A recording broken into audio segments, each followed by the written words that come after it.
Hello everybody, welcome back to another video. Hi! Okay, so today we're gonna be playing some Our Life because I love this game and I wanted to have something about this game on my channel because I genuinely think that anybody who likes visual novel will absolutely adore this one. You know, considering the fact that you're into whatever kind of vibe this will give off, because I know not a lot of people will like the visual novel dating simulator type games, but I think this one is one of the better ones that I've seen and played myself personally. Like this and a Heart Fragment are one of my two favorites, literal top spots, and we're gonna be working on the wedding DLC now because I just feel like it's just a good thing that I wanna, get started on because again, I love this game, so I have to have at least something of it on my channel. Otherwise, it really would not have been my channel at all. Okay, so we're gonna load into where I created my saves file right here for the wedding. So we're just gonna have, this beautiful, lovely artwork come up, our wedding, and we'll just go through. I haven't seen, like, aside from like the little beta testing, or not really beta testing, the early access when I was on the Patreon for this. I haven't seen much of it, so I'll be going into this completely blind. There are a lot of segments of this where I haven't seen outside of the little previews and whatever, so I wanted it to be that way because I want to be surprised when I go through doing this, because I want to give you guys my genuine reactions to all of this, so that's what we're gonna do today. Side by side on a purple dyed fox leather couch, you sat with your fiance Cove. I love the tone of that, just our fiance Cove. Lovely, amazing.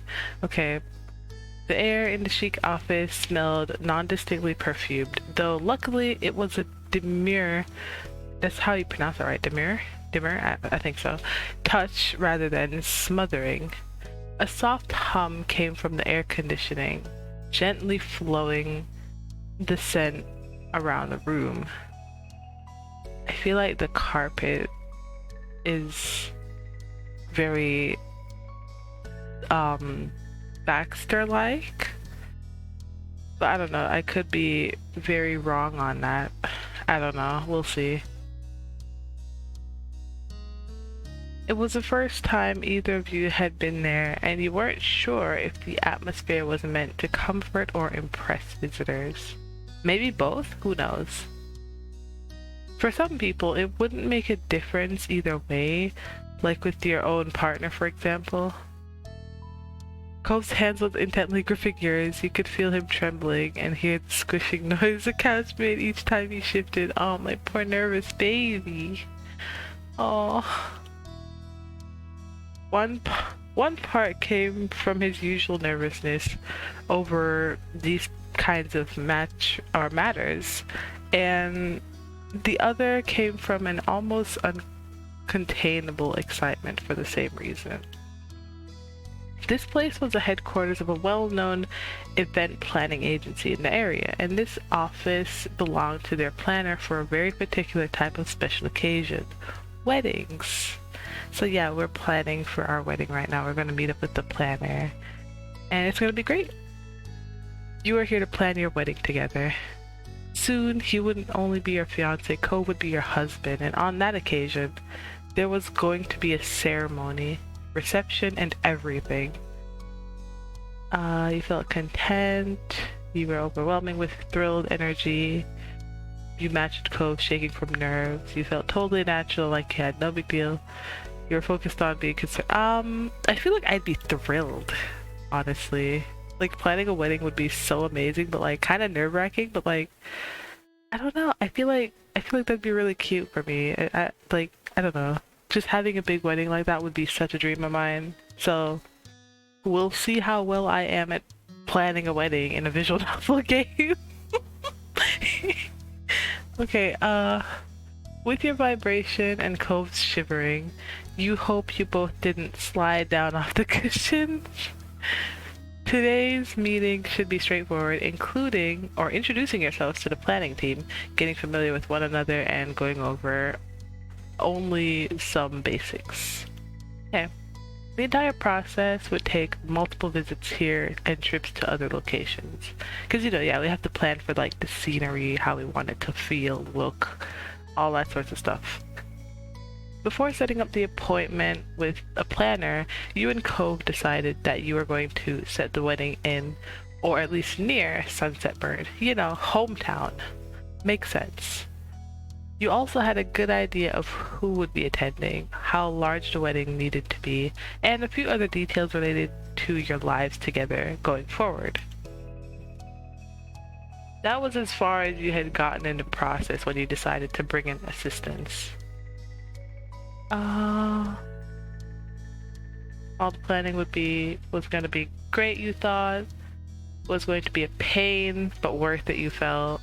You were thankful I had a professional to do this. Planning the day with Cove as a team was something. Yeah. I think getting my partner's input would be the biggest part for me personally. Look at him, he's gorgeous. Gorgeous. Anyway, but Cove noticed the dreaminess in your eyes, and the corners of his mouth lifted hopefully. His second hand reached over to clasp both yours and his fist. On his first, sorry. A metallic sensation pressed into your skin, the engagement ring securely on his left-right finger. Your feet shuffled against the black and white stripped rug that covered over the center of the hardwood floors as you returned to smile back.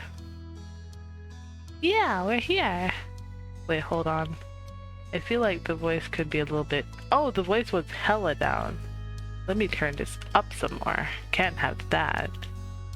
Here we are. It's really happening. Yes, it is. It's definitely happening. His fingers squeezed your hand deeper into his hold. You know I'm not really good with, well, any of this, but I'm sure that whatever it ends up being, like, it's going to be amazing. Yeah, it has to be, because I'm marrying you. Aw, you're so sweet. Yeah, you're so wonderful. Aw, he was too sweet sometimes. And then there was a series of quick knocks. Your conversation stopped as you shared unsure looks between one another. Huh? Come in? In response to Cove's words, a shiny wood door I guess that's a typo. Door of the side swung open. Hello, lovebirds. Baxter? What? Wait, Baxter's the wedding? I mean, I called it on the carpet, but I wasn't actually expecting it to be Baxter. I mean, he looking kind of good though. Standing in the entryway was a tall man about your age. His dark gray hair was swept to the side, and on his neck was a distinctive mole. His curved grin and brown eyes grew wide in sync. Hallelujah. Oh my god! Why did they give Baxter's voice actor such a deep and sultry kind of voice? I'm gonna cry. What is this? Hold on. I wasn't ready to be hit with that. Like, what? Hold on. Love would have been a lie. Love would have been a lie if you two dolls had broken up. Yeah?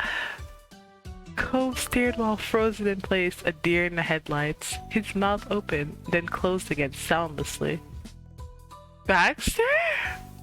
The former tourist stepped further into the room while chuckling. That's wonderful. Oh my god, his voice is amazing. What the freak? GB Patch, what have you done? You've massacred so many people. Baxter DLC when? I flattered you two people of excellence remember me too. And I didn't even have to dress in black and white. It's so funny. I don't know about that. This huge black and white rug is kind of a clue. Yeah? He laughed again, brushing his bangs from his eyes. True. I'm... I'm shocked. This was an incredibly unexpected reunion. It's been a while. Years. I know. Yeah, it has been. Why do you look so... Baby, what? You don't look like you're... Cove dropped his response heavily. The tone likely would have been even firmer if he wasn't still in disbelief that Baxter had reappeared in front of both of you. And as a wedding planner of all things. Your wedding planner. What happened? No one's heard from you at all until right now, I guess. I mean, yeah, that's fair. He kind of just disappeared out of life. Did you lose Annie's number in a taxi? The more he spoke, the more a sardonic edge caught up to Cove. Yeah, he looks... Baby boy's pissed. Well... As professionally as possible, Baxter strode to the other half of the room and took a seat in the rolling office chair opposite the couch you were on. He used the tips of his feet to smoothly twist the chair's position so that it faced you completely as he continued the reply. I went back to college, eventually graduated, joined the great wide career world, grew up and learned some more. I'm still learning. To fully settle in, Baxter dropped an elbow on the armrest of his seat and rested his cheek against the propped up fist. That's the curated version. Life is a wonderful journey. The look on his face right now. Cove is still just like, my guy, what happened? The words were spoken flatly, unauthentically, and punctuated with a dismissive gesture of his free hand. So you just was like, life happened, alright, bye.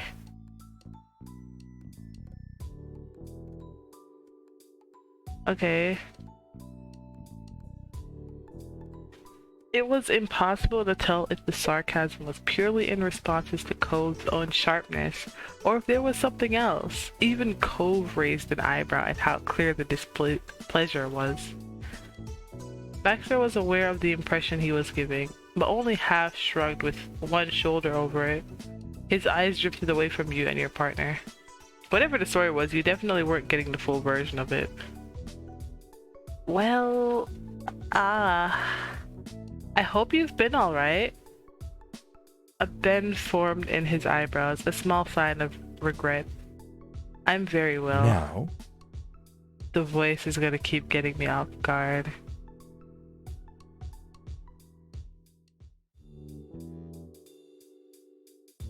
Okay, that's my introduction taken care of then. Let's swing things back around to the real reason you came. You're getting married! Congratulations! You were given an enthusiastic round of applause from the audience of one. You had been able to tell Baxter about your engagement before he left.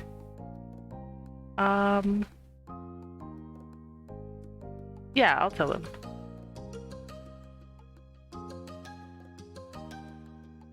You didn't see him in person again after it happened and never had a good chance to bring it up. How did the engagement happen? It must have been wonderfully emotional. A shame I had left town before I could find out. Cove cleared his throat in an attempt to distract from his own embarrassment. Well... Actually, remember that night near the end of your vacation in Sunsetbird? We said goodbye and everything then? Yes, I remember that evening. Sometimes it feels like it was only yesterday. Cove's level of humiliation continued to rise as he struggled to finally get Baxter back into the loop after so many years. Okay, cool. Well, me and Annie went to Poppy Hill after that to hang out, and she proposed to me. What? Face! Ah, that's great. That's glorious. Okay. The timing of your engagement genuinely stunned Baxter, causing him to drop his normally Unflappable pose. He leaned again. Look at his face. He leaned forward enough to make his chair roll back. You got engaged that night? I was still there? It was dawn when it happened, but yeah, you were still there in the condo. Cove's reply was still sheepish, almost apologetic, but he said it without hesitation. With an amused shake of his head, Baxter rested back against his seat. You don't let anything stop you, huh, Annie? I can commend that. You've been engaged a long time. That's... yeah... that has been a long time, but you know, timing is everything.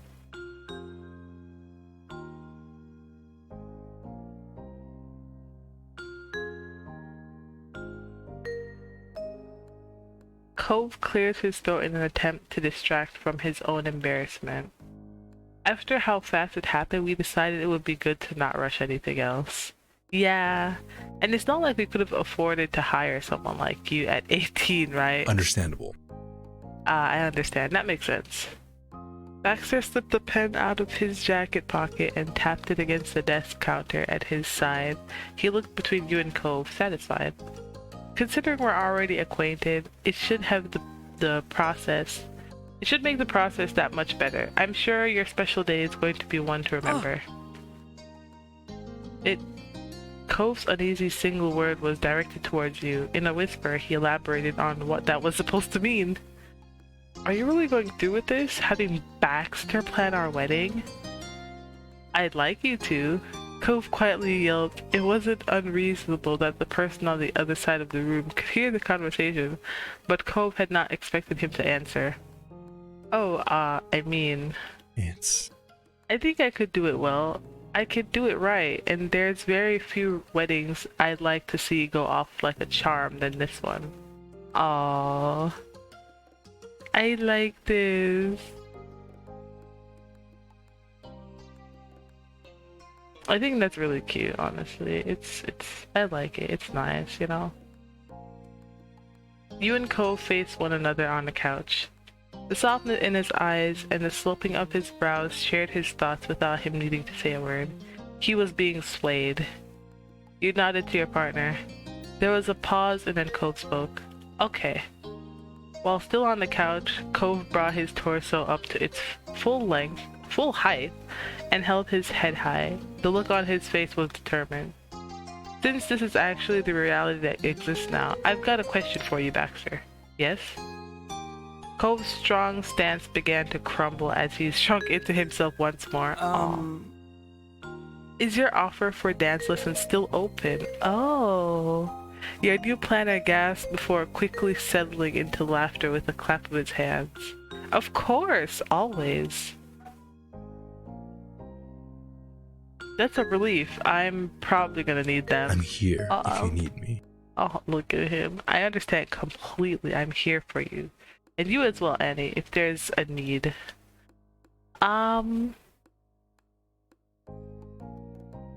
I feel like I would be a good dancer, because I am, just I don't know when it comes to ballroom dancing.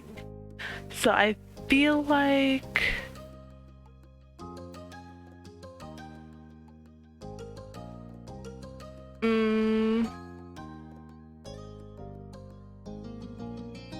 yeah, we could try this one. Let's do it. Got it, that works for me. Now... He shifted closer in the rolling chair with a glint in his eyes that made him look like the teen he used to be. Let's roll up our sleeves and get into the details, which I don't mean literally. No need to crumple my jacket, but I am going to have to ask you quite a few questions. All right. I'm ready. Hit us with your best shot. To start, have you thought of possible surnames? Yours, his, what are you imagining? I don't care. I just want to marry her. But we have actually talked about it. Yeah, we're going with okay, so with this, like this game personally, I would kind of like chuck ImAnnieMeiMei out the window if I have to, because hold it. Oh my god. My initials would be That's so funny.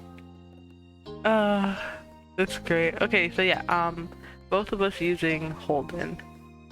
Good to know. Annie and Cove Holden it is. Cove straightened. Oh, my precious boy. Look at him.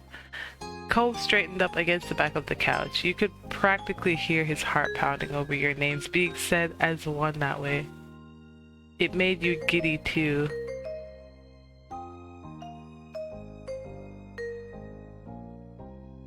Wait. The raise of Baxter's eyebrows reveal his excitement at your reaction to what to him was probably something mundane, but he was happy for you rather than mocking. And what about titles in the wedding? Bride, groom, it can be whichever you like, honestly. Can I be a groom? Of course. Of course, it's your day. Can be called neither. He's a groom and I'm the bride. Wonderful, a bride and a groom for the couple of the wedding. Baxter flipped open a notebook set on the desk. Can I get an idea of scale? Only an estimate. It doesn't have to be a complete guest list. And even if it was, you never know how many people will invite. How many of those invites will accept the RSVPs? Don't stress too much over who's going to be in attendance. Oh. Yes? Cove stepped off the cloud nine he had been hovering on since the start of the conversation and planted himself firmly on the purple couch in Baxter's office. I love that it's a purple couch though. Love that, love that. But that's great.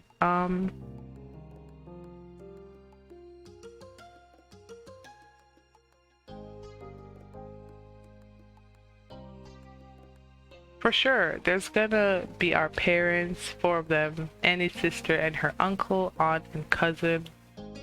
Some grandparents should be there, not all of them. We'll have our friends Miranda, Terry, and Derek. You nodded agreeingly as Cove filled Baxter in. Oh, but also if we could invite Jeremy. Cove laughed with his whole heart. We could try, but I kind of don't think he'll show up.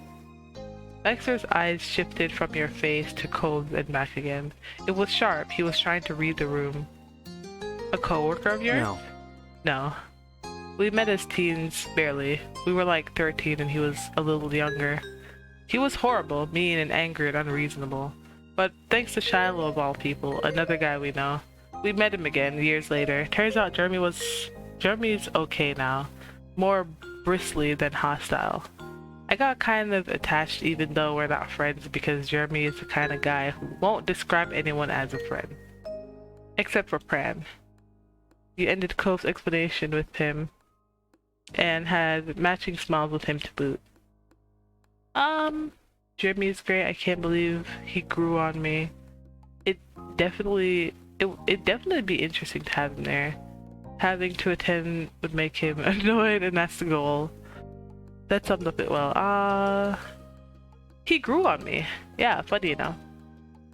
You've got some interesting relationships. I'll put it down and we can certainly send an invitation when the time comes. It'll be up to Jeremy to decide what to do with the offer. Who else? You and Cove continued to come up with family members, friends, professional relationships, and the like to make an estimated size of the wedding. All the while, Baxter jotted down information like an attentive student sitting at the front of the class. And of those who you most want and expect to be there, would any of them make up wedding parties, or is everyone a normal guest? Yeah,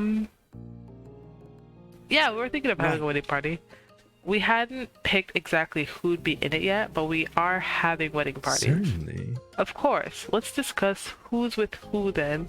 It can be an equal split between the both of you, but it's not a rule. If one of you has a bigger wedding party than the other, it's completely fine. It's all about the two of you, so you can do as you please. Tepidly, Cove offered his first thoughts on the matter. I don't know, maybe it's embarrassing or even sort of dumb, but as great as my friends are, the person I'd want to be there as my best man is my dad. Oh, it's not dumb at all. He's gonna be so happy to hear that. It's a perfect choice. You've come a long way, Cove. He simply nodded. Yeah, we can offer him $20 to do it. I'm never gonna let that go, aren't I? That's a perfect choice, actually. Aw, he's so cute.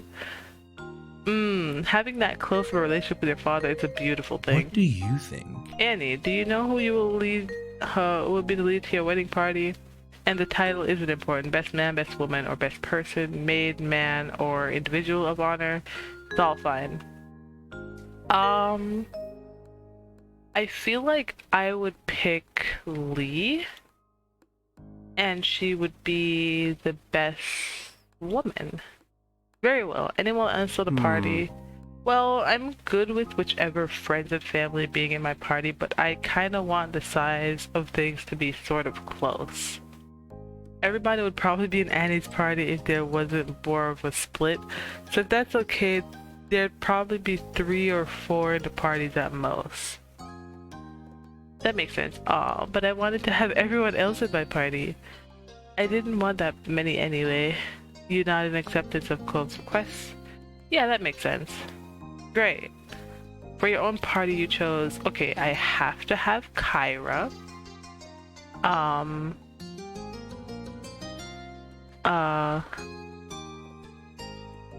I want...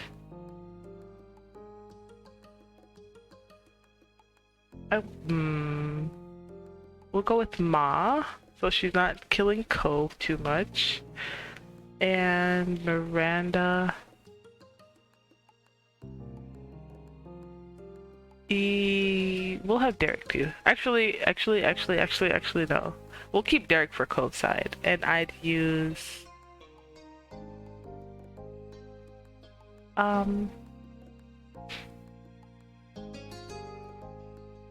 Yeah, bridesmaids.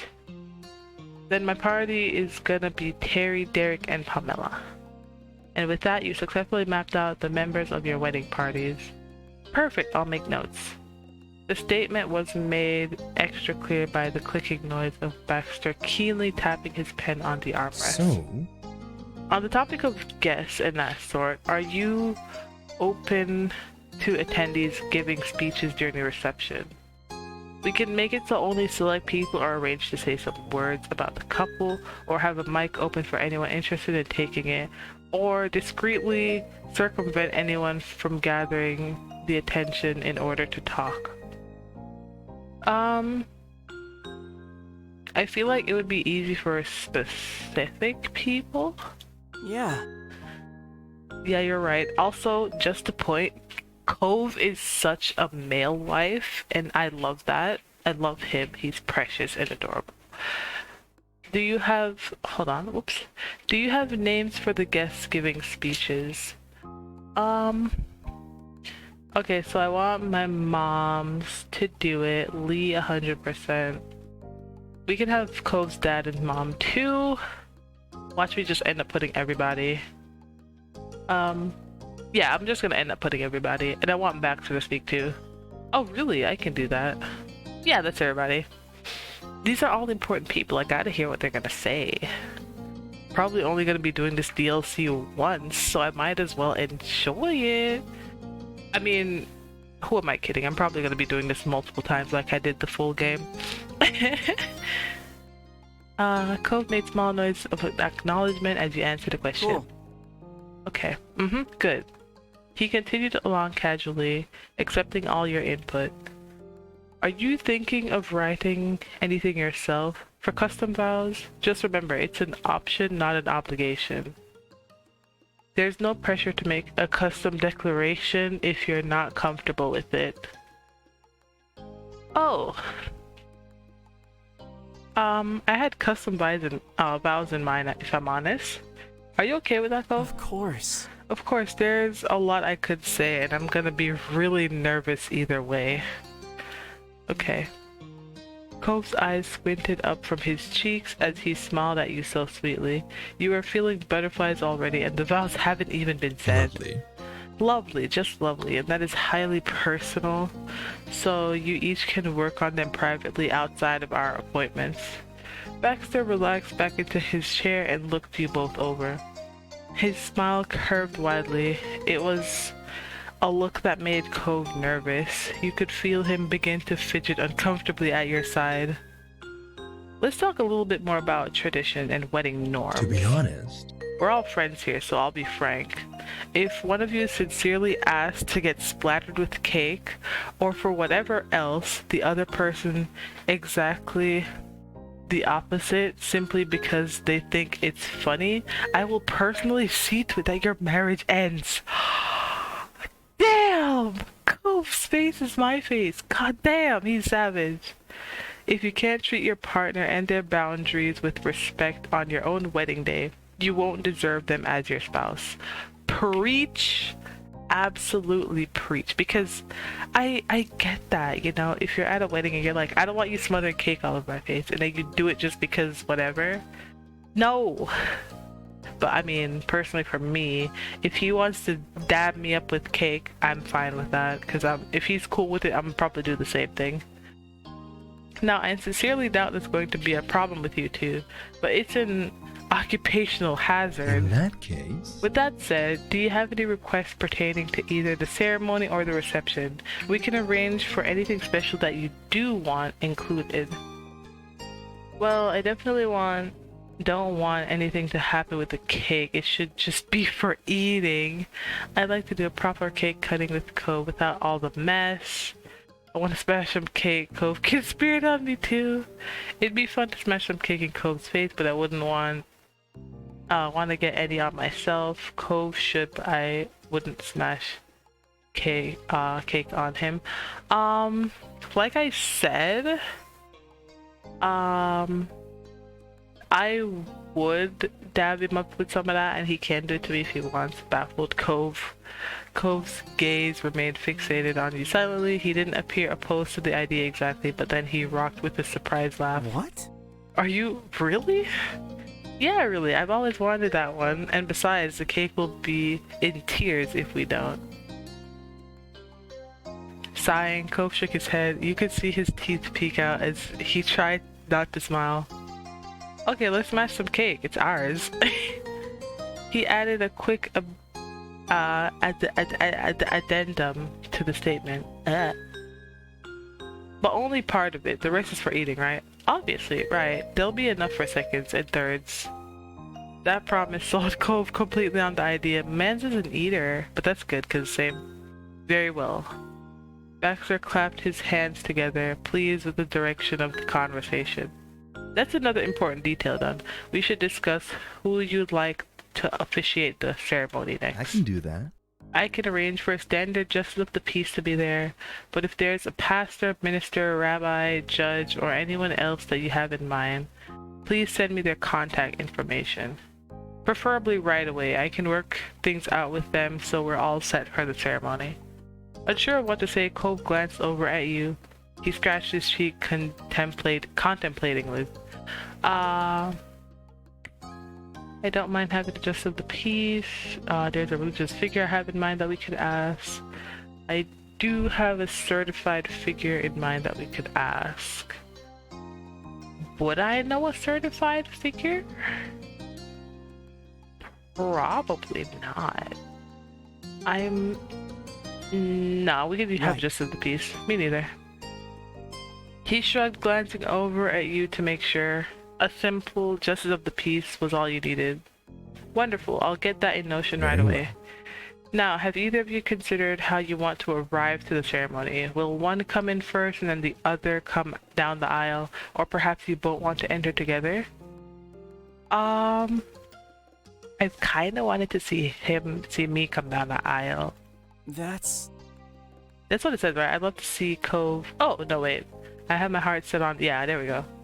Sheepish, you squirmed in your seat. Cove's mouth wobbled as his whole demeanor brightened. Yeah. I like that idea a lot. His eyes shone with a fondness that made your pulse quicken. Yeah, sounds good. It wasn't until the words rolled off your tongue that the reality of them settled in. Your heart fluttered in fear, but this was still dizzying in the most exciting way. The music would swell and attention would shift to you, but it all would fall away because there was only one thing you wanted, and he'd be at the other end of that aisle. I'll be waiting for you. Oh, that's so cute! Cove's face was a shade pinker from the conversation, but he was pleased with what you both settled on. You were too. That sounds lovely. Baxter clicked his pen before dropping his attention to his paperwork. He glanced back up, giving you his full attention. Does that sound alright? Oh, and are you intending to exchange wedding bands? Is it possible to skip that?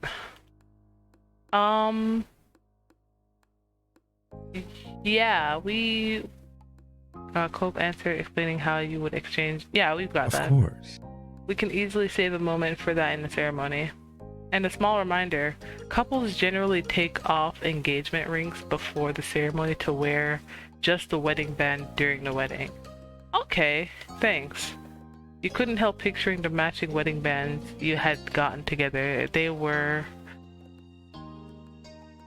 gold. And...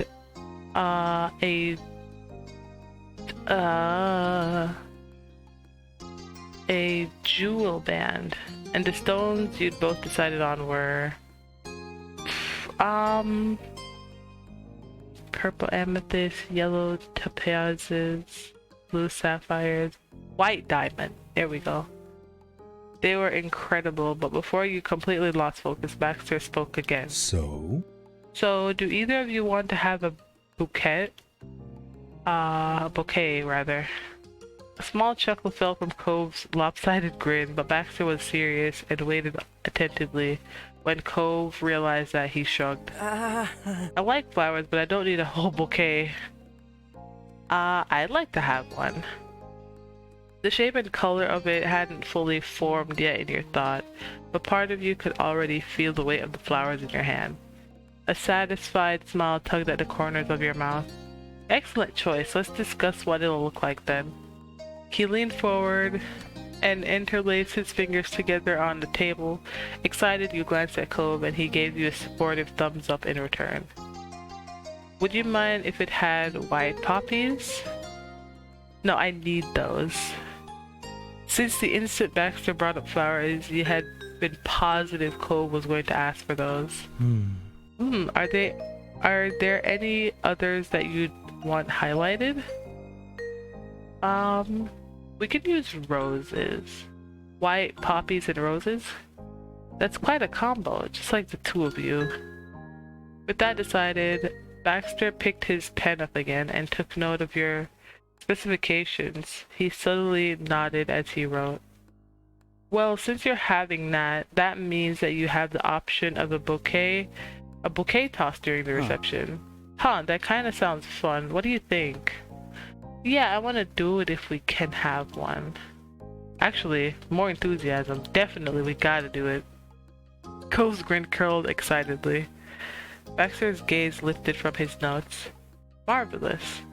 That's about all the basics sorted out, but we still have time to talk about the ceremony itself. There's vows, but from there you can personalize it with more rituals and such. If there's any particular tradition that you'd like to have, you're welcome to let me know. Don't worry about it. I don't have things I need. I'm not very traditional. I just want it to be whatever Annie hopes for. Charming. Annie? I just want to keep the ceremony simple. I'd like to jump the groom. What do you mean jump the groom? Hold on. I'd like a sand pouring ritual. Could we have a hand fasting ritual? I want to do a breaking of the glass. I'd like a blanket ceremony. I want to have a floral Can there be confetti toss when we leave? Yes, this one. He tapped his pen on the table twice. I know the perfect place to get some. It's biodegradable and very nice. That's awesome. Yes, thank you. Anything else? No? Content with your wishes, Cove nodded agreeingly. Very well, so that's the ceremony. Now, any reception venue you choose will be large enough to have room for casual dancing throughout the evening, but I need to know if we should schedule for any particular kinds of dance. Okay. Such as a first dance between only you and Cove at the start, for example. Both of you turned to each other curiously. A deep red blush crept across his cheeks, and when he felt overwhelmed, Cove's gaze dropped to the floor. Well, only if you're good with it. I would want to have a first dance. Yeah, I want to have a first dance with him too. Cove perked up at your answer. Despite still being nervous, he gave an eager shimmy in his seat. Aww. You beamed overjoyed in the idea of your first dance together as a married couple. Yeah. It would be also nice if we had dances with our own parents. It would be sweet if we had songs where we dance with each other's parents. I want to plan a money dance too. What is a money dance? I think I heard them mention it in like the Patreon thing where it's like their dance, like us as a group dancing and then everybody's showering us with cash or something. Something like that. Okay, we should have a dance with our parents and a money dance too. We should have a dance with each other's parents. We were looking forward to that moment with Cove.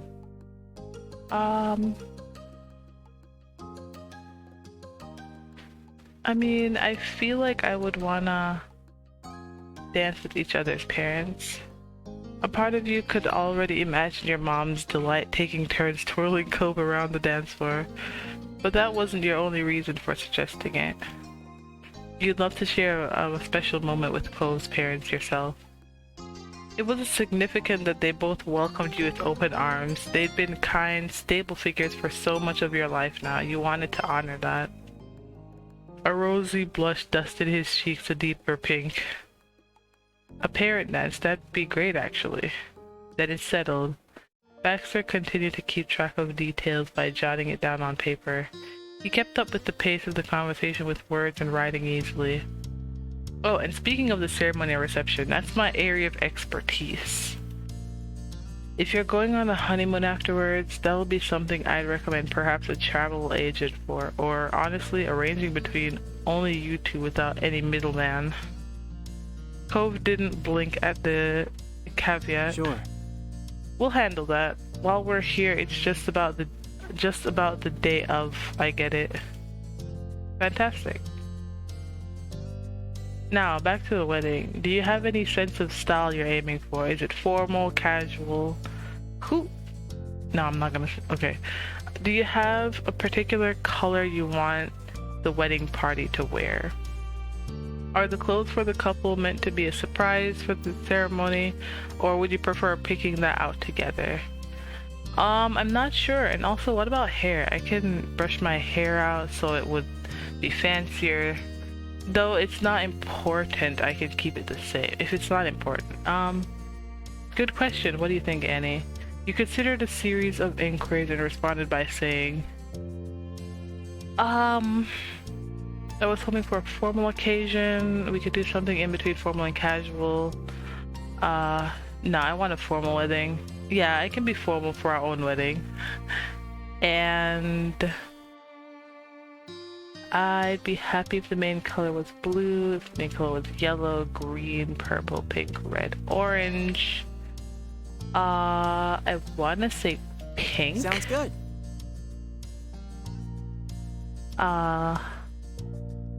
Okay, so he's fine with that. Also, I'd love to surprise you with my outfit during the wedding. Feel a lot better if we helped each other. No, I wanna surprise him. That'd be nice. I would like if yours was more of a full suit set though. I would like if your outfit was kind of simple though. Yeah, full suit set. Like with a jacket, vest, tie, and corsage. I would say jacket, vest, and corsage. I could manage that for one day, no problem. Okay, what about colors? How about for the shirt, or red for the shirt? So, okay, all of these are for the shirt. Red for the shirt, orange, yellow shirt, green, blue, purple, I would say go for pink for the shirt.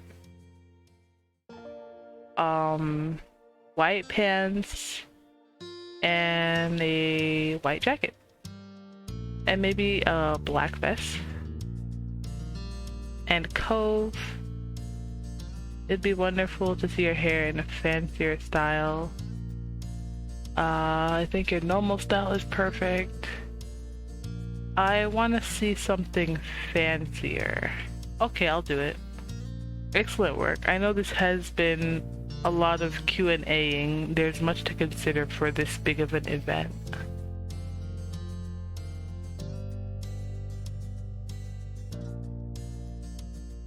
Okay, excellent work. Alright, cool. Then Baxter's pen was placed back into the pocket it had come from. He ran his now free hand along the smooth inside edge of his jacket.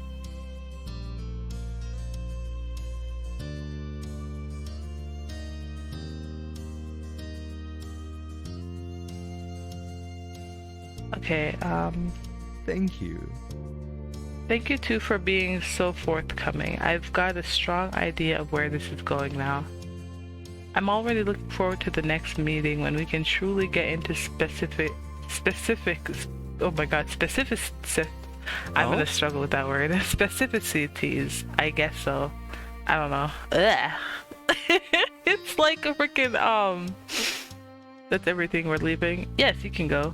Or you can stay if you want. That's the end of the actual session, but I'm not throwing you out. That's alright. Bye.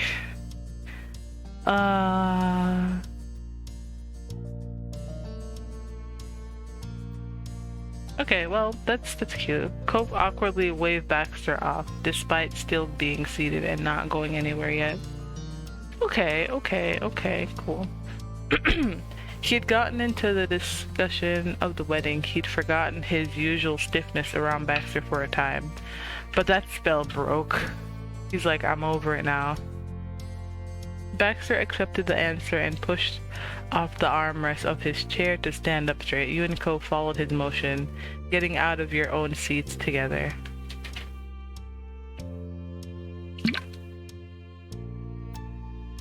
The wedding planner took one stride closer to the center of the room and reached out its hand toward you. I think he's a good wedding planner. Okay, we're gonna shake his hand. You grin while giving your hand one satisfying shake. It's great that you're Baxter. Oh god, no, not the pun, please. Have a good day. I'm expecting special treatment since we're such great friends. Yeah, we're gonna make a joke. Goodbye for today, Annie. I'm glad to have seen you. Then he offered the same gesture to Cove. Your partner accepted it casually, giving Baxter's hand a solid shake.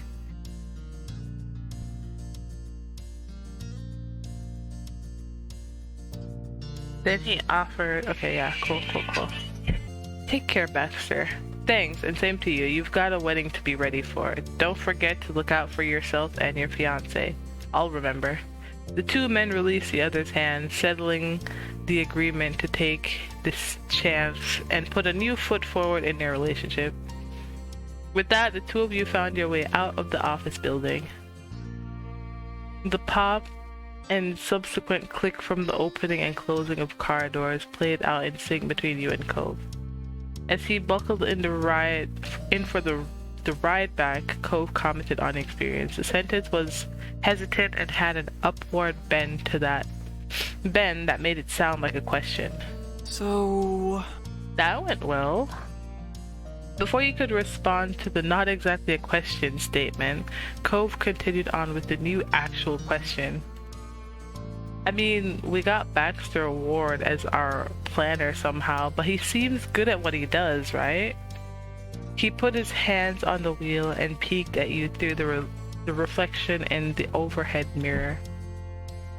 Right, Baxter will do wonderfully. I just hope he doesn't suggest a monochrome color scheme, you joked. He's absolutely the guy for the job, I don't know. As long as he's grown out of hitting on both of us, it should be fine, you teased. You didn't have an answer. I'm gonna joke about the color scheme. Yeah, exactly. Cove had pulled out of the parking lot as he spoke. The wheels rumbled easily down the newly developed city streets of the area. But that was the end of Cove's attempt at conversation making. He went entirely quiet. The pensive look on his face didn't allow you to relax in a normal, comfortable silence. Cove, what's up? His mood easily lifted back up at the sound of his name.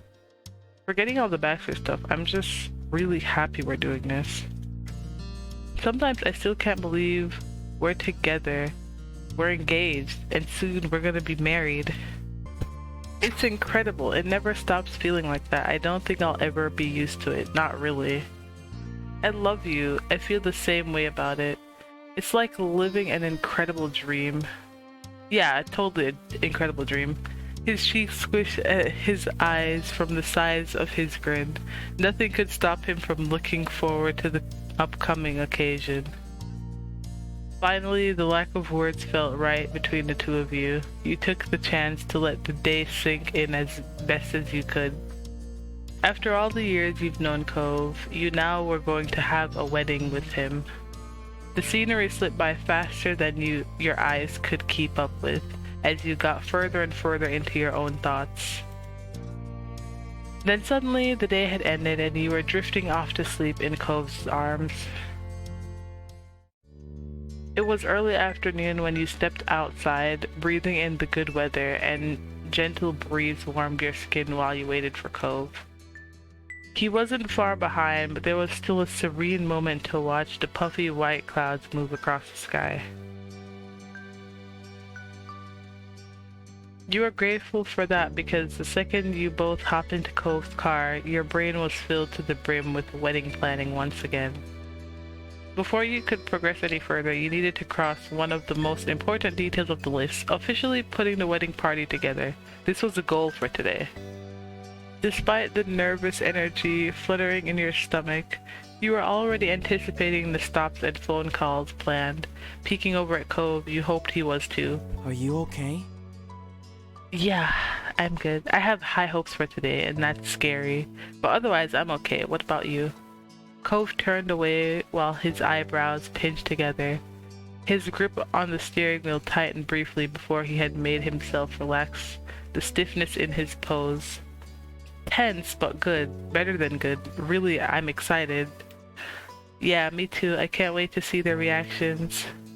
Every time you imagine a conversation you'd have today, they all boil down to the same feeling, joy.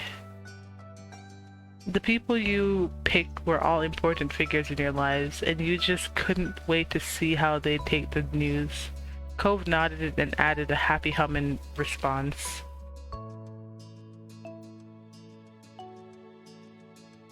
And with that, you were on the road home.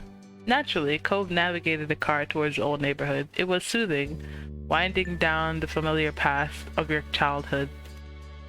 You spent so many years expanded your world little by little on foot and then by car. The older you grew, the further you went, and there was always a place back there for you. Cove parked along the upper end of the street, side by side. You headed out, aiming for his dad's condo. Your first visit for the day, Cove wanted to ask his father to be his best man, and you'd be there for him. Cove's newly outstretched hand was halfway to the doorknob when he paused uncharacteristically. Actually, I'm gonna knock. What? Why now all of a sudden? Because this is serious business, and he'll be so happy to see us that we won't see the real surprise coming. Wow, I think he'll love that. The warmth intensified in Cove's expression. His hand changed direction and he gave the door 2 firm knocks. It didn't take Mr. Holden long to answer the door. His initial shock quickly melted into a cheery grin. Come on. Hey, come in, come in. His attention bounced back and forth between you and Cove as he moved aside to let you stroll on in. Hey Dad, how are you? Great. I'm great, sport. Cool, well, Cove stalled, bashfully staring down at his feet and rubbing the back of his neck. You knew just how important this was to him. He took a deep breath and didn't wilt under his dad's growing concern. So, Annie and I were talking about the wedding, and I realized that I needed to ask you about something. I'm all ears, son. Whatever you need, I'm your guy. Cove swallowed nervously and nodded. Then the corners of his mouth started to perk up. I was wondering if you might be alright being my best man in the wedding party. Mr. Holden slammed a hand over his chest, clutching his heart. Oh, he's so dramatic. I love him. You waited for any kind of sign of life. A part of you wasn't even sure if he was breathing until he finally gasped in a lungful of air. Are you sure? Cove, you don't have to do that. Cove's brows bent up, but his delicate smile grew wider. Nobody is forcing me. This is what I want. Dad, you've always supported me through the good and the bad. For my whole life, you've taken care of me.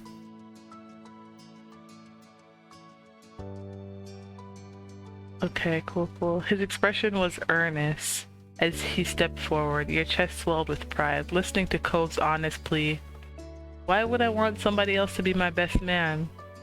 Completely touched, Mr. Holden grasped his son by the shoulders and then wrapped him in a hug. Cove embraced him just as tightly and rested a cheek on his dad.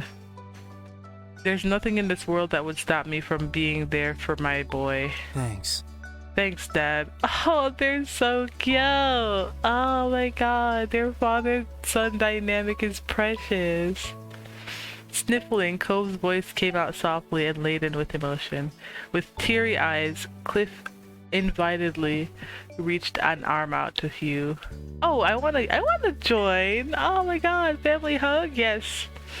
That simple invitation instantly had your vision clouded with tears. The Holdens felt like family to you, and right now it really settled in how much all of you are now, without question, family. Inching forward, you let yourself be pulled into their loving embrace. You clung onto them both. Finally, Cliff pulled back, letting his shaky form settle again. Well, I'm sure you're both busy, so I won't keep you. Mr. Holden crossed his arms. Despite the misty eyes, he beamed, taking in the sight of you and Cove. But I really appreciate you both coming by, and I'm around if either of you ever need anything. Thanks, and yeah, we need to invite the rest of the wedding party before we see the wedding planner today, or later.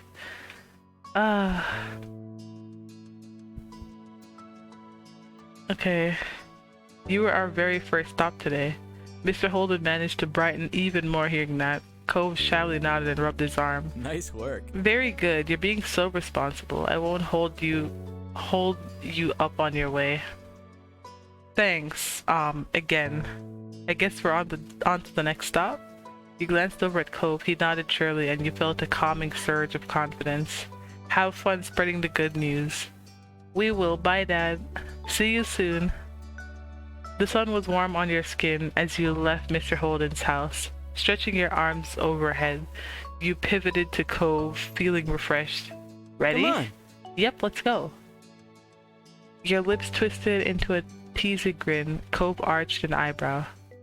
You think we'll need to hike back to the car for this perilous trek across the street? It's a dangerous journey, I'm told. Cole snorted and shook his head. The effort he was exerting not to laugh made you snicker. You couldn't have been more pleased with your life. Stepping up to the condo, you rang the doorbell and waited. The longer you stood there, the stranger you felt. Because this still felt like your own door. The expression on your face pinched together oddly, but it was short-lived as your ma swung the door open and validated your thoughts. Hello! Oh, sweeties, welcome home! She eagerly ushered you both inside towards the living room. Ma then went over to the hall and cupped a hand to the side of her mouth to be heard in the other room. Pam, come see our guests! Mom curiously peeked out the bedroom door when she realized who it was. She beamed and gave you a little wave. Hey, kiddos! Hi! Hi, I missed you both. Your mom's expression softened. Mom joined you all in the living room, suddenly standing alongside Mom. How are you? What can we do for you today? We've been working on some wedding preparations, and we were hoping to include you in that. Oh? I wonder what that could mean. Ma raised an amused eyebrow and then turned to Mom. Shyly, Cove glanced at you, wordlessly asking for you to take the lead here. Mom and Ma, would either of you want to be a part of our wedding? Cove and I were hoping that Mom would be a groomswoman for Cove, and Ma would be a bridesmaid for me. Of course. Awesome. Ma excitedly looked from you to Cove and then back again. She was thrilled. If you want me as a bridesmaid, then I will be. All I want is to be there for my wonderful child's very special day. Mom put her hands on her hips. She studied Cove carefully, but her seriousness quickly melted into something prouder. You bet, Cove. It's so sweet and thoughtful of you to have me on board like this. Now I'll really have a chance to treat you like one of my own kids. Mom winked and then snickered at her own joke. Cove let out a nervous laugh before nodding. In all seriousness, I'm touched. You've both made me very happy. A small, relieved sigh took away the remaining worries twisting in your gut. That went even better than you thought it would. Be sure to take care of Annie, Lonnie.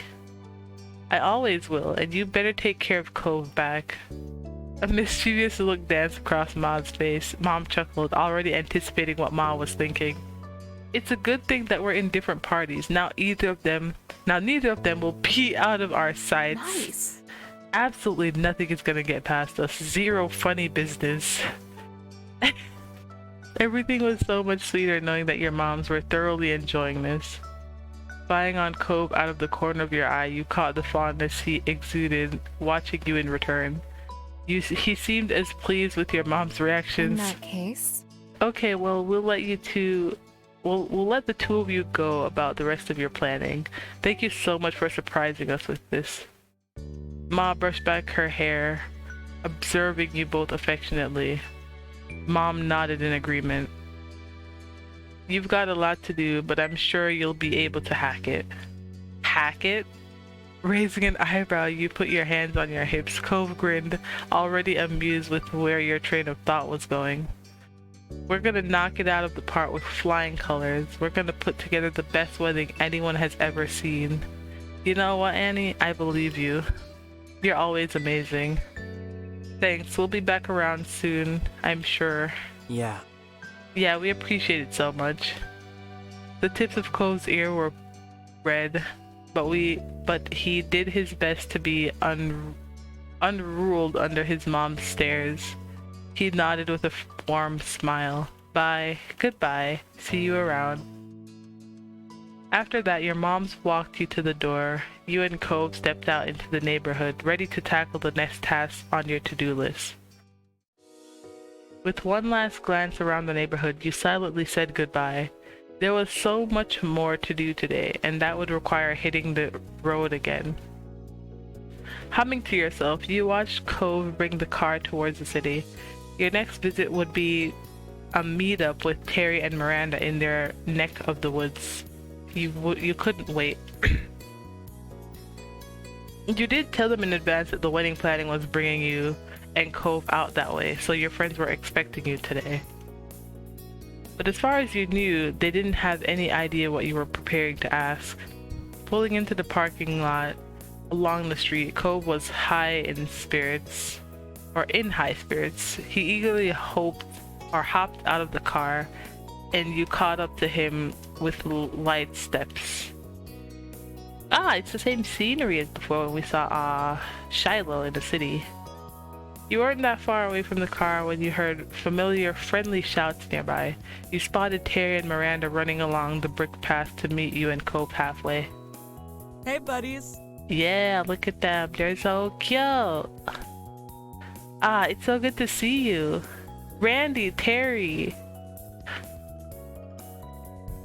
You darted over in their direction, chuckling. It was Cove's turn to hurry back to your side.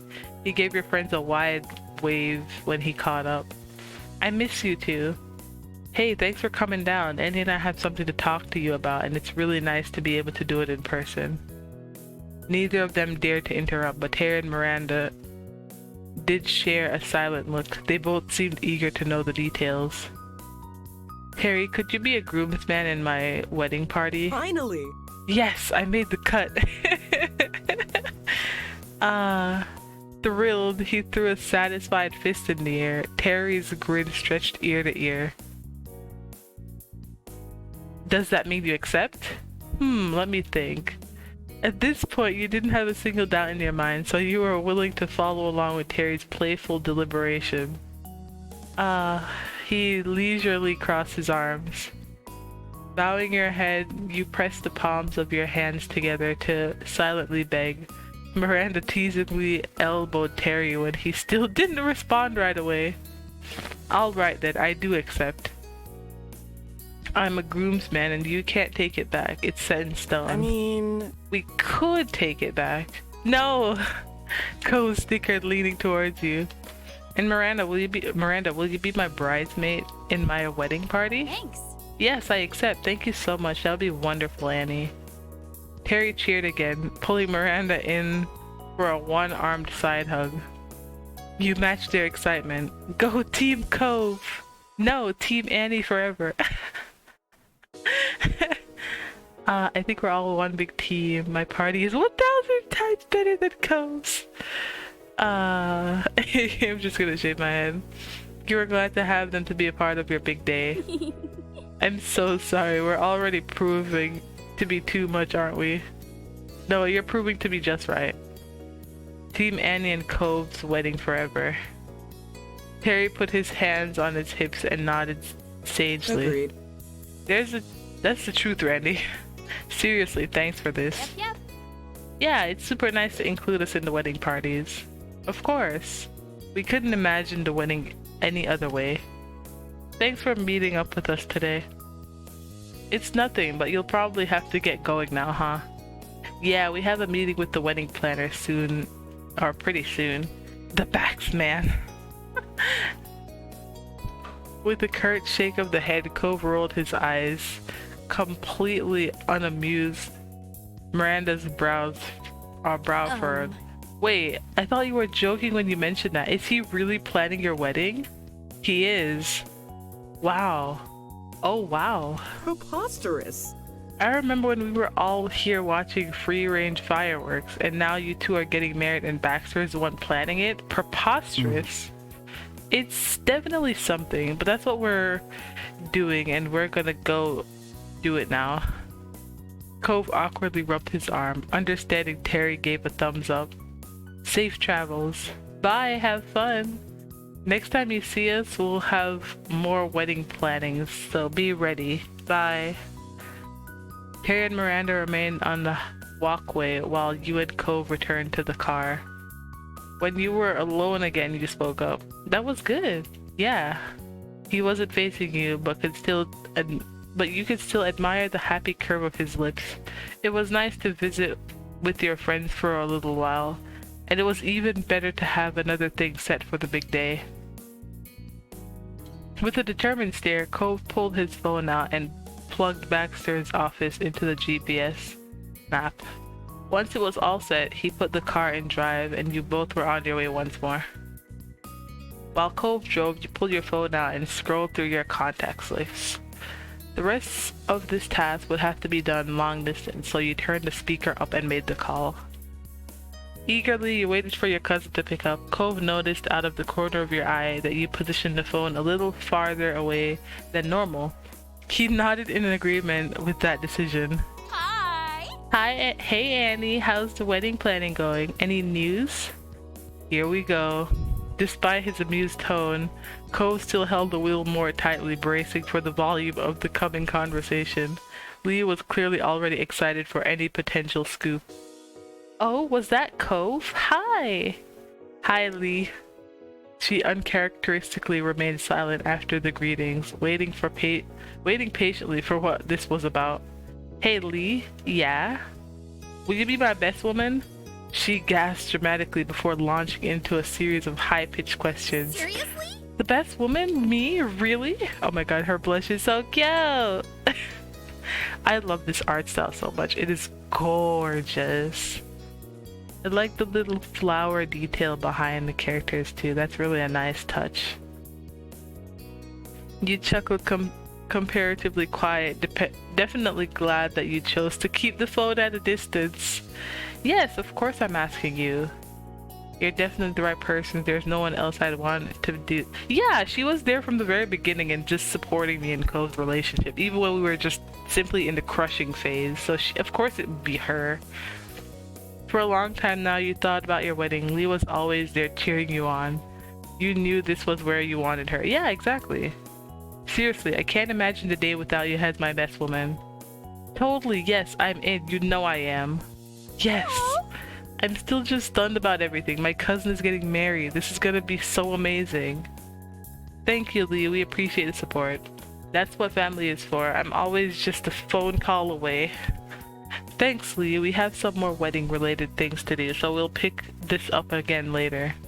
Works for me. Good luck with the planning, and I expect a detailed report face-to-face soon. Of course. Bye, Lee. Bye, Annie. Bye, I'm still here. I'd never forget you. Bye. Energized, you hung up, already awaiting the next time you'd see Lee in person. Stretching your arms out, you pleasantly took in the world rolling out the window. Taking a deep breath, you pulled up the contact for the next person on your mind. You hit the call button and waited. Staring at Kyra's name, you hoped that she wasn't too busy. She luckily picked up only after a couple rings. Hello, Annie, and hello, baby. Hi, Mom. Huh? Hi, Mom. How'd you know I was here? When are you ever far from Annie, especially with what's been happening lately? Ah, yeah. How was my best kiddos doing? Good, really good. Annie and I actually have something that we wanted to ask you. Oh, I'm all ears. Cove left it open for you to ask. I want to ask you if you'd be my bridesmaid in my party for the wedding. Aw, Annie, that's so sweet. Of course I'd want to be a bridesmaid. How could I say no? You can count on me. I'm so glad. Thanks, Mom. Yeah, thank you so much. Hey, that's what I'm here for. We have to keep going with more planning, but we'll talk to you later, okay? Makes sense. Good luck, my babies, and take care. I'll see you both again soon. Thanks again. Bye. Bye, Mom. This is a long DLC though. This has already been an hour and we're like only in the planning phase. That's crazy. Cove was elated when we ended the call. One more successful invitation was checked off the to-do list. Taking a deep breath, you pulled up the contact for the next person on your mind. You hit the call button and waited. You didn't have to hover over Derek's name. You hit call without another thought. He picked up before the second ring. What's up? Hey, I love his voice too. Oh, it's great. Hey, it's Derek. How's it going? Hi, everything's great. Hey, Cove's there too. Talking to Derek always raised his spirits. He chuckled watching Cove's grin widen. Or I chuckled rather. Hey! Hey too. And Cove's right. Things are good. Awesome. Did you both need to talk to me about something specific, or is this just for fun? Yeah, about that. I was just wondering if you would want to be my groomsman for me. Leave it to me. Oh, hell yeah. Of course I'd want to be in your party. Dude, I'll be there to catch you if you faint. It's gonna be an intense emotional day. Oh my god. That's great. I love that he said that. Oh my goodness. Cove let out a deep sigh that morphed into a stuttering laugh. His cheeks burned a deep red. You all knew well enough that there was a high possibility of that situation happening during your wedding. Thank goodness. That's exactly what your job is. Is that what all your training was secretly been all about all this time? It's okay, Cove. I love you for being you. You shook your head at me as you laughed. Yeah, I love you for being you. Aw, look at him. Cove continued staring at the road, but his mouth twitched like he couldn't decide between a pout and grin. You watched him fondly. I love you too, Annie, but why do you have to say those things? It's because I love you. Come on. And because it's true. Still keeping his focus ahead, Cove cracked a small smile. Alright. You could hear Derek snickering again over the line, but he soon settled down. Your cheeks were starting to hurt from smiling so much. Yeah, me right now. It's funny. Seriously, congrats again, you two. It means a lot to me that I'll get to be there with you through this. Thanks for being there, Derek. I don't think we can thank you enough for all this. We are coming back to do your DLC, so you don't even go anywhere. You were pretty sure that you had knocked him speechless. All you could hear over the line were some sniffles. You both felt fortunate to have such a good friend in Derek. Cove glanced at you with eyes full of affection before moving things along. So that's what they were calling about. And now there's even more wedding planning to get to. See you. Well, I won't keep you. I'm glad you called. See you later. Yeah, you will. Bye. Bye, Derek. Bye. Leaning back in your chair, you finally put your phone away and slid your attention towards Cove with an easy smile. The high excitement was fading and leaving a comfortable tiredness in its place. But you wouldn't trade the joy and support you got today for anything. Cove gave a little cheer over your mutual success. Yeah. We did it. We have wedding parties. Cove didn't take his focus off of the road, but you could hear every bit of relief in his voice. The corner of his mouth curved. I mean, I guess it's not exactly surprising that things went fine, but it's hard to act casual about any of this. I know how you feel. It matters as much to me, too. I can't believe it's happening. It's okay to lighten up, you know. Why does this one always seem so... Oh my god, you're making too much of a big deal out of it. I don't like it. I'm not picking that. Well, you wouldn't be Cove if you weren't panicking just a little. Oh, that's cute. Yeah. The look on Cove's face crumpled sweetly with emotion. Your voice broke, feeling momentarily overwhelmed.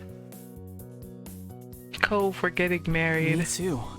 I know, I keep having to pinch myself to make sure I'm not dreaming. How do you know this isn't my dream? A teasing gleam danced across Cove's gaze as he peeked at you. He seemed awfully pleased at what he planned on saying next. Should I be pinching you instead? Not right now, I was kidding. Are you sure? 100%, we're actually living our dream. Alright. Okay, let's hurry to Baxter's office. There was a whole rest of a wedding to plan for. Right. I love how they skip to it. They're like, okay, we're immediately there. Awesome. A new day and another visit to your new wedding planner came down the rushing river that was your life at this time. You, Cove, and Baxter were each settled into the same spots at the appointment prior, but there wasn't any of that initial shock. Instead, things started off with a simple greeting. Hey, we have a wedding party now. Everyone we wanted accepted. Oh, you work faster than I do. Wonderful. I'll check it off and we can move fully forward. I hope you're excited. I couldn't be more. Cove stutteringly giggled over the conversation. Me too. Well, he pulled out his pen while crossing his legs in a fluid motion. Our company has its own in-house photographer for your event, so that's taken care of. But there's the meal catering, cake, and any other dessert you want. I want a cake. Baxter coyly grinned at the abrupt interruption, unbothered. I'm sure you'll get your treat then. along with those are the outfits for you both. And you'll naturally need to decide where the ceremony and reception will be held. If you're feeling unprepared to make a call on any of that now, we could always start with the dance lessons. What are you feeling? Knowing where the wedding is going to be is pretty important to get done, but on the other hand, it's such a big thing, it's kind of intimidating to think about. Cove tilted his head back and forth, mentally working through his opinion on the matter. Baxter watched the struggle for a moment before bringing it back up. Annie, any thoughts for your to-be husband? We could decide the venues now. It shouldn't be put off longer. How about we pick a caterer, pick a design. Yeah. Actually, we're gonna pick the location. Yeah. Baxter rubbed his hands together and grinned at you. Absolutely. Alright, now we're getting serious. Cove gulped, with his Adam's apple briefly retreating up into his chin as if afraid, but he nodded his assent. All right. And he's right, we should decide this. His eyes met yours and he bobbed his head again. Let's do it. You sat up straight, your back tearing away from the comfort of the sofa's cushioning, as you readied yourself for such a critical decision in your wedding preparation. Here we go. Good. There are stunning buildings in the areas which used to be private locations but have since opened up, specifically for wedding ceremonies, for any couple who'd like to make use of them. Naturally, there are also plenty of commercial locations which can easily host a full-size party or after party for your reception. His mouth twitched into a sly smile. Or if you prefer something outdoors, there's always the beach. He chuckled, fully aware of what an obvious suggestion that was for his current clients. You could go for a spot that can host both parties of the wedding, so it's entirely in one location, but there's no harm in making a little trip from the ceremony to the reception afterwards either. It's entirely up to you. He held up a hand, stopping himself mid-flow, but continuing to smile weirdly. But I don't wish to get carried away in a preamble. Where would you like us to start? He leaned in, not planning on missing one word. The hand which he'd held in the air, now propping up his chin. Can we figure out the ceremonies first? Yeah. He bit his lip before speaking again. His voice was soft and sweet, but was a little sheepish. Okay. This is the one I'm most excited about too. Gladly. He relaxed back into his rolling chair, then took out a phone with one place while extracting his pen with the other. I can do that. I've got photos of the places that I mentioned to let you actually get a feel for the scene. Baxter tapped away at the screen, pulling up the previews of potential ceremony locations of your wedding. While he was partially preoccupied with that, he rattled off the specific kinds of locations you could use. So there's a few spots I'd like to show you. There's a mansion that was formerly privately owned, as well as a church, mosque, and synagogue in the same vein. There's the beach as always, or perhaps a different outside or outdoor spot. Cove's eyes dart over to Baxter and back to you as he spoke up attentively. So we're allowed to mention our own ideas for places? Baxter nodded. Certainly. What did you have in mind? Well... He was looking down at his shoes as he spoke, taking a deep breath. He glanced over at you. There's the Poppy Hill? He grinned back at Cove. It made sense given its starring role in yours and Cove's shared story. Cove, still flustered, returned your grin sheepishly. He was clearly pleased to see that you'd been happy with his suggestion. He turned back to Baxter. That's, it's where we first met. That's sweet. He tilted his head away and closed his eyes. I remember seeing it when I was there. Cove's gaze was fixed on Baxter with rapt attention, awaiting his verdict. It's rather small and round. Cove deflated, his shoulders sagging. Baxter opened his eyes again and continued. If you don't mind your guests having to stand, there's just not room for chairs. We could still set up a simple ceremony there. Cove chuckled as he straightened up in his seat. It could be worse. The confidence had been restored to him. Having Baxter take his suggestion seriously and even offer ways to accommodate it had helped put Cove at ease. Then he checked over to you. We don't have to do it there though. If it's poppies you want, there's another option. Does that sound alright? I know of a bigger, flat field of those flowers in the Sunset Bird area. It would be spacious enough to have a full set there. Oh yeah, because in this run-through when I was redoing the thing, I didn't pick the the options in when we were having all those different dates with Cove, where I didn't take him to that location, because I forgot that that was one of the plots in there that I had missed. So we don't have it in this as a memory to where I brought him there. But we'll still also use that one, because I still really like that place. Cove tilted his head as he peered at his phone, genuinely intrigued by the news of another source of his favorite flower. Oh, that's cool. See, he has a different reaction. It did sound like it might be quite a stunning location. You began considering the possibility. Good to hear. Then Cove jolted in his seat, his head snapping up as another idea came to him. Are people allowed to have weddings or whatever in Redwood Forest? Even though it's kind of further away, that's an amazing place to be in. He drew his feet in close to the sofa as he looked down, growing shy. We've made some special memories there. Baxter nodded surely. It is an option for certain spots. We could set it up. We could get it set up if you want. Cove grinned delightedly.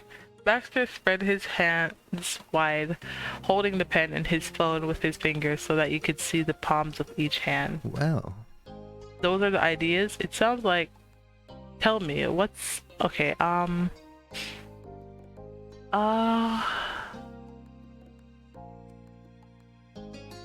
Poppy Hill, the Poppy... Okay, this one outside of town. Baxter made a ring with his... Baxter made a ring with his finger and thumb as he would use... As he gave an okay sign. Okay. Okay, alright, well, it took him a little while to find a good photo. That was fair, since it wasn't a venue that he'd initially suggested, but he soon had his phone turned towards you and Cove for... Yeah! Wow! Cove's eyes stretched open as far as they could go as he leaned in to examine the photo. That's just... wow. He repeated his initial judgment, breathily, utterly enchanted by the vast field of white poppies. Slowly, Cove managed to tear himself away from the scene and his thoughts, and he turned to face you. He cocked his head to the side, wanting to know what you were feeling about the prospect.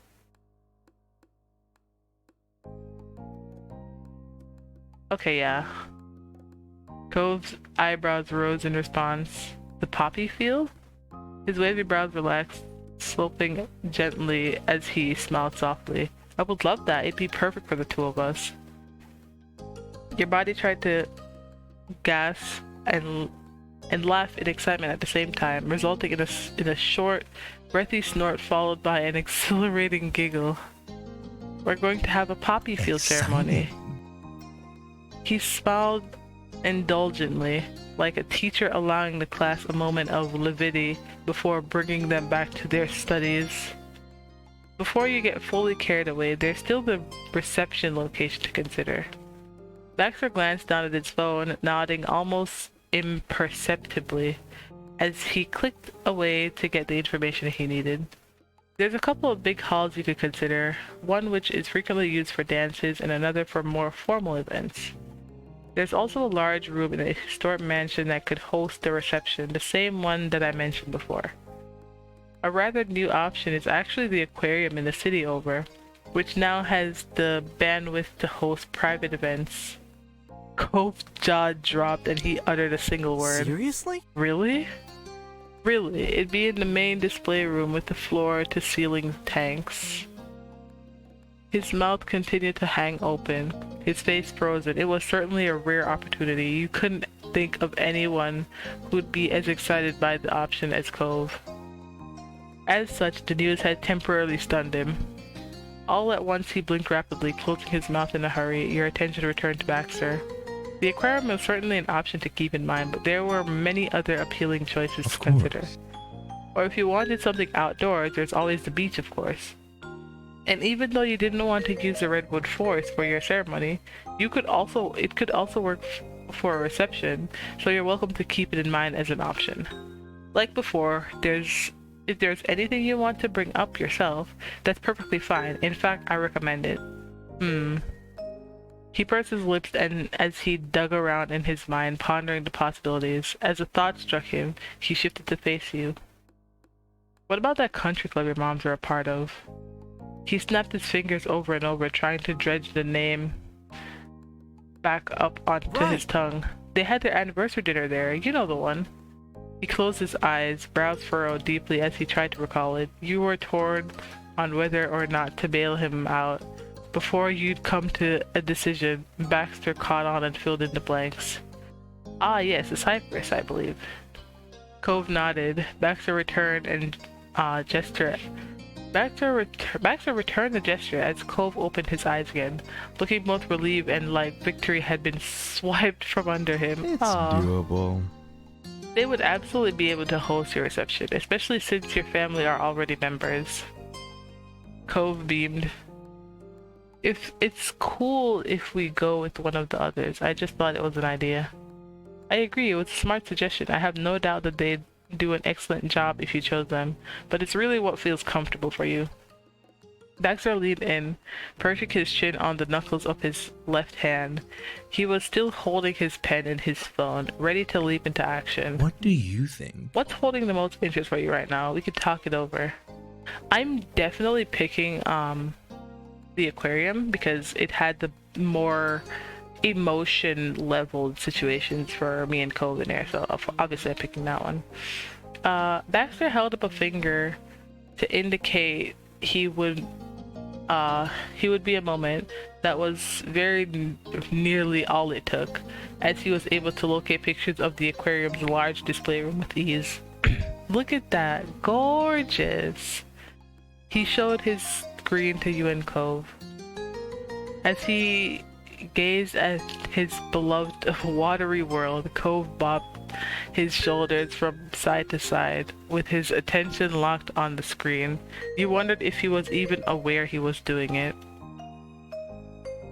It's like they made it available for weddings just for Cove! Finally, Cove pulled his gaze from the phone and glanced over his shoulder to you. You could tell that he was trying to figure out what you were thinking. I feel like that's going to work. Yeah, what do you think, Cove? Cove lifted an eyebrow thoughtfully. The aquarium for our reception? His voice lilted, all the end as though he was asking a question, but he didn't seem to expect an answer. Rather, it was as though he was contemplating the feel of the words on his tongue, checking that they felt right as a final test. Cove broke into a grin. I think you're right, it would match for us for sure. You let out a sigh of satisfaction, pleased that Cove had come to the same conclusion that you had. You'd already begun visualizing your reception there and known it had to happen. The aquarium was definitely the right choice for the two of you. Your energy was mounting. With the venues picked, your idle daydreams of the big day moved from hazy imageries to sharp clarity. The excitement radiated off of you and onto Cove. He pulled himself closer to you on the sofa, your legs brushing against each other. Sensing that his audience was becoming distracted, Baxter quickly spoke up. A ceremony at the poppy field and the reception at the aquarium after. Looking thoughtful, Baxter tapped his pen against the side of his desk. Your eyes were drawn to the source of the noise. He tilted his hands as if to tap it once again, the pen idly rolling between his finger and thumb. And then he smiled. Perfect. I'm never gonna get used to his voice, never. Sounds like a wedding. I'll make it happen. Cove spun to face you, his eyes alit with glee. You've got your wedding locations. You felt every pump of your heart beating in your chest. It was as though so simply, and yet it was a thought so simple, and yet so monumental. There was that you were struggling to accept it all at once. Honestly, I feel like planning a wedding is like, I don't know, I feel like there's so many people who has the luxury and privilege of having like a wedding like this, where you're like, you know, planning for guests and not just a little ceremony with you, the partner, and, you know, the officiator. And it's, I don't know, I feel like I like big weddings because not only will it be a special moment for you, but also for everybody else who's there. You know, it's just, I don't know, it's just a dream of mine, I guess. You knew where your wedding was going to be. You looked back at Cove thrilled. You leaned over and kissed his cheek. Yeah. Your lips lingered on his skin only for a moment, yet Cove was still flushed when you pulled away. The sudden display of affection had caught him by surprise.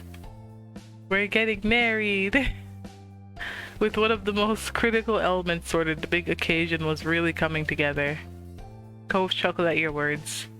Gazing into his eyes, you knew that all that he could think about was the day that you'd just taken another step forward towards planning.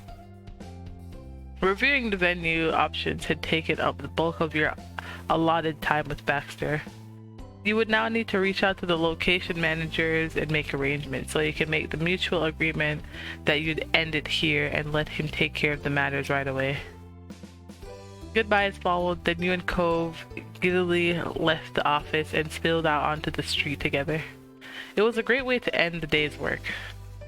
You and Cove arrived at Baxter's office on the dot of the allotted time. Emotions were still high from the preparations the previous day. After having settled down as the process had gone on, Cove's nerves had shot back to their initial appointment levels. Greetings were exchanged and Baxter didn't leave a space open for Cove to get lost in. Your planner went right to the point. What shall we be doing today? We're gonna pick a caterer. Alright. Cove's brightening enthusiasm was no surprise to you. Food always excited him. Baxter placed his hand on the arms of his chair and lightly tapped it with the tips of his fingers. In that case... That should be a nice time. I'll make sure you find the proper service to meet your needs. But don't worry, I won't get in the way of deciding any of the details for the menu. Thanks. I appreciate that. After that, the rest of the session circled around finding a specific catering company, and eventually you all agreed on one in particular. They were able to make arrangement with you right away. One phone call and you had scheduled a time to go over details in person. That included a meeting with the chef too. And as an added bonus, this would all happen before your next appointment with Baxter. It was a relief knowing that the menu would be taken care of by the next time you saw him again. Until then, there wasn't much else to do. It was time to leave. Thanks again for your help. See you. It's my pleasure, of course. I await your next visit. We'll be back soon. Bye. Baxter nodded with a genuine smile as he watched you head out the door. Once you were outside the office, you noticed a little pep in Cove's step. You were both in good spirits. Chipping away at the wedding planning had a special way of doing that. In the scheduled appointment with the caterer, you and Cove eagerly arrived at the location specified over the phone. Ooh, the kitchen looks nice. You were led inside the building, past a seating room, and directly into their commercial kitchen. It was sleek, silver, and so clean that it sparkled. That observation alleviated some worries right away. Next to you, Cove's eyes wandered the space with intrigue. Along the back wall, you spotted a woman at a sink, large enough to be an arm's length deep. You looked around her shoulder and grinned broadly. Oh, her name's Rhonda. Hold on, I'll be right there. She finished washing up and swiftly crossed the room, drying her hands on her apron. When she reached you and Cove, she gave a little bow. Hi, I'm Rhonda, chef of your caterer. Chef and your caterer, I hear that you're getting married and are in need of sustenance for your friends and family. Yeah, we are. Well, I can assure you that you've come to the right place. We provide a full course meal with a menu tailored to your tastes and requirements. We'll also include all the plating, silverware, and glasses. Let's not get too ahead of ourselves. Why don't you introduce yourselves? A bit stunned by the speediness of the chef's condor, Cove took the opposite approach and slowly, awkwardly pointed to himself. I'm Cove, the groom. And my name's Annie, I'm the bride. I love it. You can call me Rhonda. Okay, hi Rhonda. Hi Rhonda. Thanks a bunch for meeting with us. Marvelous. Now I have a little pamphlet that I can go and grab. You can read it, leave it on the counter, use it as a coaster. It's okay. I'm gonna explain everything myself anyways. Think of it as an extra guide. Rhonda waved the idea of any formalities with both hands as she also shrugged nonchalantly. Cove chuckled shyly, leaning towards you while lightly jogging to the other side of the kitchen. She scooped up two information sheets and came right back. Rhonda confidently stretched her arm out all the way to offer you each a pamphlet. Both of you except one. Cove turned his around in his hands, inspecting it carefully. You studied the one in your hands too. Oh, that's really cute looking. Catering excellent taste. One remarkable catering experience. Call for reservation. That's cool. I like it. I like it. Well, now that I've remembered that, we can get into the nitty-gritty. Let's shop talk the menu. You can choose to have a single menu that's consistent across the board, easy peasy, or we can do up to 2 fully separate types of menus based on different dietary needs.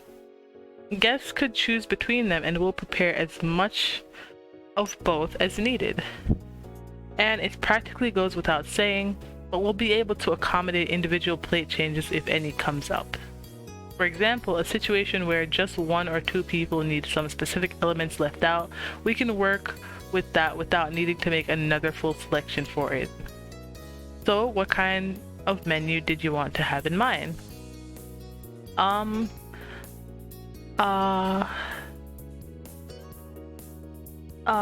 I think just in case, because I know my sister's a vegan, I think she's a vegetarian, so we're gonna put that one in there. I'm gonna put a second one that is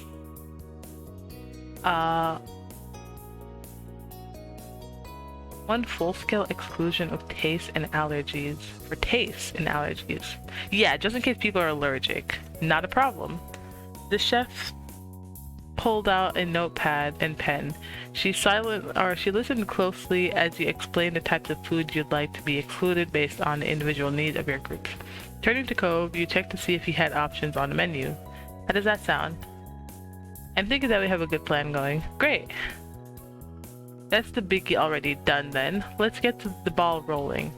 Alright, what's next on the agenda? At the minimum, there's gonna be a main entree in our service, so that's 1 course automatically. And if you're having cake or another dessert, that'll technically be another course for your guests. Although that doesn't count as one of the portion that we offer here, I can go up to 6 courses, the dinner, and as many as 5 additional portions. So we're looking at salad, soup, hot appetizer, a cold appetizer, and or a palate cleanser. Do you know how big you want the service to be?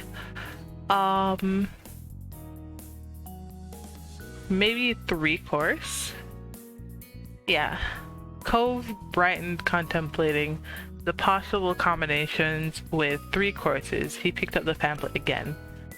I really did want at least one of those other options. 3 courses then, eh? Sounds like it. Do you know what you'd like for it? I want one of them to be a soup. That's a yummy choice. I'm sold. Okay, we have an entree and a soup agreed on. Yep. The chef glanced up from her notepad. She twirled the pen with her fingertips in anticipation. It's coming along nicely so far. What else were you thinking? I would say a hot appetizer. Perfection. That'll be tasty. Oh, and how much heat are you expecting for the dishes? We can keep it all very mild, or we can easily push the spice levels up.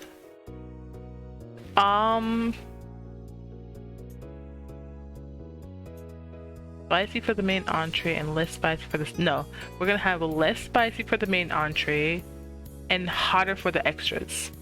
Because I know not a lot of people like or can handle spice, so we're gonna accommodate those people more.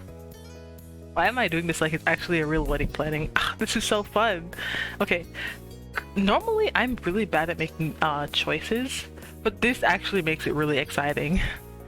Cove crossed his arms thinking about your suggestion. After a short pause, he chuckled. That works for me. I don't think most of our guests will be surprised you had to go with some spicy food for the wedding. We can definitely set courses up that way. Your lips pulled into a happy smile. Not that you were surprised, but still, you are grateful to have Cove's full support here. And the chef backtracked through her notes for a second. She thought over everything that you had discussed until she could pin down exactly what was slipping her mind. What about the drinks? Are we a just water please party, a coffee and tea group, or hard drinkers? There's always at least going to be water, even if you have other options, so don't worry about that. Oh, I'd like there to be okay. So I know when it comes to weddings, a lot of people like their alcohol, but we're gonna have wine. I don't know about beer, because I feel like for me personally, beer feels kind of bar-y like, and I don't know, I feel like wine is more elegant, really. But I like tea because I'm a girl that is a massive tea. Like coffee, I'm not so sure, but we can have coffee for those who prefer coffee, and some fruit juices. Sure, that sounds good. I think we covered it. There's nothing else I'd add. We'll make it happen. So that's the menu type: meal scale, spice level, and beverage basics. Please. Rhonda rolled her sleeves up. Her gaze fell on you and Cove with a new determined gleam. Let's go deeper. Cove smiled nervously at the chef's intensity, but he didn't wilt completely. You had a sneaking suspicion his remaining strength came from the topic still being about food. The conversation continued from there. It dug into the specifics such as the main proteins, side ingredients, the style of the cuisine and the food be based on, and so on and on. It took a fair bit of time, but eventually a finalized selection was arranged. You couldn't get over how delicious everything sounded the longer the conversation went. By the end, Cove appeared just as relieved and excited as you were about the food, but most of all, you are so grateful to have a set menu planned for the wedding. Rhonda, however, hadn't slowed down at all. I see that you're both settling down for a rest, but just hang on and stay with me a little longer. We're not done yet. Oh, there's something else? Yes, and it's called presentation. We can do all levels of flair for your meal. Were you picturing a plain Jane approach, or rather more hoity-toity? That's really a term that people like to use, huh? Because my friend Jackie used hoity-toity a bit, and I think it's really funny how it sounds, but it's actually a real term, and I love that. I love that it sounds weird, but it's actually like, yeah, this is legitimately what it's called. That's great. We love that. The stuff just needs to be on a plate. Oh no, that's too basic. I'd like it if there's some care put into the arrangement. Taking extra steps to make an excellent presentation would be appreciated. Yes, I love the extra presentation. It's good. She's right. It'd be good if it felt special for that day at all times. That works for us. So as I started to talk about way back when, we'll provide the plates and utensils and such. Our plates are white, but they can be completely plain or have like swirly details around the edges. What do you think of that? Before your Cove could even consider giving an answer, she held both her hands up to stop that and stole a glance over her shoulder. Wait, give me another sec. I'll grab some stacks. You should see before choosing anything. Again, without leaving a window to say anything in response, Rhonda darted off deeper into the kitchen. Cove stared at her as she went. His expression was deadpan. You can pick the plates. Thank ya. An abrupt clattering came from the direction she disappeared down, and a moment later, your caterer had reappeared. She kept her word and had piles of plates balanced in each of her hands. She stepped up to a clear counter space. Rhonda spoke cheerily, almost musically, while laying out the first set of plates and some forks to go with them, perhaps so you knew for sure what they'd look like together. Here's the white. Okay. Cove looked on distantly, but you leaned forward to properly scrutinize the pure white dinner plates. Ooh, that one's cute, and there's a swirl. As promised, this time there was an extra design element on the plates. You considered it carefully. Now what are you thinking? I like the swirl one. Got it. Thanks for humoring me. And because you're getting the hot appetizer course, there's an extra piece to the puzzle.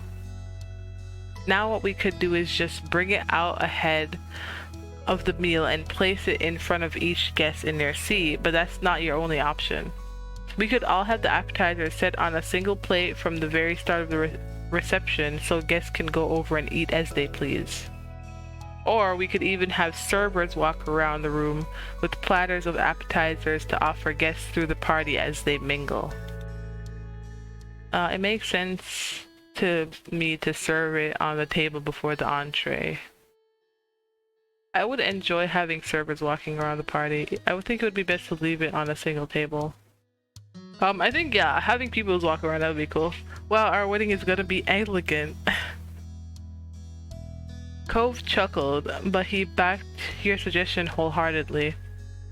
The image of the reception was really starting to take shape in your imagination. Righto, that's what we'll do then. Or we'll do, thank you. And now you can breathe, we're done. Rhonda laughed happily as she closed her notepad and put it aside. Okay, cool. I'm glad we have that worked out. Thank you very much, Rhonda. That's great, thanks for all the help. It's my pleasure. We're looking forward to knocking your socks off. It'll be a 3-course double menu, spicy meal that your guests will be talking about for 3 years to come. I promise. Neat. One last quick question. Sure thing. How do we get out of here again? Rhonda clapped her hands and let out a deep laugh. Cove's face reddened with embarrassment. Go down the hall and take a left to another hall, then a right and you'll find the exit. It was so nice meeting you two. Thanks again. After that, you and Cove left the kitchen and made it out of the building in one piece, following Rhonda's instructions. You both returned to the car with a vigor in your strides. It was amazing to get such a nice meal arrangement and exactly the way that you both wanted it to be. The food was definitely something you are going to be daydreaming about from now until the big day. When you arrived at the office again, Baxter was already comfortably seated and scanning over his notebook. He glanced up from it at the second of the door.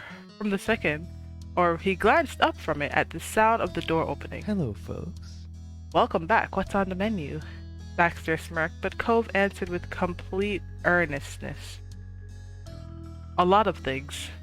Delicious. What shall we be doing today? Okay, what do I want to do? I feel like we should begin the dance lesson. I don't want to settle on our clothes. We're gonna go dance lesson. Exciting. Oh, you want to get started on that? Exciting. I love his voice. His voice actor is so good. Oh my goodness. Okay. Baxter gestured down to the other door in the space, rolling his wrist to point with his whole hand in an extravagant gesture. There's a room here in the building you can use for dance lessons. I'll need to schedule it, of course. We need to be certain there wouldn't be any conflict. If you could wait a moment, please. He pulled out his phone and swiped his finger a few times, his brow furrowed as he checked some sort of calendar. He tapped something with a flourish and looked up with a grin. Cove watched with open antsiness. Cove and I can attend lessons in the afternoon, then Annie, we can have the evening. I believe I can pencil us in as early as tomorrow for the first sessions. Happily, there is enough vacancy in the event room for individual lessons. One-on-one lessons are ideal for this. Every person is at their own level and will need guidance with different aspects. I can get everything arranged today if that works for you. Cove nodded seriously. There was no hesitation coming from his corner despite his jitterness. Let's do it. Yeah, we'll both put our dancing shoes on. Baxter placed the phone down to clasp his hands together. His enthusiasm was hard to miss. Excellent. Excellent, I'll make it happen. And he did. Baxter made the necessary arrangements right afterwards. He asked for your input occasionally and finalized the times. He planned each detail out exactly. Any specific idea that Cove or you had was jotted down and added to the considerations. What kind of music are you thinking of? Would you rather go with something fast or something slow? It doesn't have to be ballroom staples. I'm more varied than that. A recent wedding I helped with went with classical music for the first half and then early 2010s dance music for the last half. There is no wrong answer to this. Cove shrugged and left space for you to answer.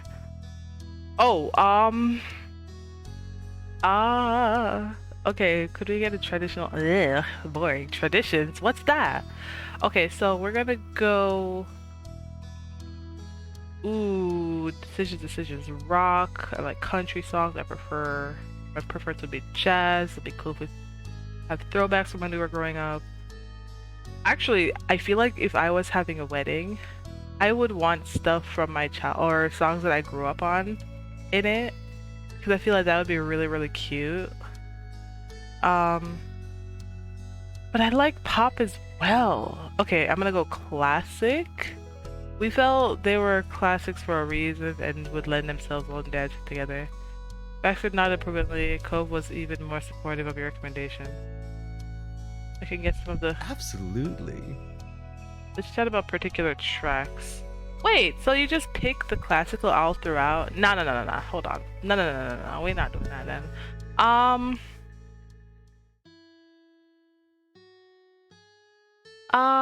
Okay, we're gonna go with pop then. It would be fun if we... It would be fun and would be much more your style than trying to dance to Viva Lana or... Yeah. Baxter nodded approvingly. Cove was even more supportive of your recommendation. Cool, I think I can guess some of the songs you're hoping for. Absolutely. Of course. And speaking of which, let's chat about particular tracks. Okay, that's much better. After continuing to discuss music selections for a while, your office time with Baxter finished and it was time to leave for the day. Goodbyes were all said, knowing that the separation wouldn't last long. Tomorrow wasn't far. The hours passed by quickly. It felt like a blink by the time the session rolled around. A bit after lunch, you drove Cove over to his first solo dance lesson with Baxter. He was definitely nervous on the drive there. Aw, my precious Cove. Look at him. Despite his usual anxiousness, he insisted that he wanted to do the lesson on his own. He would show you his moves after he practiced. You know what? Fair enough, Cove. Fair enough. You wished Cove good luck and drove him off. Hoping he had a good time, you drove off as well as he disappeared into the building. The plan was to run errands until it was time to pick him back up. You had heard about a new store that had opened recently. Ooh. It was close enough that you decided to check it out and see if they had anything worth getting. Unfortunately, the store didn't have a good selection compared to other options, but you stalled in the snacks section. You debated buying something in order to not leave empty-handed. Yeah. Then again, me in real life, when I go out to the store, if I check around and they don't have what I need, I'm leaving. I don't care if I went in there and left empty-handed. If it don't have what I want, I'm not gonna compromise. You bought chips, you bought a chocolate bar, you bought a box of sugary fruit snacks. You bought a box of healthy fruit snacks. You bought pre-portioned package of cheese and... Ooh, cheese. Listen, anything with cheese and anything chocolate related are gonna be my top priority when buying stuff. So we'll go chocolate for now. You plucked the bar off the shelf and bought it.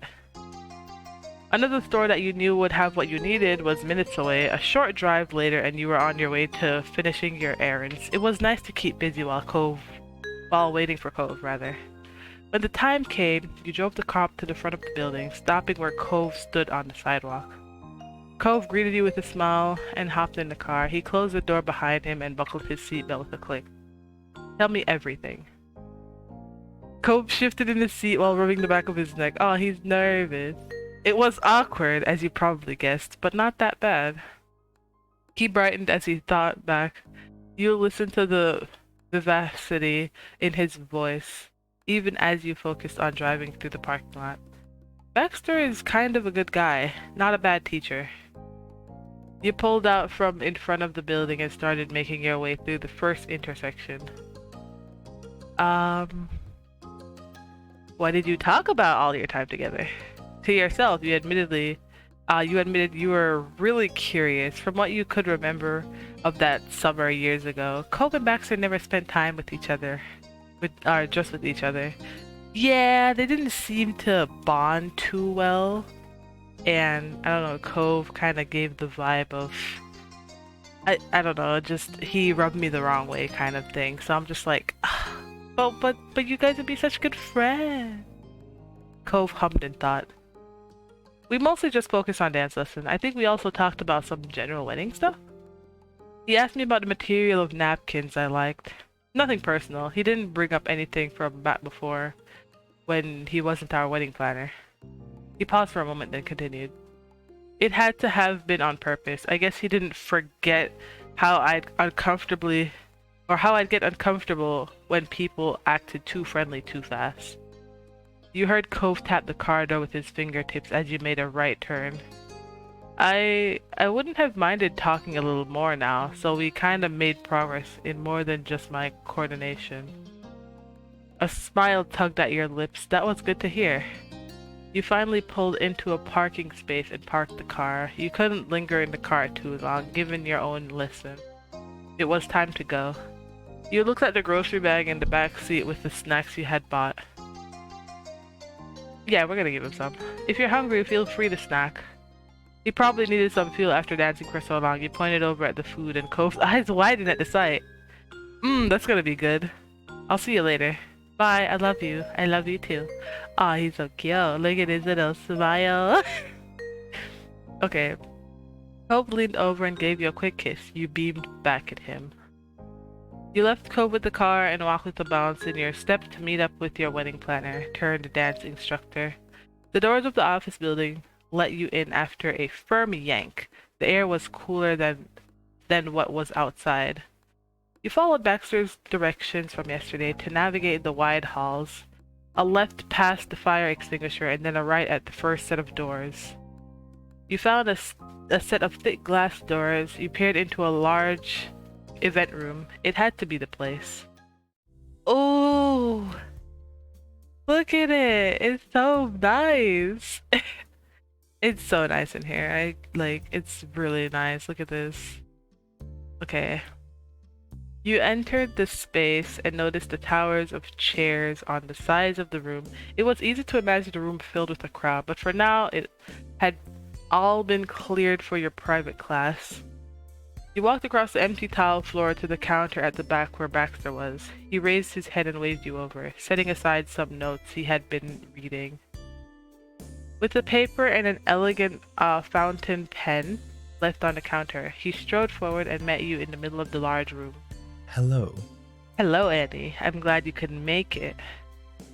Hey, Baxter. Thanks again for scheduling this. It was my pleasure.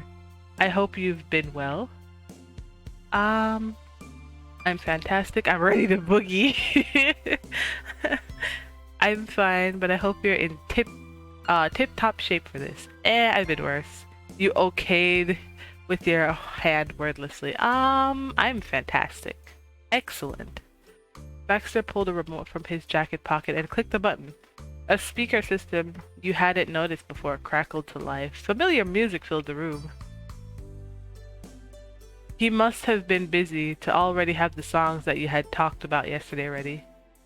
He tucked the remote back into his pocket and then Baxter turned his attention on you. He offered you his hand. Well, I'll lead at first. At least at first. We can switch later if you prefer. His gesture felt grandly formal. He'd had enough performance practice to really feel as if he'd stepped out of a fairy tale ball. You immediately accepted his hand. It was time to dance. His fingers linked around yours and he put his other arm across your back. You relaxed into the proper form for the dance, muscle memory taking over. Baxter did not attempt to direct you, just remaining present as a reliable partner. You followed the music, timing your steps to the rhythm until you found yourself relaxing into it. Also, I'm pretty sure Baxter's DLC is getting worked on, and I'm just gonna say right now, Baxter, we are coming for you, so you best be ready. Practicing like this was helping to smooth out any creases your flow might have had before. Baxter suddenly smirked, the twitch in his lips getting your attention immediately. You know? Oh, you know, I recall that it wasn't just dance lesson I was available for, was it? I also offered to give you rides whenever you needed them, didn't I? Hopefully I haven't let you down with that. It took a moment before you understood what he was talking about. You laughed, clear and bright. I think I'll be alright. We have our own cars now. Ah, we love Baxter. He was impressed you still remembered, but then again, you also remembered it. Or yeah, you were impressed he still remembered. I mean, I'm surprised because he kind of disappeared on us. So I'm like kind of curious to hear what happened there, but I know some people just they separate. They, have other things that they're doing and they can just lose track of people and faces, so can't be too mad. It had been a particularly memorable summer all those years ago. Being firmly in the flow, the discussion died down. The only exchange was the music and the sound of your shoes on the sleek floor in time with each other's. So tell me, how did things go with Cove? Do you still dance often? Why did you never contact me again? You focus on your movement. I feel like it's rude to bring up why he never contacted them, but I'm honestly so curious. Like, sometimes if me and a friend loses contact or we stop talking as much, I feel like it's because I've done something wrong. And it makes me feel a little bit bad, so sometimes I'm like curious to find out what really happened, if it was on me or, just genuine stuff like that. So I'm like kind of curious to ask him, but at the same point, I'm not sure. But I kind of want to ask him either this or that. But I'll ask him this. I'm very curious. He faltered in his step. Ooh. Eesh. Throwing the dance to a halt, he recovered quickly, his toes going back to precisely formed motions. But his face still showed the strain of the upset. I know you had to go back to college, but I never understood why that meant you couldn't text or anything. Oh, look at his sad little face. Also, the art style for this game is gorgeous. He took a deep breath. Tremors went through his shoulders from the effort of keeping his perfect poise. I apologize for vanishing so thoroughly and not even attempting to keep in touch. It was unkind. His lips twitched. It was closer to a grimace than anything resembling a smile, even though you thought that's what he was attempting. I didn't think it mattered at the time, to end it completely once I left Sunset Bird behind.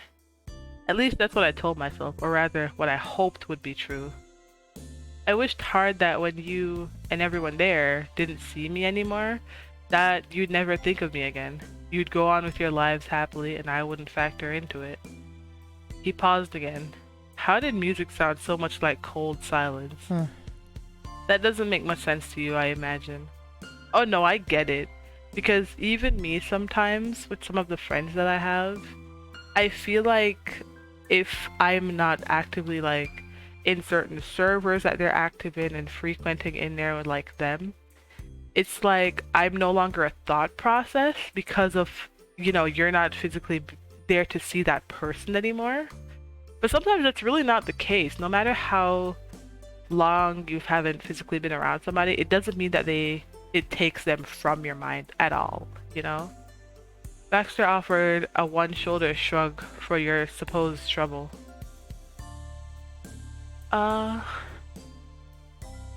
Made a soft, encouraging noise. You waited for him to explain. Don't make yourself uncomfortable. Oh wait, that's probably not the best thing. I'm gonna wait for him. It's the eternal story of my life. I want to be liked, but I can't be important. Exactly. Because with me, I want all the people that come into contact with me to not have anything negative to say about me. So I try to make it as to where I am doing my best to have good interactions and conversation and just scenarios with people so that they don't have anything bad to say about me when mentioned. But at the same point, even those good connections won't lead you to have people remember who you are or find you as an important factor, you know? A friend for a session, a planner at a wedding, that's me. I'm not like him. Cove is a fiance. He stays. He tries. Clingy. I think your friends and family like to joke. I never thought so. He didn't even care for me but was willing to dance together to do a better job for his wedding. In life, there are just some ones, and then there's the one. You found your one, and I'm genuinely thrilled you did, and that he found his. All I want is to assist with that happiness and not get in the way of it. But neither of us are here for our old relationship dynamic. It's ancient history. We don't need to get mirrored in the past when the future is so bright. Baxter's tone was pointed with finality. That was as much as he would say. The pace of the dance sped up, going back to what it had been before. You nearly stepped on his foot at a sudden change. Since he clearly was not going to discuss it more, you didn't attempt to pry for more details. This had gotten into incredibly personal territory. Thank you for saying that. I accept your apology. I still don't understand. You deserve to be important. You said nothing else. You deserve to be important, Baxter. Uncomfortable? You decide to not push it anymore, and the tension slowly drained out of him. What do you mean? I mean, I don't know. I find all of the, like, for me personally, I could meet somebody from, like, years ago, and it would still be I think you're important. You know, if we've met and have one good interaction, that is enough for me to remember you and have you in my thoughts, even if you're not around anymore. Because that's just me. I hold on to sentiment, you know? But some people, they aren't the type of person to, if they genuinely feel like they aren't the type to have people want to see them as such, trying to, you know, tell them that, you know, you're worth it, you're, you know, important and stuff like that. It could make them uncomfortable. I'm getting that this is the type with Baxter. He isn't a man of, I want people to feel sorry for me. You know, I want people to feel like they have to include me or fit me in just because, oh, I feel like I'm alone or I seem like the odd one out. He's just more the type of, I'm okay if I know that you're in a good situation and that you're happy. That's all that that means to me. So we're just gonna, for his own comfortableness, we're just gonna say, I accept your apology. It was years ago, back when you both had some growing to do. Because see, he prefers that. There's just some people who are just like that and there's not really much you can do about it. But, you know, accept who they are as a person, you know? Back when you both had some growing to do, you could forgive him. Baxter schooled his face, and for all the world appeared like the conversation had never affected him. So do you still dance often? No. I don't compete anymore, if that's what you mean. I haven't even kept up with it as a hobby lately. I do it for weddings, if the couple would like me to assist. He gazed into the distance, somewhere else for a heartbeat, then he came back to you and smiled. I still love dance, clearly. He wriggled his eyebrows and put emphasis on his moves. You had to admit that he appeared happy enough during the session.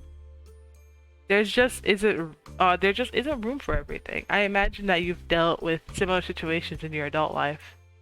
Bummer. You understood what he meant. What fit in your life was different now from what it had been years ago, too. Thanks. Thanks for giving me an excuse to make time for a dance. No thank you. The feeling is mutual. At least all those lessons paid off for your career. It was certainly convenient. You were glad that he found a way to use his skill for good. We're not gonna ask him. We already made it uncomfortable enough for him. I don't think we should pry any longer. The acoustic of the room were surprisingly good for dancing. The music was at a good volume, and despite the tile flooring, the tapping of your steps didn't echo drastically or distractingly off the walls. You tried to relax your shoulder and place more confidence in your movement. Left foot, left foot, turn. You observed the easy way Baxter seemed to glide across the floor. Following his lead was easy, but you concentrated on taking it further. You mimicked what he did, attempting to learn his gracefulness. He chimed in after he noticed what you were doing and made small suggestions as needed. You both continued to dance as the song cycled through and back. Thoughts played in your mind about the surrealness of reconnecting with Baxter again after all these years without contact. However, that was secondary to your goal of dancing well in your upcoming wedding to the love of your life. It wouldn't be much longer until you would be doing this with your husband. I wanted to lead. Can I lead now? I was about to suggest that if you want to give it a try. You both rearranged your positions and you were off across the floor. It was different from following Baxter, but it didn't take long for you to rediscover the right tempo. By the end of the session, night had fallen. You said goodbye to Baxter and Cove came to pick you up in the car. You mirrored his action from earlier in the day, climbing into the passenger seat and clicking in your seatbelt. He took the opportunity to copy you as well. So, tell me everything. Oh, I love him so much. The amused sparkle in his eye let you know that using your words was completely and utterly intentional. You hummed out one of the songs with a grin. You raised your shoulders in a simple shrug. I'm not sure what to think about it. I'm glad I did it. It was awkward as you'd expect. It was fine. It was really nice, actually. You enjoyed connecting with Baxter and couldn't wait to dance with Cove in the near future. Cove grinned widely, happy for you. I'm glad this was a good idea. Also, did I thank you for buying me a snack earlier? It was good. You're welcome. I hope there's some left. You craned your neck around to inspect the backseat. You saw an additional sack and Cove laughed. Don't worry, I didn't eat everything. I bought some drinks to go with them. I thought they'd be nice for a post-dance pickup. Cove better know how much you loved him, especially in moments like this. With the day's arrangements taken care of, Cove pulled out the empty lot and started to drive away. Next time you were scheduled to come by, it would be for the usual kind of office visit. No dancing required. You highly anticipated meeting back up with Baxter. You had a good feeling about where this wedding was going. Okay, when you arrived for your session that day, you noticed Baxter's foot was tapping against the floor in a steady rhythm. It seemed the lessons from the day before were still on his mind. Sup? Hi. Good afternoon. Good afternoon. So nice to see you again. Now, we can keep going over the steps here and there in between other aspects of the planning, but our main focus should move beyond that. What shall we be doing today?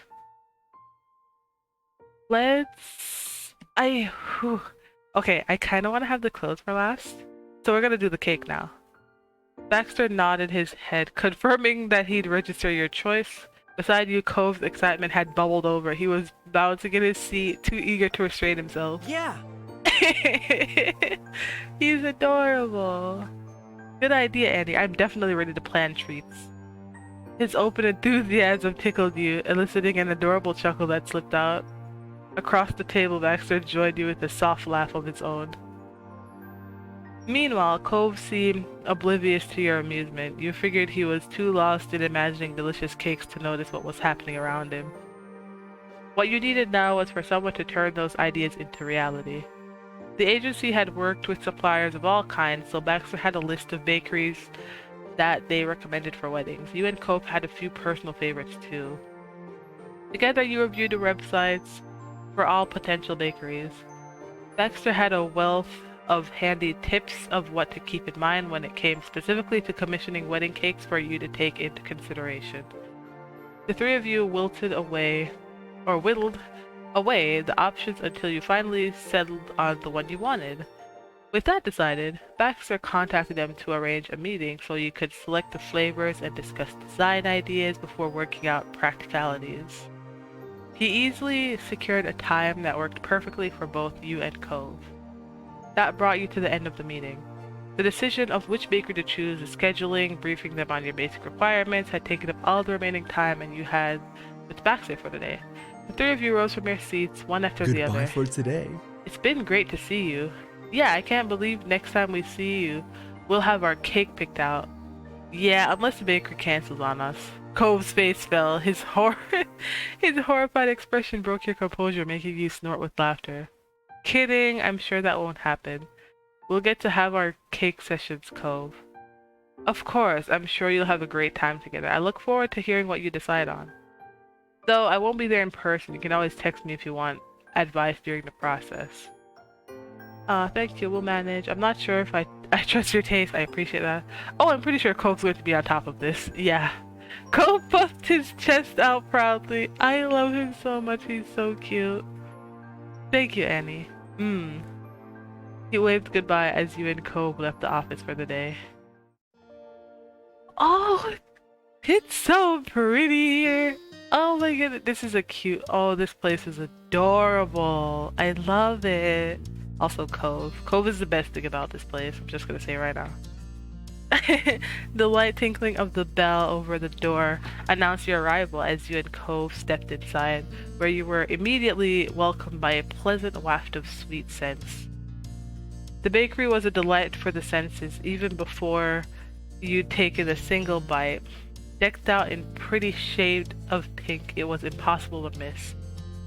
I love this store. If I were to have a store, it'd be pink. We'd have the pink stuff in there because it's my favorite color, let's be real. Cove closed his eyes and inhaled deeply. There was a soft air of cakes and pastries baking in the oven, tinged with warm spices like cinnamon and nutmeg. The display cafe was full of the daily selection of mouth-watering delicacies, neatly lined up and ready to be taken away. The selection ranged from intricate specialty cakes to more rustic, homey brownies and cupcakes. Usually, those kinds of treats would be everything you needed, but today was a special visit. You were entirely focused on the even better desserts waiting for you on the horizon. You could tell Cove shared your feelings. Look at his face, he's so happy. He waited beside you with every outward appearance of patience, but you could tell his anticipation by the way he kept a close watch on the kitchen door as you waited for an employee to come greet you. The uncharacteristic restraint was a stark contrast to any other time he'd visit the bakery, where he'd have rushed over to the display case and immediately began picking out cakes to take home. As he shifted from one foot to the other, you knew he was fighting to hold back those usual urges. Luckily, his self-control wasn't tested for long. Soon, the door to the kitchen swung open and a friendly-looking face emerged. Spotting you and Cove, the person smiled and began heading over. As they approached, you saw that the name on their tag said Xavier, with a little purple button pinned on to one strap of their apron with the words "they, them" printed in black letters. Oh, we love that. Xavier walked right up to you and gave you a welcome so warm you could have sworn it had come fresh from the oven. Hello, thanks for coming to Zake. Oh, that's cute. Is there anything I can get for you? Hi, Cove paused, pointing first at himself, then at you as he spoke. We're Cove and Annie. We've got an appointment here? His voice, which had started out measured and even, became hushed as the thrill of what you were here to do started to get to Cove. When he resumed speaking, it broke further still, devolving into a rushed whisper that Xavier needed to lead in to catch. It's to plan our wedding cake. We're getting married. What he said, we're so glad to be here. Thanks for making time for us. Uh-huh. Cove would sulk for days if we skipped on this part. I want to tease him. He's adorable. Thanks for making time with us. Xavier's eyes lit up at the introduction. Of course! Welcome Annie and Cove, our bride and groom. Cove breathed ever so slightly at those last words, his chin jutting out with confidence. I'm Xavier, the head cake artist here. We're so happy to be working with you for such an important event. You can take some seats right there in front of you and we can start talking about options. They gestured to a nearby table. You and Cove obliged, taking your seats. As you sat down, your stomach somersaulted. You were really here to pick out a wedding cake. The cake that would be served at your wedding. It hadn't quite sunk in before, but being invited to begin had made it feel more official. But knowing that you weren't alone in feeling that way comforted you. You grinned at the love of your life. Cove beamed back at you. The baker had taken a detour over to the back shelf where they picked up a binder before coming to stand before you at the table. I went over the info our baking assistant took when the appointment was arranged, so we can dive right into things. So let's get to it. Starting with the size of the cake, how big do you want to go? We can go as big as 5 tiers high. Maybe. 2 or 3 maybe? Cove tilted his head to the side as he looked for you. As he looked to your for input. I'm gonna stumbling my words right now. Happiness. Okay, I'm gonna tell you right now, if I were to like be actually planning my own wedding IRL, like a big wedding, I'm gonna tell you, like, I don't care how much I have to pay into it. We getting a massive cake because I have a massive sweet tooth. I love sweet stuff like cakes and cupcakes and ice cream and all that stuff. So I'm like, this gotta be nice. But I kind of don't want to overlap what Cove is saying because he barely makes decision as is. But yeah, let's do the 5. Cove's mouth fell open as he stared at you. The corners of his mouth began to curve upward as he gradually recovered from the shock. Seriously? I'm very serious. You nodded, your expression unchanged. Of course. Cove retrieved his jaw and put on his best lopsided smile. Okay, we'll get a 5-tier cake. Yeah! Seeing as you'd reached a conclusion, Xavier noted it down in the binder. 5-tier cake it is. They glanced up from the binder, smiling. That will give us a lot to work with. In terms of decorating, is there any kind of direction you'd want us to aim for in the overall style? Cove pursed his lips, stumped for the question. Artistic vision had never been his strong suit. Though you'd review ideas for decorations and color schemes together, asking Cove to distill those visions and themes into words was doomed to failure. You took it from there and said, I kind of want to go like a little floral theme. Cove sighed, relieved, and expressed his approval. Right. Yeah, that's right. We can work with that for sure. Any color ranges in mind? Again, Cove fell silent, like a kid hoping not to be called on in the classroom. I love the way GB Patch phrases this all. It's so good. Their writing is so nice. I want to aspire to have good writing like this too. Even though it was just the 3 of you and he had no chance of hiding, you could swear that he was shrinking lower in his seat as if hoping to go unnoticed. As entertaining as that was, you decided to spare Cove before he slipped under the table. You spoke and said,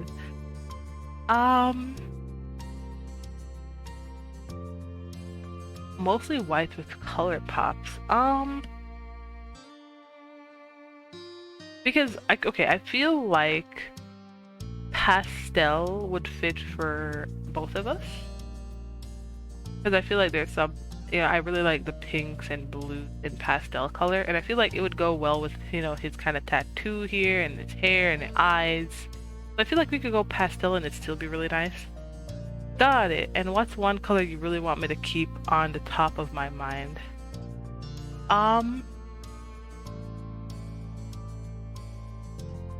It's either blue, green, or pink. But at the same point, it's just, you know what? Since I feel like the thing that we're already doing when it comes to the clothes, I'm pretty sure, I want to focus on getting some pinks and stuff in there. So we're gonna make this be mostly blue. ocean to resemble Cove's favorite, well, one of Cove's favorite things, the water. Nice, nice, I'm getting you. Xavier looked up from the binder. Right, so we're going for a 5-tier blue cake that's floral. You could picture it now, it was going to be perfect. Yep, that fantastic combo is definitely our cake. Cove, who was staring at you like you'd save him from from a life or dead situation, rather than asking a couple of simple questions in a pleasant bakery, gave you a thumbs up. Xavier watched you both with a smile. This cake is really shaping up. Time for the fun part. I'll be right back. They got up and made their way into the kitchen. The fun part? Cove echoed the words, puzzled but intrigued. He peered after Xavier, trying to catch a glimpse of the magic happening behind the closed doors. Craning his neck didn't grant Cove X-ray vision, but that was just fine as you weren't kept in suspense for long.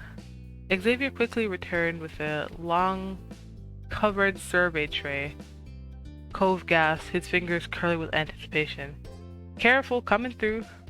They lowered the heavy plate onto the table, where it clattered against the hard surface as it settled. Oh, that's so nice. Look at them all. That's so cute. Nicely arranged and everything. Xavier lifted the cover to reveal several plates of little cake slices, with mounds of different frosting and filling flavors. The beautiful array of colors and breadth of the selection made for a wonderfully present array of treats. Cove gaped, wowed by the revelation. We get to try samples? Xavier giggled at Cove's reaction. Given just how much enthusiasm Cove had, you bet there weren't many precious grooms whose response could compare. You do. They pointed at the tray and began talking you through the selection, starting with the neat little slices of cake. So, we've got a few cake flavors for you today. Vanilla, chocolate, red velvet, citrus, and such.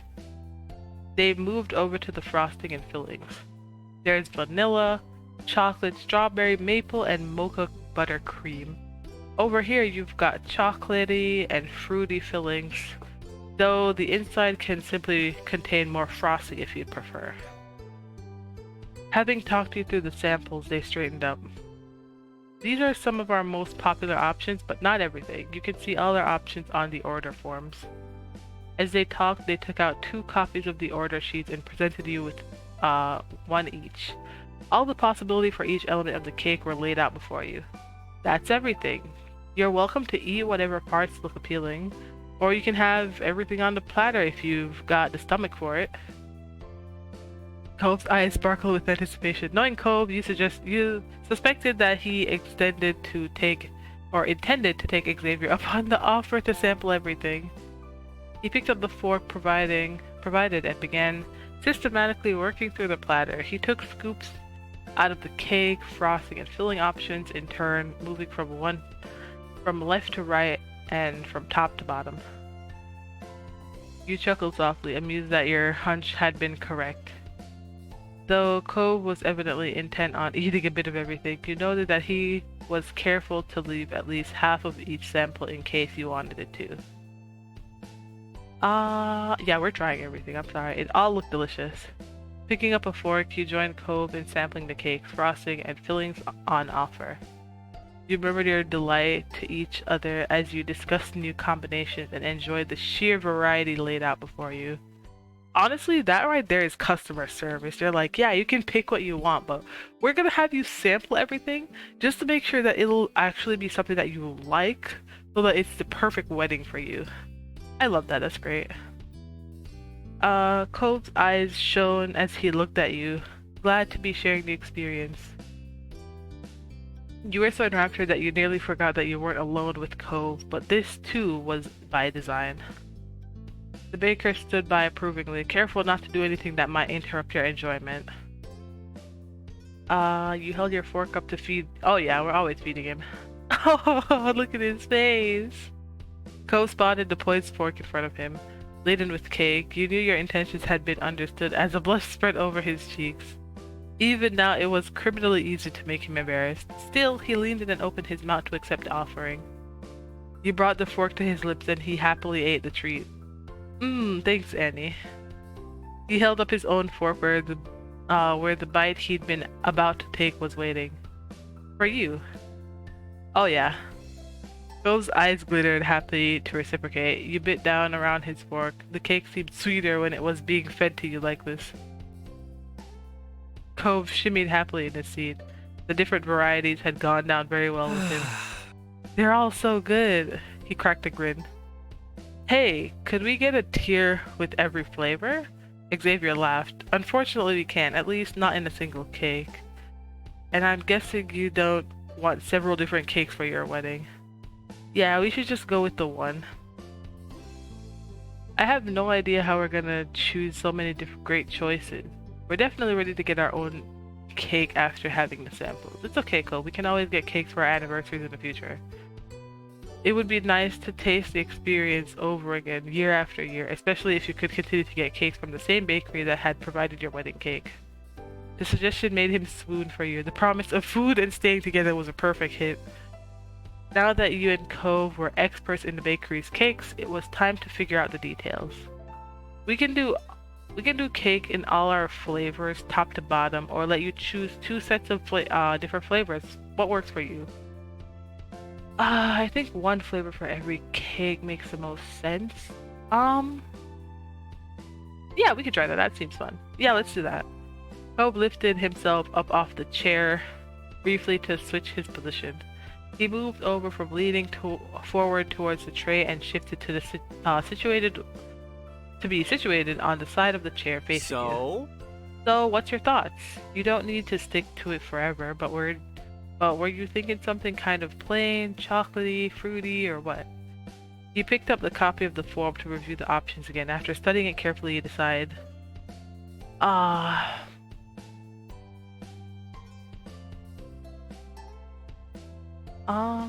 I kind of want to say, chocolatey? Okay. He rested his chin in his hands as he stared thoughtfully into the distance. A smile drifted across his face as he pictured the possibilities for your cake. What about something like a marble cake with milk chocolate ganache and, I hope I'm pronouncing that right, on the inside, and peanut butter buttercream on the outside? Peanut butter buttercream.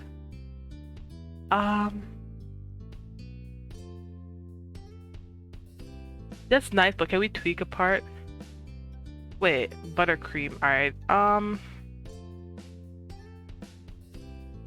Different frosting, maybe? Cove sat up straight, amazed that his idea had been a starting point for your collaboration. Yeah, I'd love you to add your own thing. For the frosting, you like the idea of... let's go... strawberry? Cove, who had been nodding along with your suggestion, recapped the idea. Okay, so you're thinking of a vanilla chocolate marble cake with strawberry frosting and milk chocolate flavored ganache on the inside. Yeah, you got it. Sounds good. Sounds really good to me. Then the mouth-watering cake flavors were all set. You were sure it was going to be a hit at the wedding. The inside of the cake is great. All that's left now is the cover. How should we wrap your baby up? Do you like fondant or maybe ganache? Don't know what that means. What even? Actually, hold on. Let me look up what that is, because I don't think I'm entirely sure. Let's see. What is? Because I don't know. Maybe I know, but just the right term. Okay, so a whipped filling of chocolate and cream. Oh, okay. Okay. I see. Okay, alright. Yeah, so, we're gonna go with,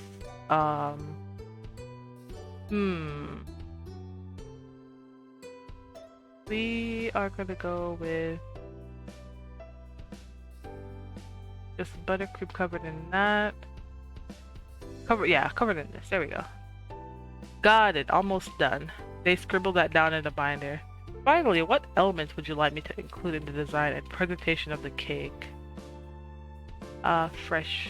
I don't think it needs... Okay, so a bride and groom cake topper, royal icing piping, merengue detailing, edible pearls, sugar-made decorations, chocolate-made decorations, edible paint, fresh flowers, ribbons around the tier.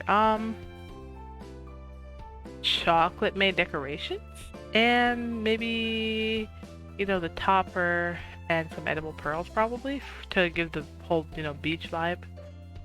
Nice and straightforward. I like it. Awesome, we've got ourselves a cake plan. The baker's word made it official. You'd picked your wedding cake. You couldn't help being especially thrilled about that. The wedding cake was such a focal part of the party. It would be featured in photographs and shared among your family and friends. The joy of the day distilled into a beautiful confection.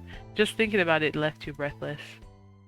You glanced at Cove out of the corner of your eye, wondering if he was feeling as excited as you were. He was leaning forward in his seat, a rapt expression on his face. As Xavier continued speaking, you pulled yourself back to the present. I'll take all the info you've given us today and use it to think up the finished design. I'll keep you in loop on what's going on. Though before you go, are you wanting any other desserts on the side? Maybe cupcakes or cookies, or we could do something else if there's anything specific you have in mind. Yeah, we could have cupcakes, cookie, ice cream, fudge, grapes, wedding pretzels. Okay, I want to do some ice cream. Yeah, cake and ice cream, a perfect combination. We don't make ice cream in-house, but we do have connections with a business that could provide that for us. That's fine with me. You nodded, pleased that the idea could be put into practice. Then ice cream it is. The three of you talked over the details of your additional dessert. Xavier skillfully guided you through it all to determine everything from your preferences for flavor and texture to the quantity you need. Eventually it was all set up. Xavier reviewed their notes in your binder, so you're getting a 5-tier cake with a floral kind of feeling that's chocolatey. And you're also getting some ice cream along with it. Your heart fluttered as you imagined the cake once again, you and Cove standing over it and ready to take the first cut. The side dessert beautifully complemented the cake, completing the picture perfectly. Yeah, those are our desserts. Cove bounced in his chair again, his hand clasped against the edge of the table. His excitement was as palpable as your own. This is gonna be so good. Xavier grinned. Oh, this is making me want cake now. Pleased to see the two of you so happy. Thanks again for coming to us for your wedding. We'll make the desserts of your dreams. You worked through the outstanding specifics of your order with Xavier, who was determined to get everything right for your big day and had an answer ready for everything you could throw at them. Once the final arrangements had been confirmed, you left the bakery feeling confident that your wedding cake was going to be just wonderful. Cove naturally shared your optimism completely. As per usual, you, Cove, and Baxter met up on another day for another session. A few light-hearted words were exchanged as Baxter watched the two of you amusedly. Cove's mood was still shining, and Baxter could tell. I take it the cake designing went well. Like a child who was excited to show their latest work of crayon art to their teacher, Cove shared the news with pure happiness. We're getting a really big one. I'm so pleased to hear that. What shall we be doing today? Clothes. Wonderful. He clasped his hands together at the thought. Well, I could imagine you'll both look incredible, so I recall that the two of you are intending to keep the outfits nice and secret for the special day. Does that mean that you're each shopping alone, or were you thinking about extending the invitation to someone else? I want my dad to come. It sounds like something a best man should do, right? I mean, I know my mom would want to come too, but she doesn't live close, so, Cove shrugged weakly. Baxter nodded with a faint quirk of humor to his expression. It'll be nice for Mom to see it on our actual wedding day, though. of course. Of course. You felt for Cove, familiar with the issue yourself. You could think of a geographically unavailable person. It would have been nice to bring with you as well. Teleporters would make life so much easier. Yeah, it would be a lot more convenient. Even though it would have been nice for Cove to share the experience with his mom, you were sure that no matter what Cove wore, Kyra would still be just as excited to see him on the big day. And it was great that he'd still be able to bring his dad. Make sure you tell him that I said hi. and your own shopping adventure, you pictured how you wanted the experience to go. Then you directed your attention back to Baxter, finally ready to answer his question. I'll be going with my mom's. You welcomed your mom's help on this shopping adventure. The trip was far less likely to end up with you scrutinizing yourself in the mirror when trying on the 13th outfit for 15 minutes, trying to judge it and the previous dozen outfits yourself. With that decided, Baxter rubbed his hands together in satisfaction. Perfect. But before you run off on that next outing, it would be best to choose where you're going. Do you have a preference on which store or stores you'd like to visit? There are 2 excellent local shops that should be able to set you both up with whatever you need. One is primarily a dress boutique, but also has romper and skirt options. The accessory selection is also divine. There's also a shop that focuses on suits, pantsuits, skirt suits. They have it all. They have it. They also have all the relevant additions that you'd be likely to want. I'm gonna wear a suit, so I guess I'll need to go to the suit shop. What do you think? And you? Yeah, we're going to the boutique. It's doable. That works. I'm sorry, I love his voice actor. It's so nice. Cove nodded in agreement. Lovely. You make this so easy for me. Oh, the little blush on their faces. Cove sounded pleased as he reached over for his notebook on the nearby, or Baxter sounded pleased. When he reached for his notebook, he clicked his pen and jotted something down. I'll leave the rest up to you and I'll see you both during our next session. Good luck. His smile was curled but bright. He waved you both off. Thanks. Cove's voice was nervous as he started to shuffle out. You got up following him. See you next time, Baxter. Time passed from your meeting with your planner, and soon both you and Cove were going out for the big shopping trip. You temporarily said goodbye to your fiancé. You hugged Cove and he squeezed you back with a big grin on his face. Have fun, Annie. You have fun yourself. Cove nodded, bouncing on the balls of his feet. You could tell he was slightly nervous, but still looking forward to the rest of the day. Your car beeped when you unlocked it, and you climbed in the driver's seat. Cove waved you off when you left. You swung by the neighborhood and picked up your parents along the way. Mom and Ma joked about who called shotgun first and who would spread out in the back seat. It was a pleasant drive, full of light conversation. For example, you learned that there was a rumor going around Sunsetburn about finally fixing up the old park. Mom doubted it was going to happen since apparently it had been going around the grave pine for a while. Mom didn't think there would be smoke without a fire. But that's getting off topic. What are you hoping to find today, Annie? You mentioned a few of your ideas and your parents listened eagerly, chattering about possible ideas for the rest of the drive. Up ahead was a very proper, fancy building. You could tell it was going to be really nice. Oh, I'm sorry. I love when it comes to lace. Oh my god, look at it. It's so pretty in here. I don't know. I think these things are like really like, I don't know. I like dresses, you know. Okay.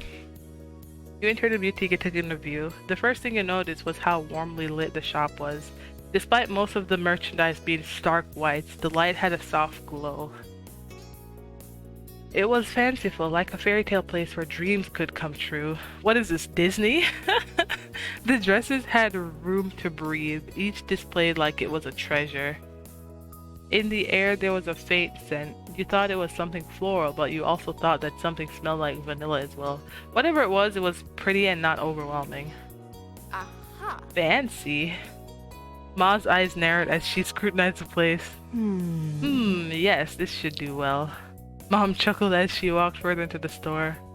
Well, if Lonnie says it's acceptable, then we're in good shape. They're so cute. A woman with an official-seeming binder stepped across the floor, her high heels not clacking once. She made eye contact with you and smiled. Hello, is Annie here? You got it, I'm Annie. Thank you for coming and congratulations. My name is Gabrielle. I like Gabrielle. And I'll be your stylist today. We'll do everything we can to find you your dream look for the day. She grinned brightly and gestured for you to follow her. She led you over to a sitting area. One sec. Before you settle in, let me give you a few measurements. You obliged, and Gabrielle took a measuring tape from her pocket and wrapped it around you. You could tell that she had a lot of practice with how efficient she was at it. Thanks so much. Now feel free to sit. We can get this going. You sat in the middle of the seats. It seemed appropriate and with how the spots were arranged, as you'd be able to get up and out easily. That'd be helpful considering why you were there. Your mom spilled into a couple open seats. Ma still seemed to be inspecting her surroundings while Mom beamed at you. Gabrielle flipped over her binder and tapped the laminated pages with her manicured nails. To get an idea of your vision, I have a few questions for you. This will guide the selection process. I find it makes things a little more manageable if I bring you options instead of your preferences option based on your preferences instead of you going over every single piece you've got. Or we've got. We wouldn't want to overwhelm you. Ma smirked but made no comment. She had supervised a boutique since you were a child and likely knew more than most of the employees here. However, you appreciated that she was respectful of their process. I know it's a lot to think about all at once, but just take it one question at a time and remember that we can always go in another direction later if you want. Cool, I'm ready. The stylist handed the questionnaire over to you and you skimmed over the questions. It got more detail as it went, but the start was fairly simple. The type of clothing you want brought out was a dress. That was a non-traditional style. Specifically, I want it to be like a soft pink. With what kind of garment you wanted and the desired color filled out, the questionnaire transitioned into more style-based questions. You went down the list picking out descriptor after descriptor that sounded best. Modern, shiny, matte, textured. We're gonna go textured. Fitted at the top and then flowing out, yeah. Laced. Long sleeve, short sleeve, 3/4 length or sleeveless. I kind of want sleeveless. Floor length. Finally, you handed the binder back to the stylist. She ran her gaze up and down the page. I'm on it. I'll go get you something. Gabriel turned on her heels and headed to the back of the store, out of sight. The distinct sound of the stylist's heels deliberately not clicking on the floor alerted you that she was coming back. She carried a dress that seemed right out of what you pictured from the questionnaire. It was the right color, right fabric, the style you indicated. Seeing all the elements put together in a single piece, the dress had a fanciful feel to it. You're fantastic. I love it. That's a quintessential wedding dress. It's gorgeous and very Pam. What do you think, Annie? This is it? Your stylist lit up at your approval. She held the dress closer to you. Then you should put it on. The stylist walked you to the changing room. A generously sized space with a full mirror closed off by a heavy curtain. She hung the dress on a metal hook. Now, before I give you some privacy, would you like me to grab any accessories to complete the look? I want a veil, an anklet even though we're not gonna see it yet, and the bracelet. I don't think, maybe ear, actually. I think that's it. You shared your ideas with the stylist. From your description, she had something in mind and left you to collect what you'd requested. You closed the curtain after Gabrielle was gone. You were glad that there was a space to put your clothes when you changed out of them. You slipped into the dress. It fit well for something off the rack. Gabrielle knew what she was doing with sizing. You inspected yourself before you left the dressing room. The view from the mirror was breathtaking. You truly were about to have a wedding. You slid the thick cloth partition aside and stepped back to the main floor of the shop. You paused in front of another well-lit mirror and beamed. Gabrielle walked up and accessorized you. The look was finished. In the mirror, the day you were planning for looked back at you. You in the dress you'd wear to the ceremony. It felt real. Excited. You felt like jumping for joy and struggled not to run around telling everyone in the shop how lucky you were to be marrying Cove. You nodded at your reflection and then spun around to face the others. Ma hugged around Mom from the side. Oh. It's amazing, honey. Mom took a moment to recover from being bowled over from the unexpected hug, but railed. You've never looked better, kiddo. You twisted around looking back in the mirror. It was the right choice. You went back to talk with the stylist together and she helped you get things sorted. Gabrielle took more of your measurements and discussed the shoes you'd be wearing. The boutique was tailored to dress to fit you and your shoe size exactly. It didn't take long to wrap everything up. You thanked Gabrielle for her help and had every belief that the next time you put on that dress it would be one of the best days of your life. When outside, the first thing on your mind was calling Cove to let him know you were done. You selected Cove's name in your favorites and tapped the call button. He answered right away. His voice was chirpy over the phone, eager to talk to you. Hey, Annie. Hi. How did it go? I got it. I will be showing up to the wedding in clothing for sure now. I'm so glad. That's so good. I'm glad it worked out. He sounded sweet and a small part of you melted. Talking to him made you even happier than you had been for successfully finding your outfit. How were things for you? I did it too. Me and Dad kind of struggled, but it worked out. I'm pretty sure it's all good. You should like it. I can't wait for you to see me and what I found. I can't wait for us to see each other. Why am I not surprised that it was a struggle for you? I'm sure your efforts will pay off. I can't wait to see each other. It's going to be amazing. This is a surprise I can wait for. Suddenly the days before the wedding seemed even longer. Now you would be in suspense. Should I say sorry now if I cry when I see you? I know it's gonna be perfect. But I should probably let you go. We can see each other in person once we get back. I love you. Goodbye for a little bit, Annie. I love you. I love you too. I'll beat you there. See you. You ended the call gleefully and tucked the phone away. Then you pulled out your keys and hurried off to your fiancé. You also gave your appreciation to your moms for not interrupting your conversation with Cove. They had been able to sense you'd been missing him and needed that time. You parked in the familiar street to drop off your moms. With the car parked in front of your old house, you said your goodbyes. Thanks. Thanks for letting us come along. Hopefully we didn't cramp your style too much. I'm sure we'll see you soon. You thanked them for joining you and waved until they disappeared into the house. In the car, with the scenery flying past you, you reflected on that day. You thought back to what you had put together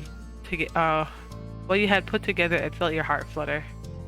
The image was crystal clear. You could see yourself in it, and the view of your wedding day had become much more defined in your mind. Right on time, you entered Baxter's office for the next meetup. He was waiting there for you. Hello, were you both able to find pieces you're happy with? I think so. It's gonna be wonderful. Yeah, as it should be. With all the work, planning, and effort a thing of the past, you were having your final appointment with Baxter. The two of you situated yourself on a purple couch in your normal spots, though Cove was unable to treat the visit as anything near normal. His legs had stiffened from nervousness so badly, the bend in his knees was like the snap of two branches. He nearly fell onto the cushion. Baxter, on the complete opposite end of the comfort spectrum from Cove, smiled with a natural ease. Well. Then this is the last time we're likely to see each other until the day of your wedding. Are you feeling prepared? Yes, no, I'm not sure. After how many meetings and appointments we went through, definitely. I am, but I'm not sure Cove is. Maybe Cove is, but I'm not. After how many meetings and appointments we went through, definitely. Cove didn't react whatsoever. Not to Baxter or you, he was frozen solid. Baxter ran his hands along the inside edge of his jacket and placed his most encouraging smile on his face. To be honest, In all honesty, you've both done beautifully. Your wedding will be an event to be proud of, and I'll be there to make certain it flows smoothly. All you need to do now is enjoy yourselves. Each line Baxter spoke chipped away at the frosted shell around Cove until it cracked. Your fiancé replied in a small voice. Thank you. That's what I like to hear, thank you. Now. Having broken the ice, Baxter easily shifted back into work mode. He touched the tips of his fingers to a pile of papers on the desk to his side.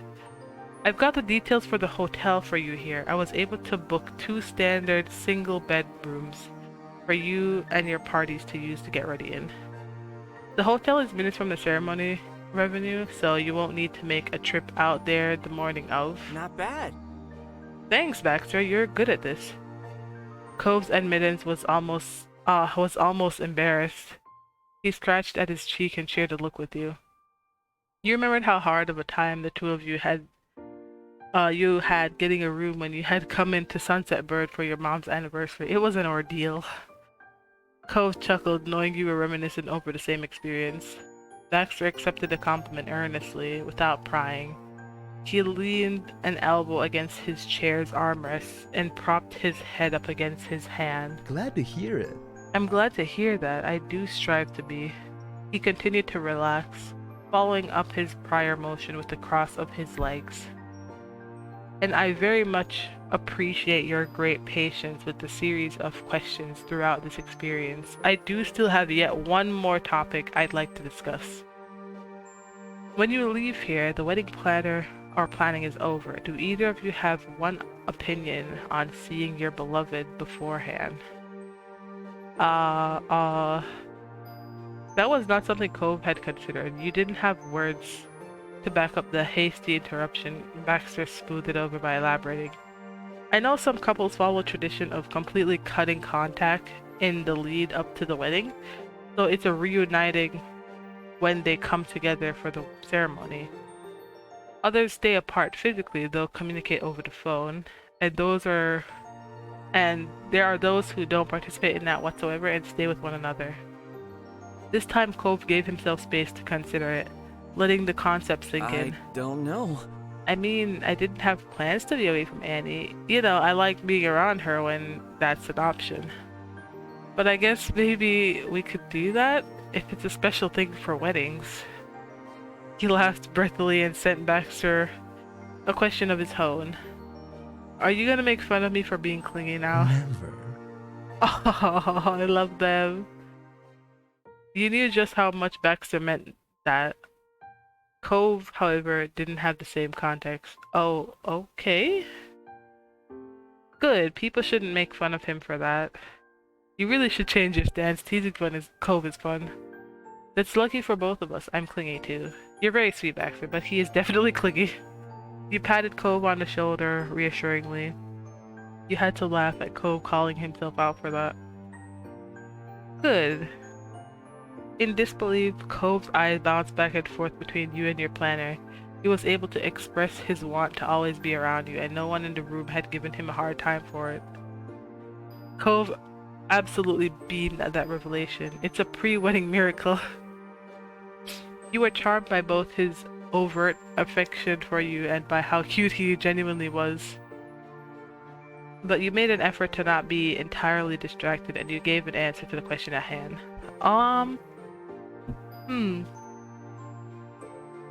Because I wanted to be very emotional for when, you know, we're not together, but then we're finally meeting up physically on the day. So I feel like that's what I would do. Yeah, Cole, would you mind staying in a separate hotel room? We can meet up at the wedding later.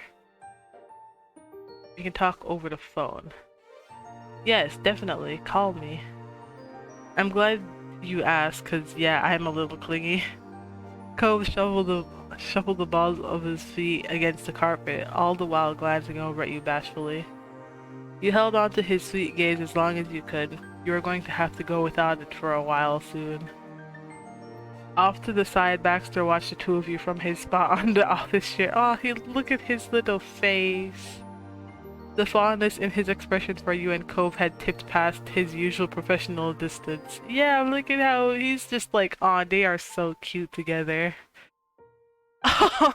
Look at the faces of these boys are going to give me diabetes. They're just so sweet.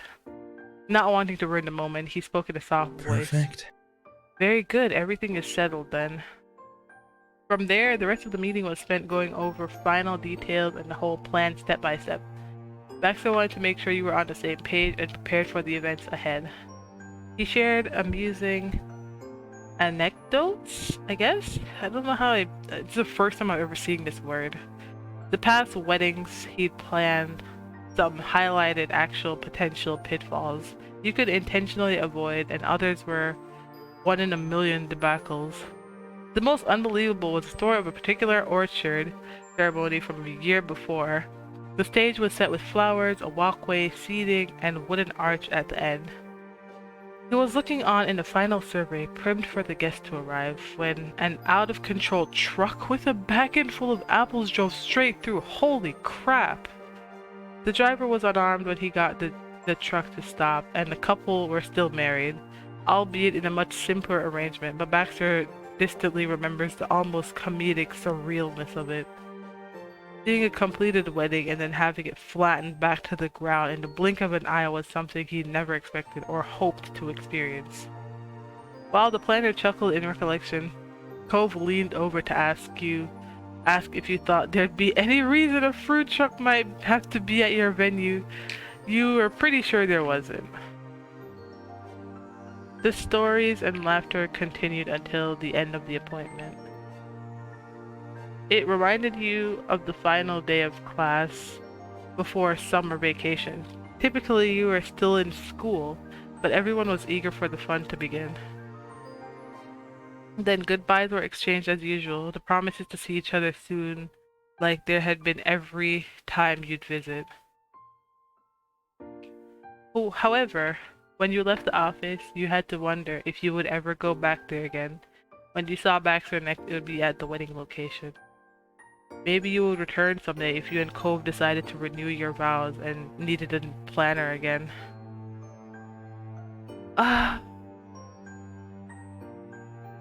Or maybe you could visit just as friends and not as customers. Under a wide starry sky, you and Cove hopped into his car to head back. Despite having done it many times before, it felt completely different that time. After the click of seatbelts being snapped into place, there was a silence in the cab. None of the boisterousness from minutes ago had come along with you. Cove's expression was pensive as he rounded the curb and got the car out onto the street. A gentle rumbling resonated over you from wheels rolling across tarmac.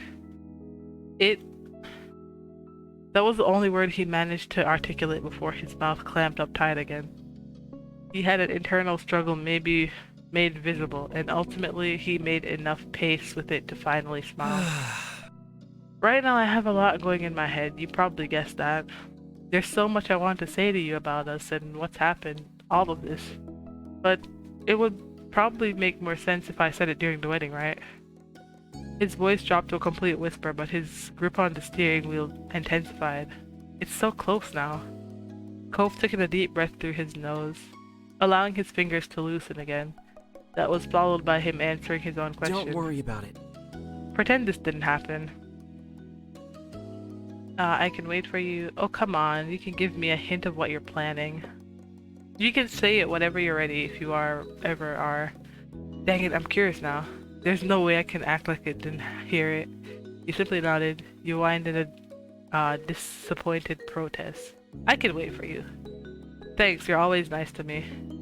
That warmed you up inside. Nothing felt better than knowing he could rely on you. But there's a lot of other things I'm thinking about too. Like the fact that these are the last moments of our lives together, not being married.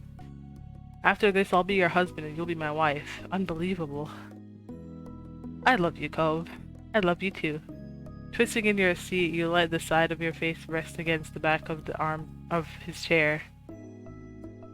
You rested there at the end of such a long project, watching your almost husband as he continued to drive ahead. The two of you are moving forward, full of hope and anticipation for the near future. After days, weeks, years of waiting to commit yourself to the love of your life, the morning of your wedding arrived. It was a realization that hit you as you laid in a dark hotel room. You were still half asleep and totally cozy. You were awake and feeling peaceful. You were fully awake and full of excitement. You were wide awake from nerves. I wouldn't say awake and peaceful. You weren't able to tell exactly how long you'd been up at that point. You rolled over to check the time. Sat on the side table next to the bed was the stock standard digital clock, flashing the current hour and minute in bright red lines. It was time to get up, at least it was if you didn't want to be late or show up to your wedding in pajamas. The thinking of that, it struck you that Cove had to have gotten up as well if he hadn't woken up even earlier. Reaching over to the table, you got hold of your phone. Clicking it in showed a string of new messages. It wasn't hard to guess why people might have things they wanted to say to you that particular day, but one name on the list caught your attention over all others. Cove. He'd messaged you. You opened your chat with him instantly and read each individual text. I'm awake. I want to call you, but I don't want to wake you up if you're asleep. It's important to have a good night's sleep, especially now. And all the time. You can call me when you want to. I love you. You'd started grinning before you'd even finished the set, and by the end, your heart had started pounding painfully. Cove brought you just joy so effortlessly. You tapped at the screen to switch from messages to his contact page, clicking to call. There was already an answer the moment you'd lifted the phone to your ear. Hello, Annie? Yeah, it's me. Oh, cool. His tone grew softer, and you pressed the phone closer to your ear. Congratulations on your wedding. Congratulations on your wedding. He chimed back happily. Thank you. I'm fumbling on my words because this is just so touching. Oh my goodness. Yes, when I am nervous, I fumble further. Leave me alone. It was a lovely moment to share, both mundane and incredibly special in its own way. But then Cove gave a deep sigh. The gentle voice turned to a distant whisper. It's almost time. He brought some levity back to his tone with a joking question. Would it be wrong to say I'd rather go see you instead of getting ready? Yes, Cove. Not to say, but you shouldn't actually do it. Think of how much planning we did. We can't let that go to waste. And forget that planning we did. Let's just go hang out, you joked. You firmly but affectionately huffed at the... Yeah. That got a laugh from Cove. I'll stay. People are coming here soon for the wedding party. After making a declaration to the to be responsible, he stalled there. Alright, yeah. Cove's yeah wasn't directed at anything in particular. He was grasping to fill space, to buy time while he sorted his thoughts. We're getting married. I'm going to marry you. The gravity of the occasion fell on Cove heavier and heavier as he vocalized it. My stomach hurts. Cove? You weren't able to say another word before he sucked in an audible breath. I have to go. Right now, I'm getting nervous. It's gonna get worse, but I want to do this, more than anything else. Your heart went out to the man you loved. You knew how these events were a struggle for him. There was a gasp as he finally let out the air he'd been holding in. Bye, I love you. It'll all be okay, Cove. You can do it. Bye, see you soon. Don't force yourself too hard. I love you too. Goodbye. I love you too. Without letting his determination last, Cove ended the call. As short as an exchange it was, hearing his voice had been such a nice way to start the day. You knew you'd made the right choice to not fully separate. There was no point in lingering, and you slipped out of bed. You had places to be and people to see. Your clothes were hanging up against the door as a small hotel closet, and you went over to check out the outfit. You gave your arm a good stretch, feeling pleased with the assessment. Everything felt perfect. From there, you went to the bathroom to brush your teeth and shower before anything else. Once clean and dry and half dressed, you went back out into the main space of the hotel room. Your phone lit up with a new message and glanced at it. The wedding party had arrived. They were in the lobby. You put your own phone down to pick up the hotel's landline. When the desk manager answered, you explained the situation and they promised to lead the group up to your room. They ended simply. or the call ended simply. A short time later, a knock vibrated through the heavy front door. You answered it right away. Lee was there with a smile to greet you. The rest of the party filled in after. Congrats and hellos were exchanged as they passed. It's really nice to see you. You had decided to do your own hair. You had a stylist coming to do your hair. You had decided to make Ma do it, Lee, Miranda, or Kyra. We're gonna go with Lee's judgment. And you'd put makeup on, you'd hire a stylist. We're gonna make Kyra do it. Kyra's makeup always looks so nice. Like, woman looks so much younger than we were, and she's like, bro. Lee knew the arrangement and would make sure it stayed on track. You and your party got right to work, changing, primming, and polishing up for the occasion. You got yourself tucked, zipped, and buttoned into your fanciful dress. With a series of rapid, but not especially loud, knocks struck the door. Only a few people could come to the room without approval, and the sound was not Cove. There wasn't any of his usual notable pauses between knocks. That left one other main option, you thought, as your best woman went over to answer the door. There he is! Look at the boy! He's here! Nice. There was one other side of on the other side was your partner in this wedding journey, Baxter. His outfit looked as though he'd reverted back to his teenage self. It was all black. But you were aware that staff would be dressed top to bottom in dark shades to be recognizable to the guests as employee and not as possible long-lost cousins twice removed. He offered his polite greetings of his own to you and your party. Hello, and a very good morning to you. Hi, good morning. You look incredible already, but don't fret, I won't interrupt the process for long. How are you? I'm here to check in. Is there anything you need? Everything is good here. You wouldn't happen to have a Cove on you somewhere? I've got it under control. Will do the one with Cove.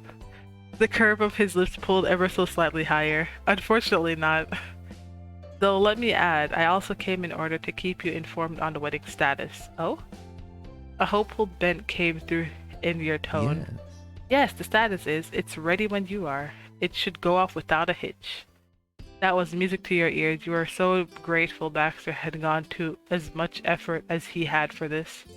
With absolute earnestness, Baxter wished Take you well. care. Take care, Annie. I'll let you return to your preparation now. See you very soon. The light-hearted mood of wedding work swept back in with no further distractions. Cleaned up your nails, painted your nails.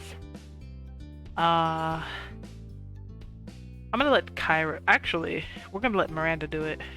I had long nails. For the paint, give me the pastel. That was specifically pink. Your party was there to get you through the whole morning of preparation. There were laughs and a few tears, all happy. There was a time investment, however, the look did eventually come together.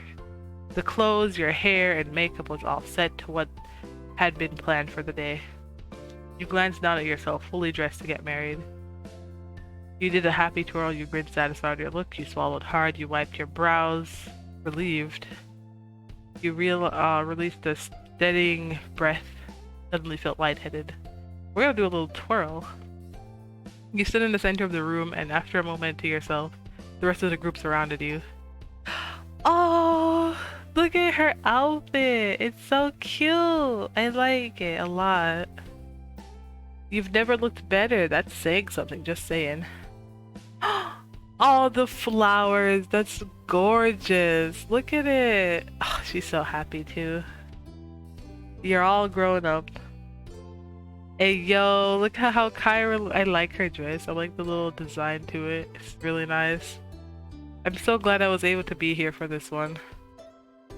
Oh, look at Miranda. She looks so nice. We got a thick queen up here. Miranda looked on, completely starry-eyed and amazed. Then the moment had arrived. You didn't have to wait any longer. Your wedding was about to begin, and Cove would be there when you arrived. You took a deep, steadying breath and stepped out into the hallway. Rapidly, you made your way to the elevator and took it down to the lobby floor. It didn't take you very long to weave across the hotel lobby and exit through the front doors. Outside, you immediately spotted a rental car that was sent to bring you to the poppy field. You slipped into the car, and your best woman tucked in after. Yes, let's go. Closing your eyes, you got comfortable and enjoyed the ride. There was plenty of legroom. Glancing out the window, your eyebrows raised in surprise because you recognized just how far you were from the poppy field. It would only be a few more minutes until everything you'd been working towards would finally come to fruition. You were so joyful, your peace was overcome with the building nervousness. Your peace was overcome with a busting excitement. Nothing felt real at all. Excitement, always excitement. You should have guessed the relaxed feeling you woke up with was just the calm before the storm. The closer you got to the venue, the more you felt ready to jump out of the car. Your thrill was buzzing under your skin. Placing a hand over your racing heart, you couldn't wait. Lee couldn't sit still. She kept squirming until she eventually decided on lacing her fingers together and resting them in her lap. This is gonna be incredible. It's already amazing, Annie. Thank you, I'm glad you're here. You reached over and hugged her. You teared up. You smiled gratefully. I don't want to tear up. I'm gonna ruin the makeup. We're gonna say, I'm glad you're here. Me too. Same. Lee watched you silently as her grin stretched ear to ear, and then she elbowed you playfully. I can't imagine you going through all this wedding stuff without me. Shaking your head, you rubbed the spot on your arm where she elbowed you. Lee raised a curious eyebrow. I don't think things would have been too different. Hey! But I wouldn't want to get married if you weren't here to celebrate it with me and Cove. Seriously, I wouldn't miss this for anything. Baxter wasn't kidding earlier when he said that the hotel was near the ceremony. The trip was already over and there wasn't another second to spare. Not able to remain contained for a second longer, you exited the car, went forward, and finally took in the first sight of your ceremony. Oh, it's so pretty. Oh, that's so nice. The field of white linen poppies. Warm rays of sun drifted down on you as floral-tinged gusts of wind came out from over the expansive hills. It was soothing. Beyond the chairs for your guests, as an art bursting with leaves and flowers, as if it had been sprouted from the ground itself. Everything was aglow. Even the pastels of each individual poppy seemed to sparkle more than usual. Annie. Hello, Baxter. Your planner had immediately been informed of your arrival and came to greet you right on Good schedule. afternoon. How good to see you again, and so soon after the last time. He tilted his head in your direction casually while chuckling. You stood tall, smiling wholeheartedly, which was all you'd been able to do the entire morning. You could imagine how tired your face would be once it was over. But that was a problem for future you.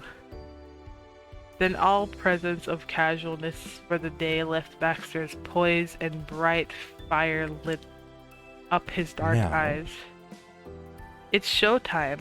Let's get into our proper positions.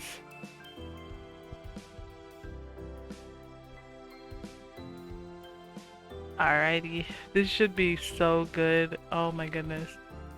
Nervousness building. Alright. The wedding parties are being led to the front where they'll stand by. All guests are getting directed to open chairs in the audience area. Annie, please go back further with me so we can be ready for the aisle walk. You also might see Cove too early if you stay here, so we can't delay or dally. Sucking in a full breath, you let yourself be led away by Baxter. You only had to hold on a little longer, then you'd get to see him. You and the planner went back down the bend, and there was an eager hastiness to your paces. A corner was turned, separating you from the main scene. Does that sound alright? Wait here for the music cue, then walk. Then you can walk, okay? Alright, it's gonna be the best walk any one of these people have ever seen. Good luck, Annie. I'll congratulate you when it's over. He grinned coyly before leaving you there. He had to handle more of the arrangements behind the scenes so that you and Cove could have your spotlight. But look at this place though. Like, look at the beauty of all of this. I like can't imagine like I can't imagine being in a place so beautiful. Like that's insane to me actually.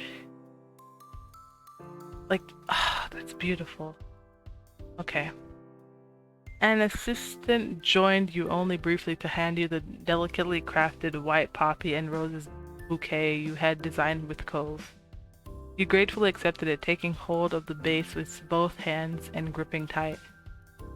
They made their exit while you tried to relax by breathing in the gentle perfume of the bouquet. It was sweet and beautiful, reminding you of Cove. While standing alone, footsteps, the distant chatter of a crowd, and your own heartbeat pattered in your ears. Your eyes closed as you strained to hear the cue above the rest of the noise. But there was no need. You knew the moment had arrived when everything in the distance went silent. It even felt as though your heart froze in place, not wanting to be the one thing to interrupt. The first note was struck, and that was all you needed to move forward. You began to walk to where you knew he would be. You came back around the way to place yourself in the spot you first had been in upon arrival. The very start of the aisle, a tiny but momentous journey was in front of you.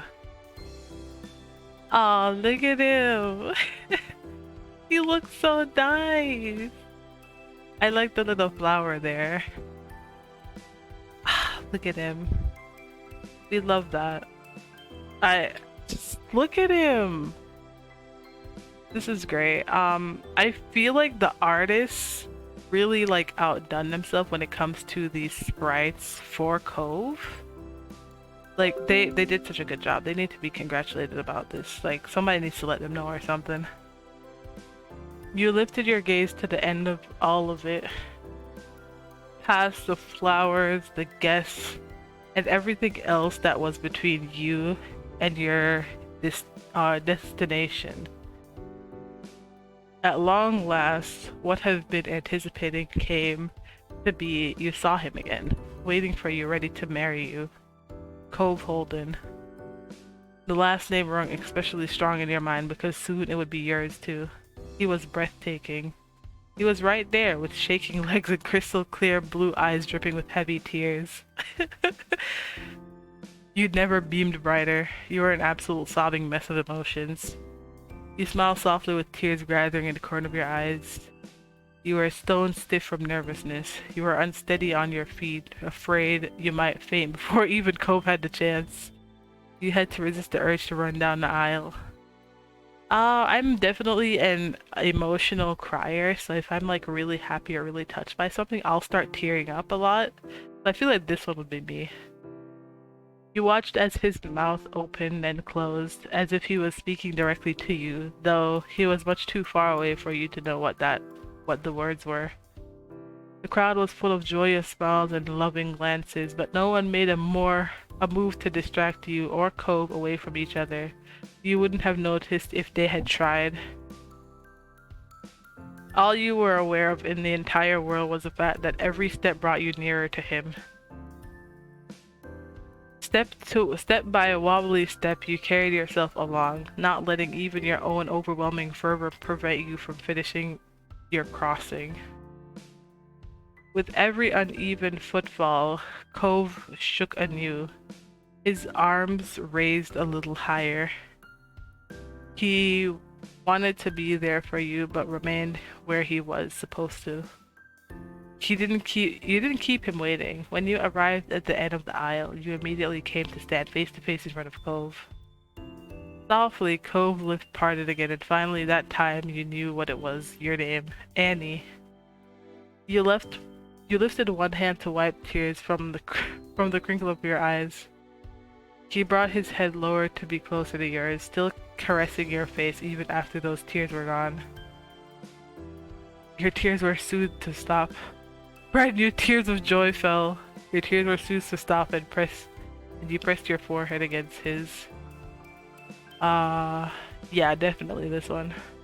It couldn't be helped. The delicate way he held you only made your emotions swell more. But you embraced it, nuzzling against the one person who impacted you in such a way. A hush came over the crowd as the justice of the peace began to speak. It was time. The ceremony speech flowed over you. You listened to each word, but sentences faded out of focus the second they had passed. It was like having a dream. Thoughts and feelings in your own mind held far more weight than anything outside of them. Aw, so cute. What did break through to you were Cove's bashful gestures, shuffling feet, quivering eyes, a palatable, nervous energy that was barely swallowed down. Not one single movement went unnoticed. Before you could completely lose yourself in Cove's gaze, your attention crystallized in an instant. The justice of the peace had said Vows.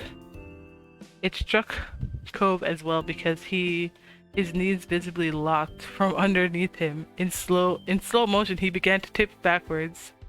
You instinctively grabbed onto his wrists, pulling on his sleeves in an attempt to keep your beloved from leaning further. Numerous sets of arms rose from all over as both of your wedding parties poised themselves to catch Cove if he fell their way. Derek took an extra step further by actually stepping forward. He made certain he could get hold of his friend if he came down. Cove regained control of his legs and caught himself by anchoring back on the balls of his foot. He kept that firmly planted. He was still so absorbed in the moment that the notion of to be embarrassed by his near fate didn't take up any space in his mind. It was as if it hadn't happened, at least for Cove. The justice of the peace, however, lifted a brow, assessing if your groom was physically capable of completing the ceremony. For all his trembling, Cove stood stiffly, a pillar that could not be moved. It was enough to appease your justice of the peace into continuing. The couple has chosen to prepare their own vows, and they will share them now. Cove Holden, please begin. Is this going to be voiced? He took in a long breath through his nose. Probably not. After so much build-up to the wedding and all the effort that it took to create it, this was the final hurdle for him, articulating his deepest feelings out about you out loud.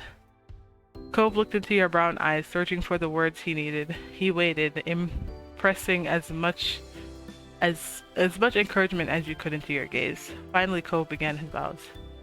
Annie, we met when we were 8 years old. And well, I wanted to run away to Nevada somehow that first summer I moved into the neighborhood. Truthfully, I planned to do it before my dad and I had even made it to Sunset Bird. It didn't matter what it was gonna be like. How could it ever be okay? But I saw you the first day I was there and nothing went the way I thought. You changed everything in my life. He sunk lower into himself sheepishly and offered a goofy grin. Well... I did still make an attempt in my childhood mind, genius, but it was just gonna be a visit. It didn't work out though, cause you told on me and I got caught, which was definitely for the best. You were the person I needed when I was so little and so lonely, and you still are the one I need right now. You and me are a couple of rotten eggs forever. Every far-off image playing out in his mind brought further joy to Cove's features. He laughed nostalgically. You didn't let me get away with being selfish when I would act out. You were there for me when I was actually upset. Thank you. I got to have a childhood thanks to you. You didn't let me lose it all because I was sad. I had someone I could make those memories I cherish with. Making sandcastles, watching the clouds, catching fireflies, and everything else. Though about those fireflies, when we were out on Poppy Hill and you let me touch your hand to help me catch one, my heart was racing. I accidentally scared it away. So yeah, I've been nervous around you forever, and that's not gonna change. Sorry. The lovely flush on his cheeks deepened to an even darker shade of red. I'm so glad. I'm still amazed how you kind of got together when we were just 13. He tugged at his collar while bouncing on his feet, the exact picture of a giddy schoolboy. We kissed and it was wonderful, but even still, when puberty happened, so many things seemed harder than before. I'm definitely glad you were around to help me survive it all, especially my, in hindsight, painfully obvious crush on you. That felt unbearable to me. I bet it was probably frustrating to everyone who was watching too. I could barely manage sitting next to you on a bed and sharing a smoothie with you. Thank God that hormonal nightmare didn't screw things up for me. Genuine relief came out from Cove in a sigh. But I don't know how I was supposed to act normal when you'd look at me so nicely with such beautiful eyes. Aww. He began to get taken in to them as he spoke it, his own growing hazy as his smile wobbling. Cove shook his head to force himself out of the self-inflicted trance. That was the time I started sneaking out to visit you through the window. I wanted to be with you when I was happy, or when something was wrong. I couldn't stay away. Lucky for me, you didn't mind spending your days or nights in my company. With a little touch of wistfulness, Cove recalled experience after experience from those years.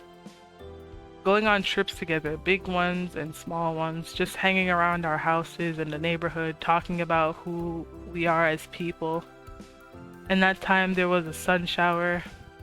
We'd stick together during parties and could even make it fun for someone so as socially awkward as I am. As he continued to reminisce, he chuckled adorably. Well... And I started getting closer with your family too, well, at least your mom's. Elizabeth wasn't exactly interested in being good friends when we were teens. I appreciate that you always put up with my parents and their wild plans, by the way. Cove ran a hand down his face tiredly, though the amused smile on his face wasn't wiped away. And speaking of wild plans, I sure got upset when you told me about how my dad offered you $20 to be friends when we were kids, huh? That's... I feel bad now that I yelled at him. He wasn't trying to make things worse. It just meant a lot to me that the relationship between us was our own. I hated thinking about all the things outside of my control, all the ways the world was bigger than I knew. But I'm glad that I had the chance to talk to him about it in the end, and that we got to talk about it too. Thanks for being honest about it. I remember. I can still remember how badly I wanted to be grown up as an awkward teen, or tween. Then suddenly we graduated high school and it really was time to be an adult. Getting my first job, taking my first long drive without parents, accepting how small our little town was in the grand scheme of things. Just trying to imagine out what I was even going to do with my life. I was lost, and all I wanted was to make sure I didn't lose what mattered when things had to change. Most of all, you. You were my special someone. That was when I had fallen in love with you. You were the first person I was able to open up to about my sexuality when I finally knew for sure what that was. And you were the one who would tell me it when I was wrong. His speech of all that he treasured about you went on in an uninterrupted stream. He couldn't stop himself. I could talk to you about anything, like the accident when I got my scar. I knew you would understand. And as mundane and judging adult stuff could be, I had a source of relief from it because you had been around. You'd let me have tastes of your food, and you've always gave the best gifts. You love me even though I'm not a cool merman who could take you on a magical adventure. Thanks for waiting for me. And you lived with how long it took me for me to be able to do anything romantic. I was feeling a lot and didn't do great managing it. But I was so clingy too. I've never wanted to be apart then. I think I'm a little more of a big boy about it now, maybe? Huh. He at long last stopped to breathe before his emotions-driven attempt to convey himself continued in full force. You made me happy in ways no one else ever could. It was the happiest moment of my life when you proposed to me, until now anyway.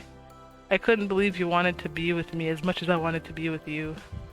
And, well, a lot has happened, huh?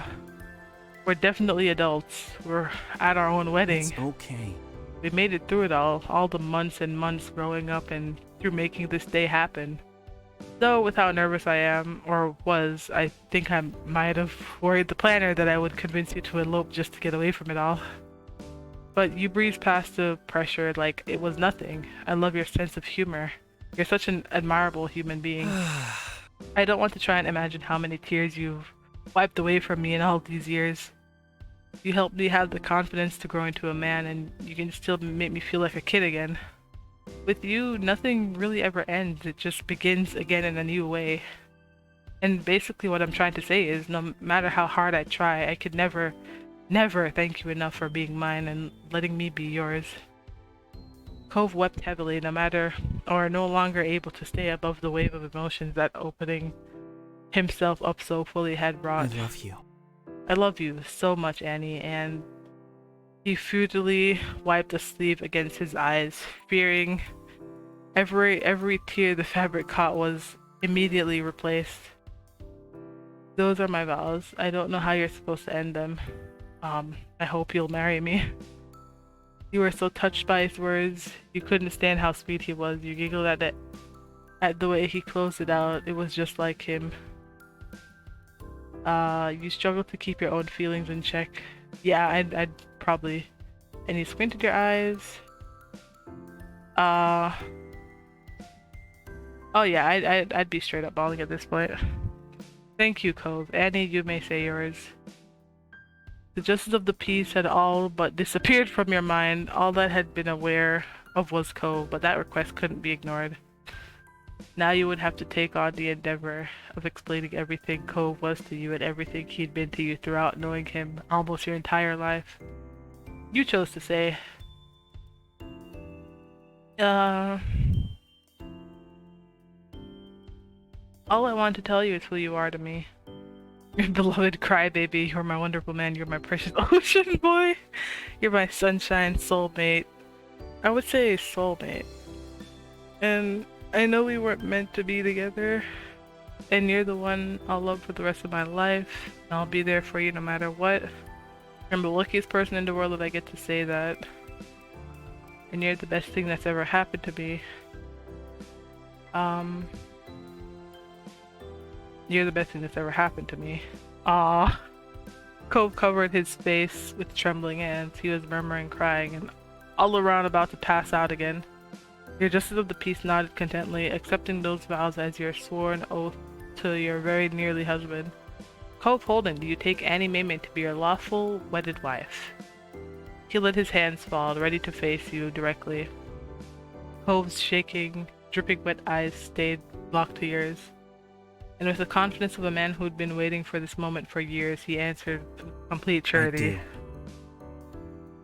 It was absolutely heart-stopping, but your turn to response had came. And do you, ImAnnieMeiMei, take Cove Holden to be your lawfully wedded husband? I do. Cove's smile was radiant as his tears were constant. You'd sincerely made him happier than anything had ever. Your best woman and Cove's best man stepped forward. They each held out a small box that contained a wedding band. Cove's hands shook as he reached for the tiny treasure chest. With a focused furrow to his brow, he accepted the gold ring, and the white diamonds sparkled gorgeously in the light.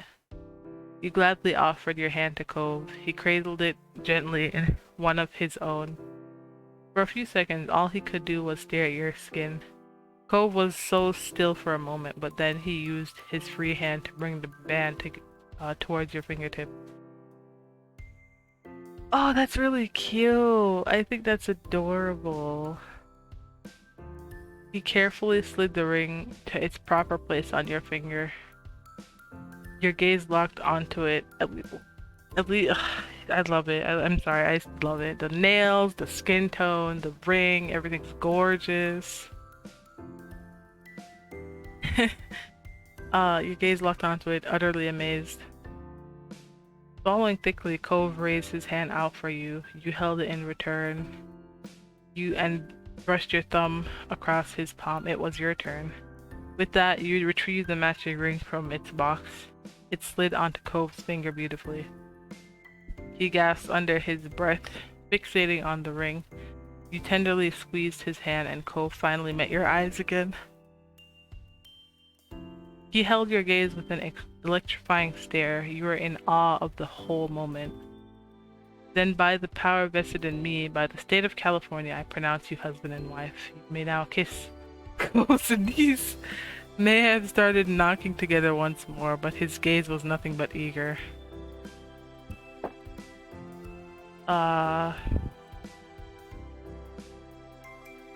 You threw yourself into Cove. It's either this one or this one. Yeah, definitely this one. Waiting even a second longer was impossible. You sprung forward like a shot and tangled yourself around him. Your husband stumbled but was able to keep proper hold of you, as you knew he would. Your lips connected with Cove's in an eager expression of your love for him. You returned the kiss just as needily.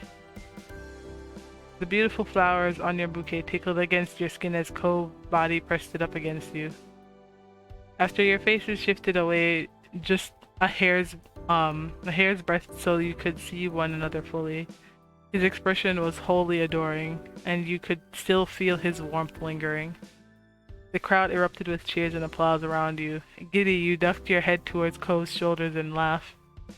Aw, that's cute. Look at the confetti. All around you, confetti rained down like delicate flower petals. Your smile widened, watching your friends and family excitedly throw it into the air in celebration. Peeking over at Cove, you realized that he was barely paying any attention to the jubilance around you both. Instead, his gaze was solely fixated on you. He gently took your hand. He linked his arms with yours. Yes, I want to be carried. The corner of his mouth pulled into a bent smile, and then Cove swept you up off your feet. You giggled while he secured his hold on you. Beaming, you slowly wrapped your arms around his neck. His face reddened, and you took the opportunity to rest a hand on his cheek and planted a kiss on the other one. You went down the aisle gleefully as you passed by your friends and family. You caught several thumbs up, proud nods, and cheery waves.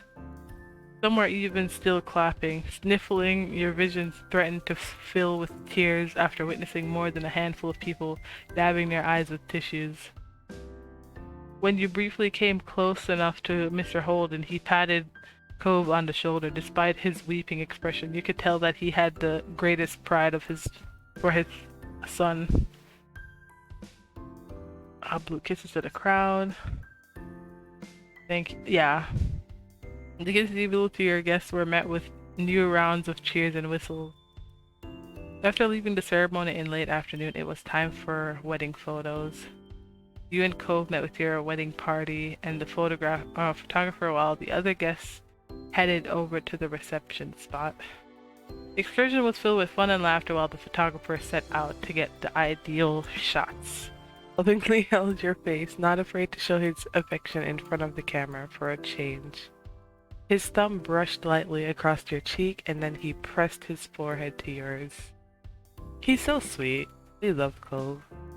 Also, don't mind how I sound. I just woke up and decided I'm gonna record today, so here we are.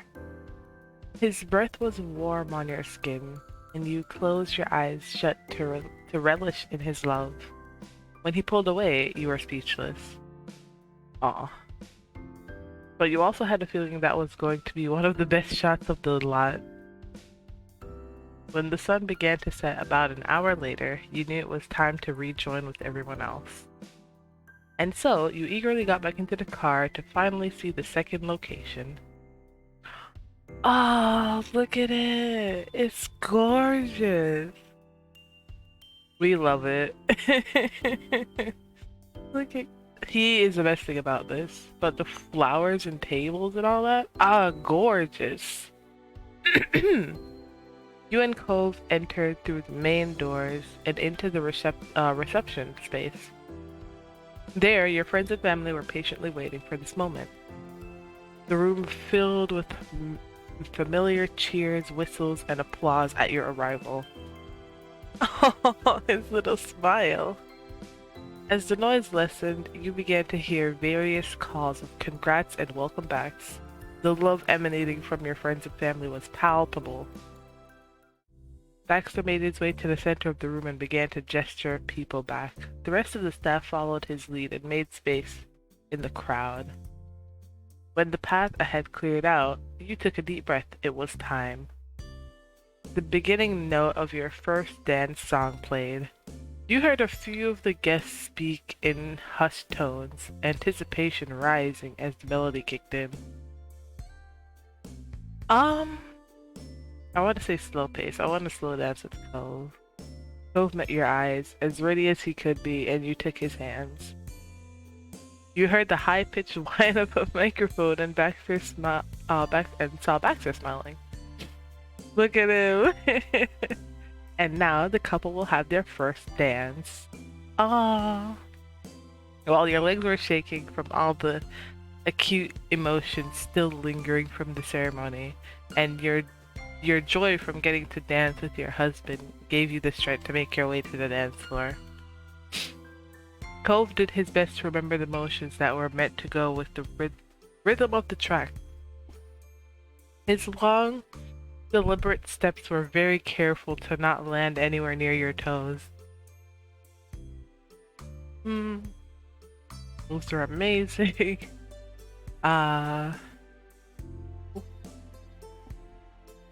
We got helped by the Baxter, so yeah. Step, step, turn, step. You were one with the music and your routine was on fire. You felt absolutely alive. Your dancing was so good that you were able to cover for Cove's struggles. He laughed as you swept up and down the floor, both of you keeping up with the tempo. The two of you gallivanted across the floor, hearts pounding and expressions bright.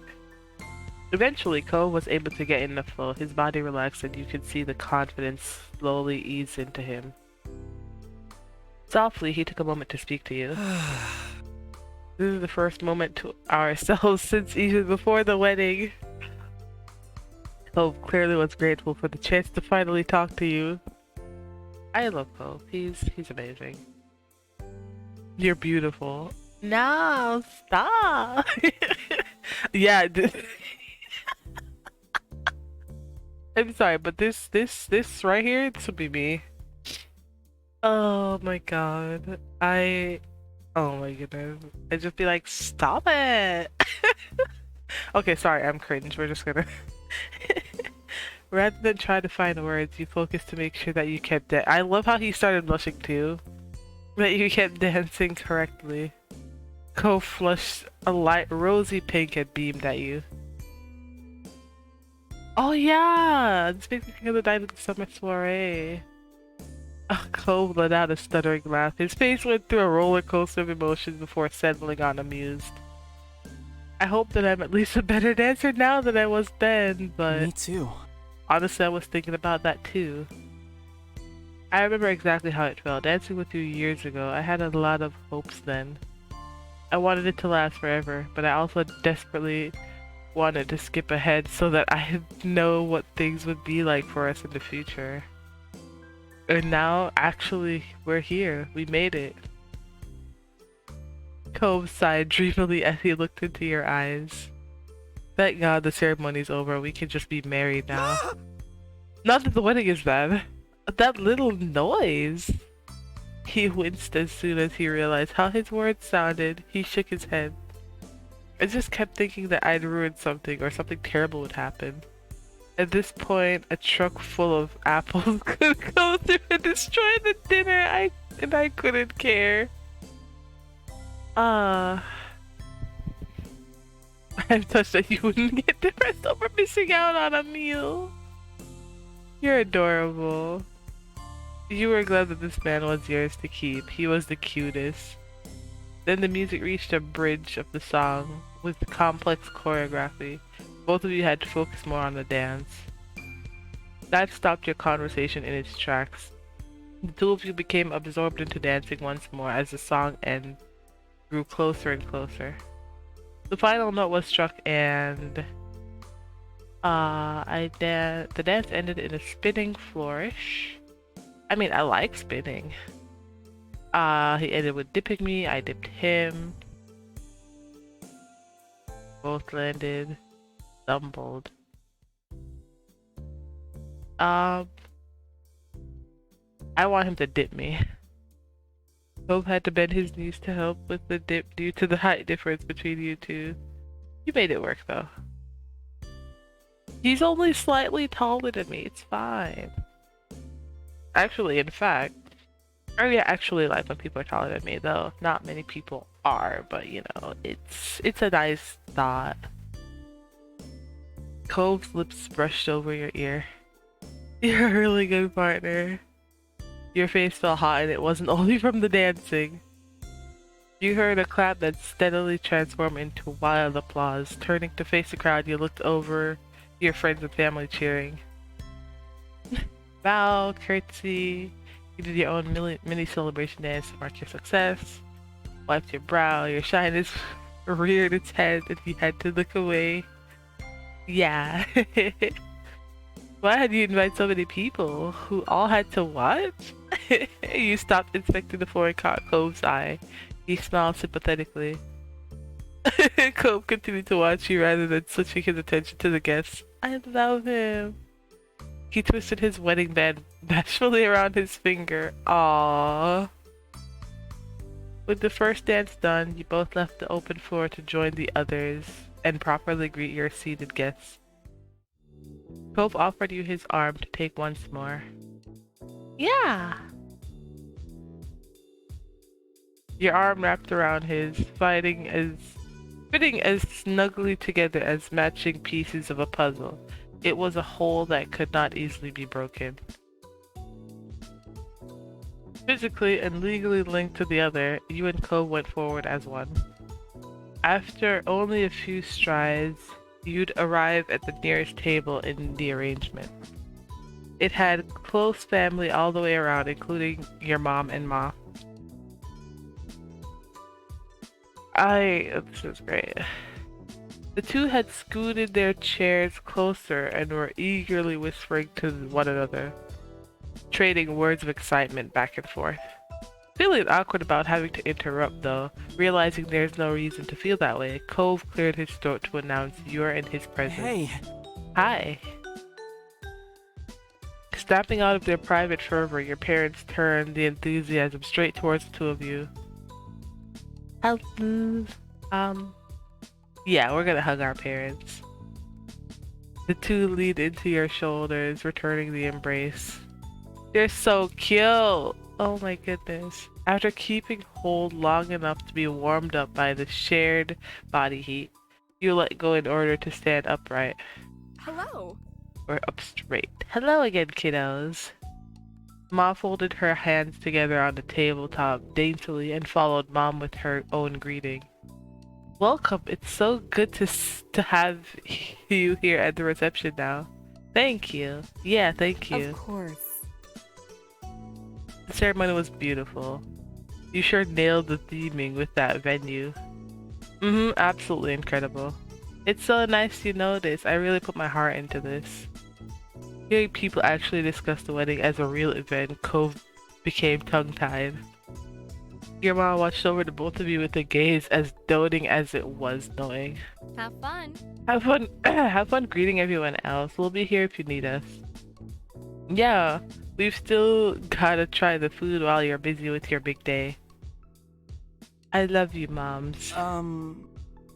Thanks again, moms. Oh, look at her face. She's so surprised.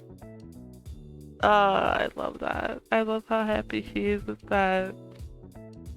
You can just hear, like, you can just, well, not even hear, rather. But, like, you can just see how happy she is right now. Look at her face. She's so surprised. Ma's fingers squeezed together even more tightly. A visible representation of the restraint she was exerting not to cheer inappropriately loudly. While Ma attempted to not spook Cove after his tepid attempt to use the new title, Mom had no qualms saying something embarrassing. Woohoo! We got upgraded. It's about time. Ham. uh, Cove's gaze immediately dropped to his feet, and his near constant flush from the day reappeared. Oh, we love Cove. My poor baby. Okay, alright. You gave your husband a reassuring pat on the arm, proud and pleased at his braveness. Okay, bye. Cove scuttled off, needing an escape, and you gave your parents a wave as you snuck by him. Or stuck by him. Goodbye. Good luck out there. You and Cove's moms took their glasses of wine in hand and clinked them together celebratorily. To Annie and Cove. To Annie and Cove. Aww. As matching images of each other, they slipped the drink in good cheers. Sipped? I'm gonna say that sipped. Maybe typo? I don't know. Located at the same table were Cove's parents. They were taking it easy until Cliff noticed you and Cove had eyes on him. Look at him. Look at how dashing he looks. He looks so nice. I mean, this man always looks nice. He'd be looking like one of the youngest persons here. His grin ramped up to 1,000 watts. Oh my goodness. Hey, it's our local celebrities for the day. Yeah, it's us. It's a me, Maddie. I'm sorry. I'm sorry. Oh, that was probably It's fine. It's fine. Okay. Cliff folded his arms, self-satisfied.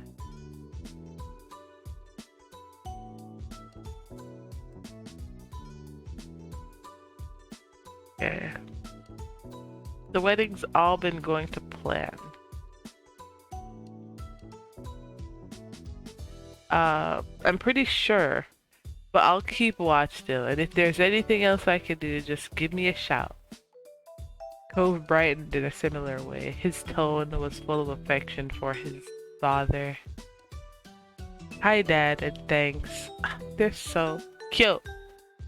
I love them. Their bond is, I mean, I'm so proud of just how hard they worked for their bond with each other. Like, it went through a beating, but I'm glad it all worked out, you know? Perfect. I am going to... you clapped his back happily, you walked around the table to give him a hug. We're gonna give him a hug. It was tricky to weave through the space, but you were able to get in arm's reach of Cliff. He opened up his arms wide for you and then squeezed you back. Soon you had to get out from behind chairs and other guests, so you let Cliff go and nudged your way over to Cove again. Cliff began to chuckle amusedly as his eyebrows lifted higher on his head. You know, Annie, I was there in the hotel early with Cove today, and it was an event. You should have seen how excited my boy was when you rang.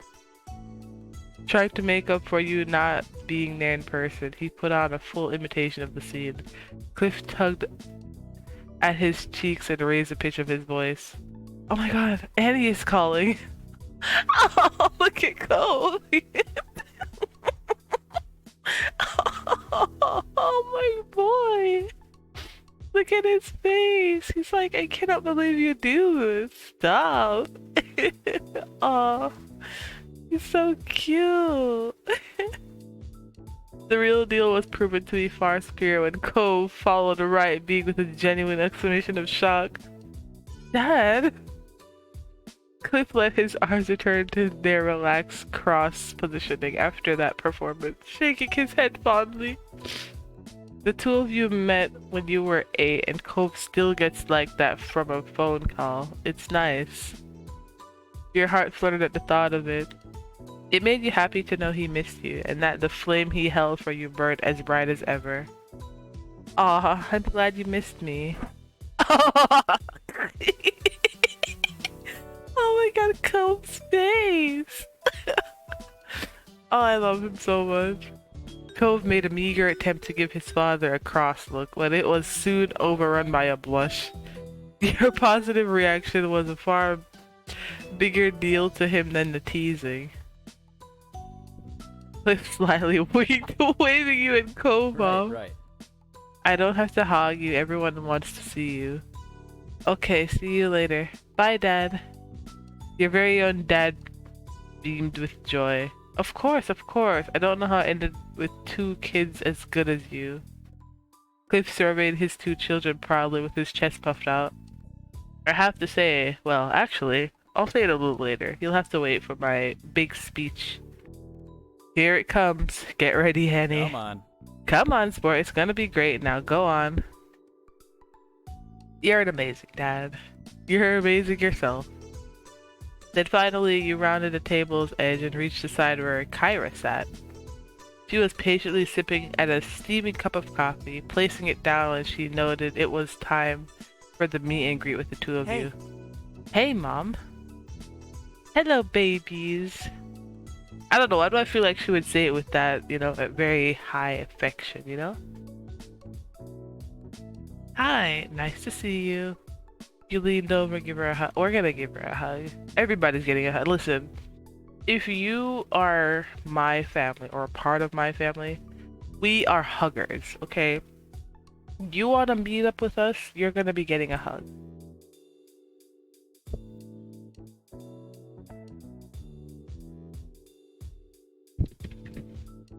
It's just a part of our nature. We're all huggers, and you know, it's okay. It took some stretching, but you were able to gain enough access to Kyra's space in order to give her a solid hug. She put her arms around your shoulders gladly. You shared that affectionate touch for a moment and then shifted yourself back up. Thanks. Thanks for helping with the party stuff. Of course, anything I can do for your special day is top of my list. Also, that was a marvelous dance. Such an incredible way to make an entrance. And I'm impressed you found this place. Talk about the perfect local for a little ocean man. I like the fish. Look at his little face.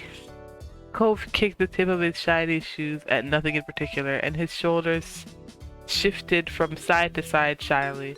Cove was forever incapable of seeming like a full-grown man in front of his mom. Aw, look at her. She's looking at him like, that's my boy. That's my son. Kyra's brows bent as she looked at him adoringly. But then she shut her eyes and brought out more energy. See you soon. I'll see the 2 of you soon again. You should go explore the rest of your exquisite reception. Oh, alright. We probably should do that. Bye. Bye, Mom. In her gentlest tone, Kyra cooed. Goodbye, baby. I really appreciate that you've always supported us. It was no trouble, you're good for him. Then you had to continue on to the next table in the seating arrangement. There were still guests waiting to see the both of you. You had a pleasant conversation with your aunt and uncles on Mom's side. They couldn't have been more pleased that you had found someone who made you as happy as Cove did. Right by was their daughter, your cousin, as well as your older sister. They were throwing looks, not so subtly waiting to speak with their piece, but didn't interrupt your chat with other family. There they are. We're just gonna show them off one more time because their dress looks gorgeous. Just gonna say also, I love her piece. I don't even think they showed her.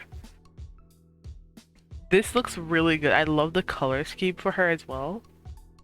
I like the you know, kind of transparent look they gave it as well. I think it's really fitting for her. I think it's nice. Also, her dress design, we love it. We love to see it. Why are they so damn curvy out here? Everybody out here with that figure. So when it was officially their turn, the ladies placed down glasses of juice and put on matching curved smiles. Cove shifted on his feet embarrassingly. They didn't even need to say anything. I grinned at both of them. Yeah, we're gonna hug them.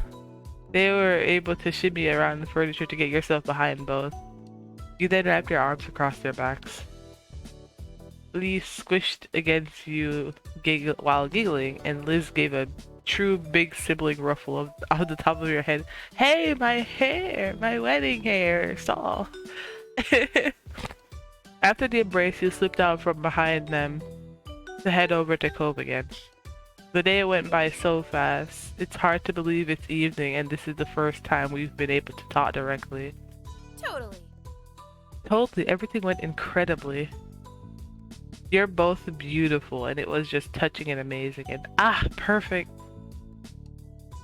Cove laughed airily. Lee's energy levels were as high as ever. Hello to you too. You must be relieved there were no accidental drownings with those waterworks going off during the ceremony. Oh, Lee couldn't suppress a snicker. Cove, on the other hand, pouted indignantly. To be serious for a moment, you sensitive souls did very well with those vows. Thanks for all that and everything. It was nice to see you. Aw, you're welcome. You're welcome. Yes, you are welcome. And thanks for coming to see us on your wedding tour. Bye. See you soon.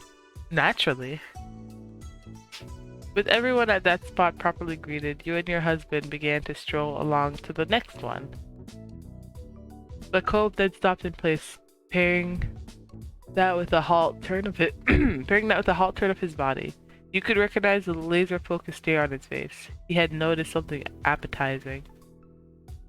And it was simple to pinpoint what. A server was approaching with your carefully chosen appetizer for the reception on a silver platter. Congratulations on your wedding. Would you like anything? They lowered the offerings to be within grabbing range of your fingers. Oh, thank you. Your husband eyed them excitedly, though didn't spend much time taking them in with his gaze. Cove plucked one of the hot morsels and stuffed it whole in his mouth, and he made sure to grab a second to take as well.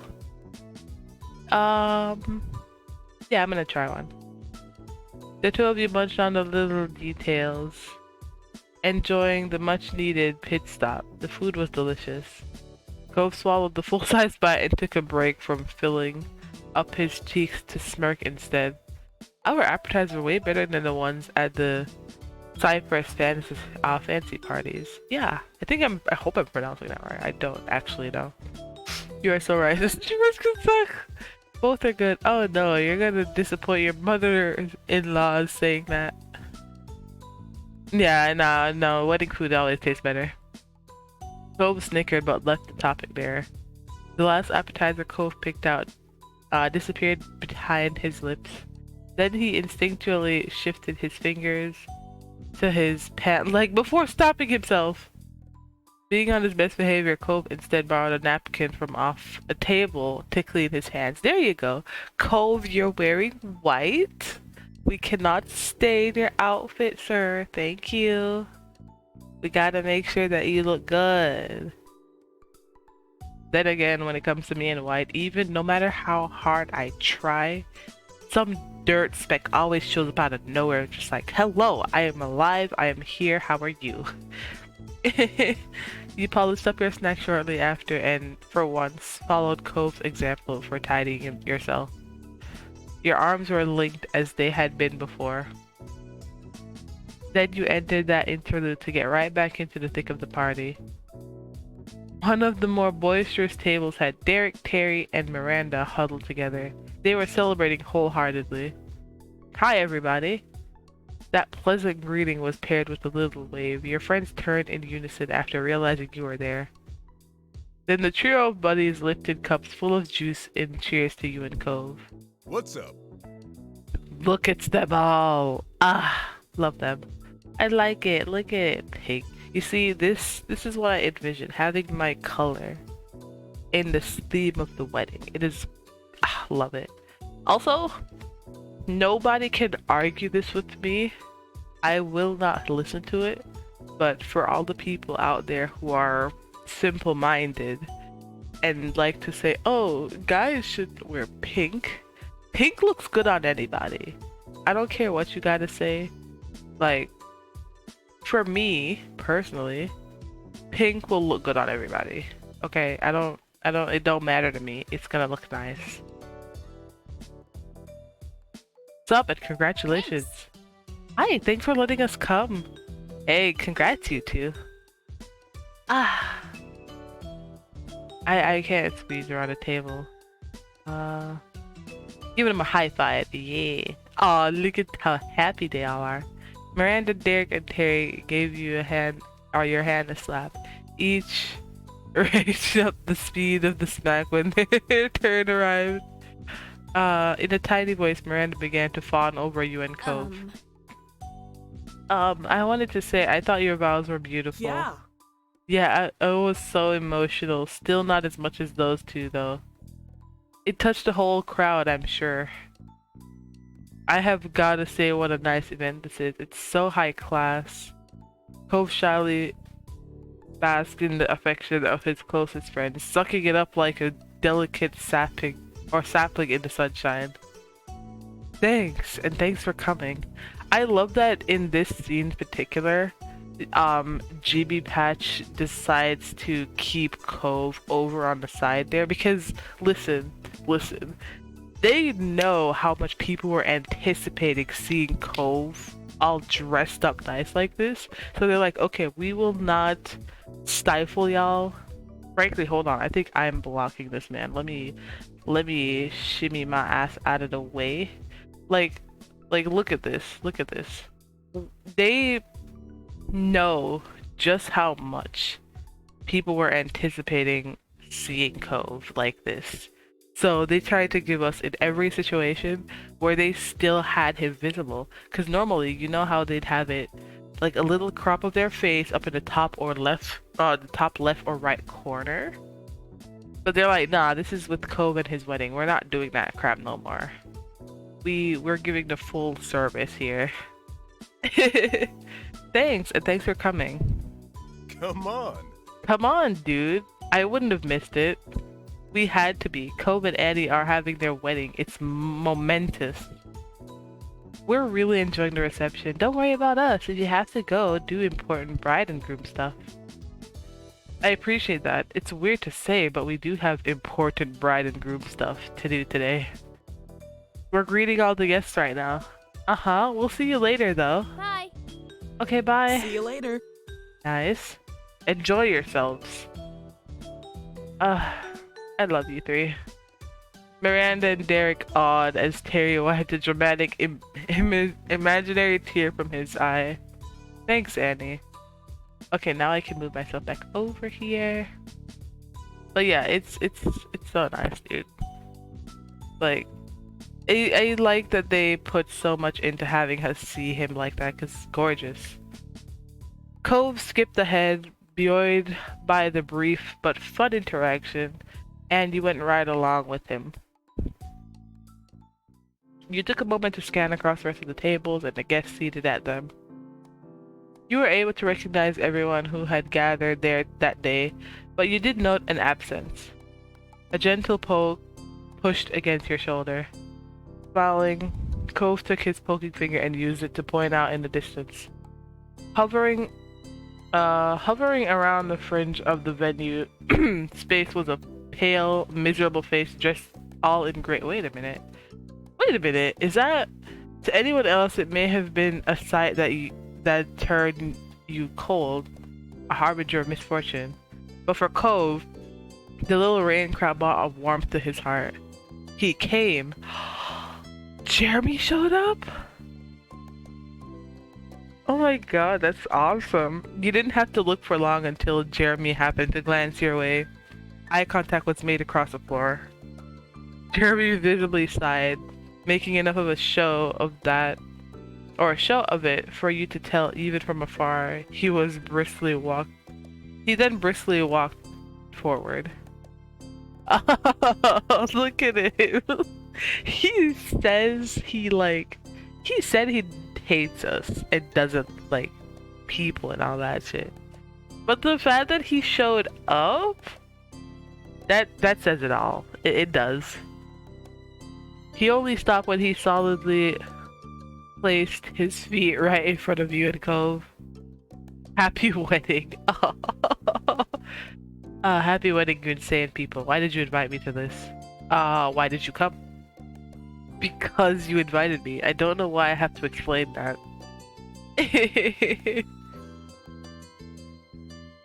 Now we're hugging up, sorry.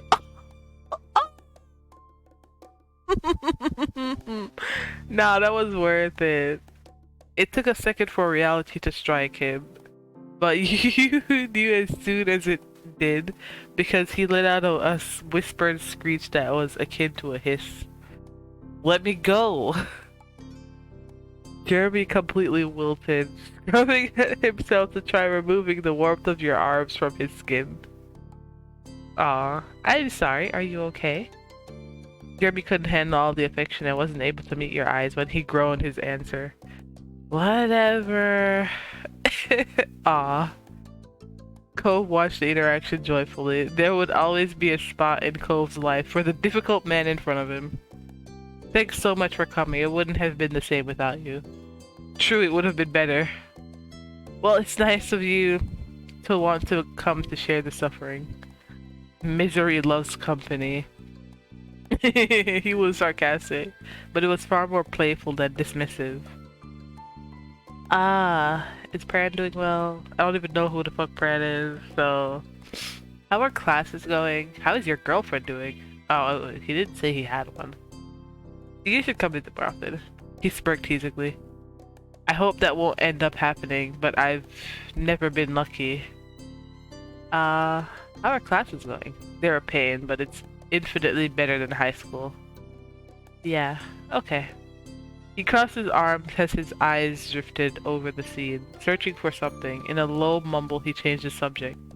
I guess this is one of the better functions I've had to attend. As opposed to Jeremy's murmur, Cove shouted, "You're saying something nice about our wedding?" That had left Cove flabbergasted, but Jeremy kept his lukewarm stance. It's not earth-shattering. Yes, it is. Are pigs flying? I appreciate that, Jeremy. You're right. We did a good job. What a sweetheart. Oh! Jeremy sunk into himself again. This time he brought flushed cheeks with him. And that was enough socializing for one event, apparently, as Jeremy gave a slight nod to count as a goodbye and simply wandered off towards the drink bar. Cove's excitement from the encounter lingered, and he watched Jeremy until he completely disappeared. Well, that could have been worse. Way worse. I'm glad we invited him. I'm glad he came. The reception isn't over yet. We still could ruin at UT's. Yeah, I'm glad he came, though. Cove lifted his shoulders unsurely, but the smile on his face was content. It was what it was. It is what it is. Table to table, you continue to greet each attendee of your wedding. From family who flew in from Hawaii to be there, to those who lived right by your place, you appreciated everyone who took the time to come celebrate this day. There was so much love to go around. Every conversation was just as enjoyable as the last. The one person you hadn't seen during your rounds made himself known when Baxter's voice echoed out through the space, amplified by a microphone. Good evening. Thank you all for attending the wedding of Annie and Cove Holden. Exciting. We will now begin the Bouquet Toss. Ooh! A smattering of applause and light murmurs followed the announcement. Baxter let that settle before continuing. Cove, Annie, please come to the open area in the center. Anyone who wants to play can. You and your husband eagerly obliged to start the tradition, going over to stand alone on the cleared room. But it wasn't for long. You guys can't tell right now, but I'm like happily wiggling to all of this. Okay. Lee hopped out of her seat right away, taking Liz by the arm to bring her along for the ride. Your sister wasn't as impossibly excited as your cousin, but she was intrigued. Miranda rose to her feet as well, her boyfriend pumping her up to win the whole walkover. She giggled bashfully and waved at Terry while wading in the forming crowd. Derek decided to get in on things as well, grinning amusedly among the rest of the players. Jeremy was standing but watched from a great distance, very much not close enough to be considered a part of the crowd. Kyra looked on at the group, taking a second to consider it, but ultimately she became another member of the gang. She strolled over to the collection of the younger folks and called out for Cliff to join with her. Come on, don't be such a snore. I love her. He shook his head, sinking lower in the chair. Lee, Miranda, Kyra, and Liz all began to wave and jump, encouraging Cliff.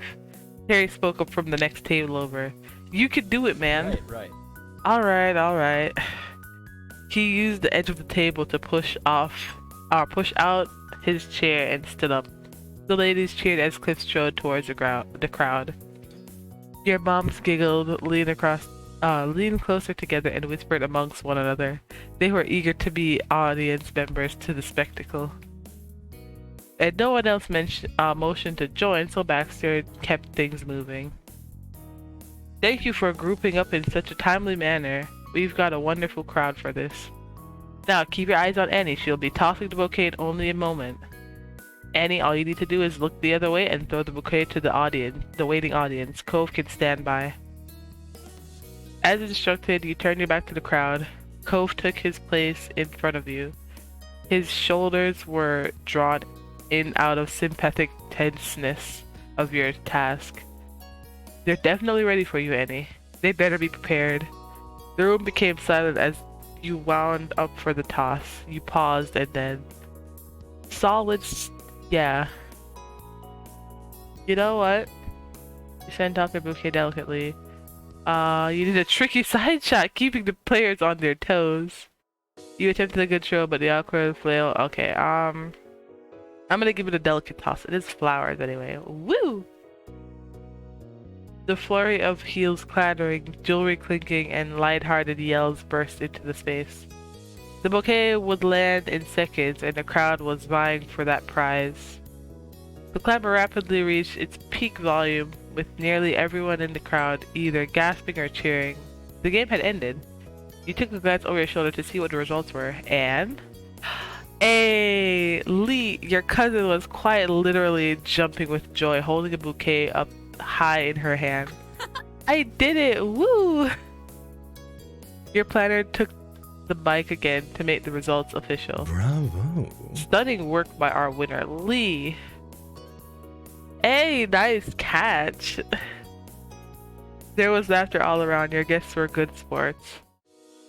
As ever, Baxter was able to manage the flow of the wedding on your behalf. He took the mic and addressed the assembled crowd, his clear voice resonating through every speaker. Please, could everyone return to the seating area for our next event? The couple has arranged a special dance between themselves and the parents of the bride and groom. Your eyes met Cove aquamarine ones as you instinctively glanced towards each other. Your expressions brightened before you stepped apart, ready for the event. Aw, look at my parents. Cove's parents came over. Kyra was clearly excited, hurrying to join you, while Cliff loitered bashfully half a step behind her.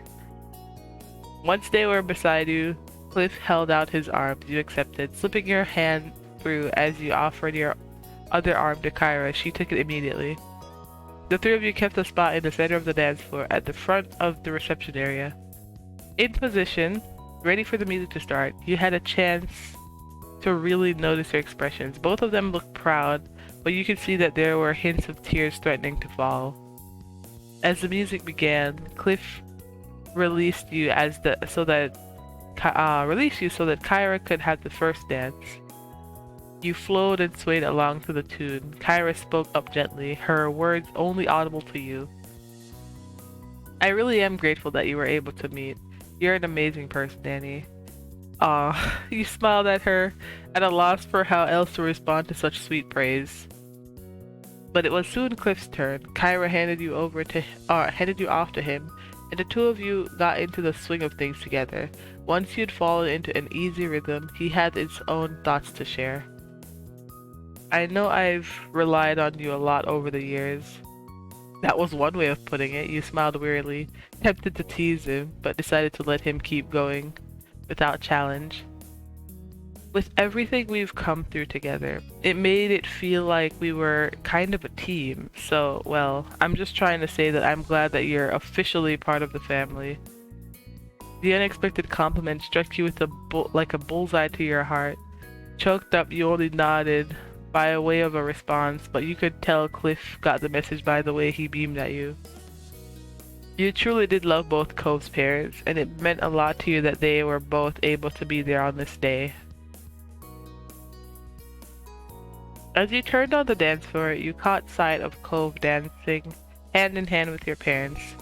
Cove's brow was furrowed in concentration as he very carefully took each step. Despite his obvious nerves, your mom were elated and seemed to be encouraging him. The sight of it cheered you as you moved back towards Cliff and Kyra. Cliff made to bow out at that point, intending to make way for you to dance with Kyra again, but she had other plans. She grabbed his hands and yours, and danced together as a group. After a little while, she released Cliff's hand and you danced with her one-on-one again.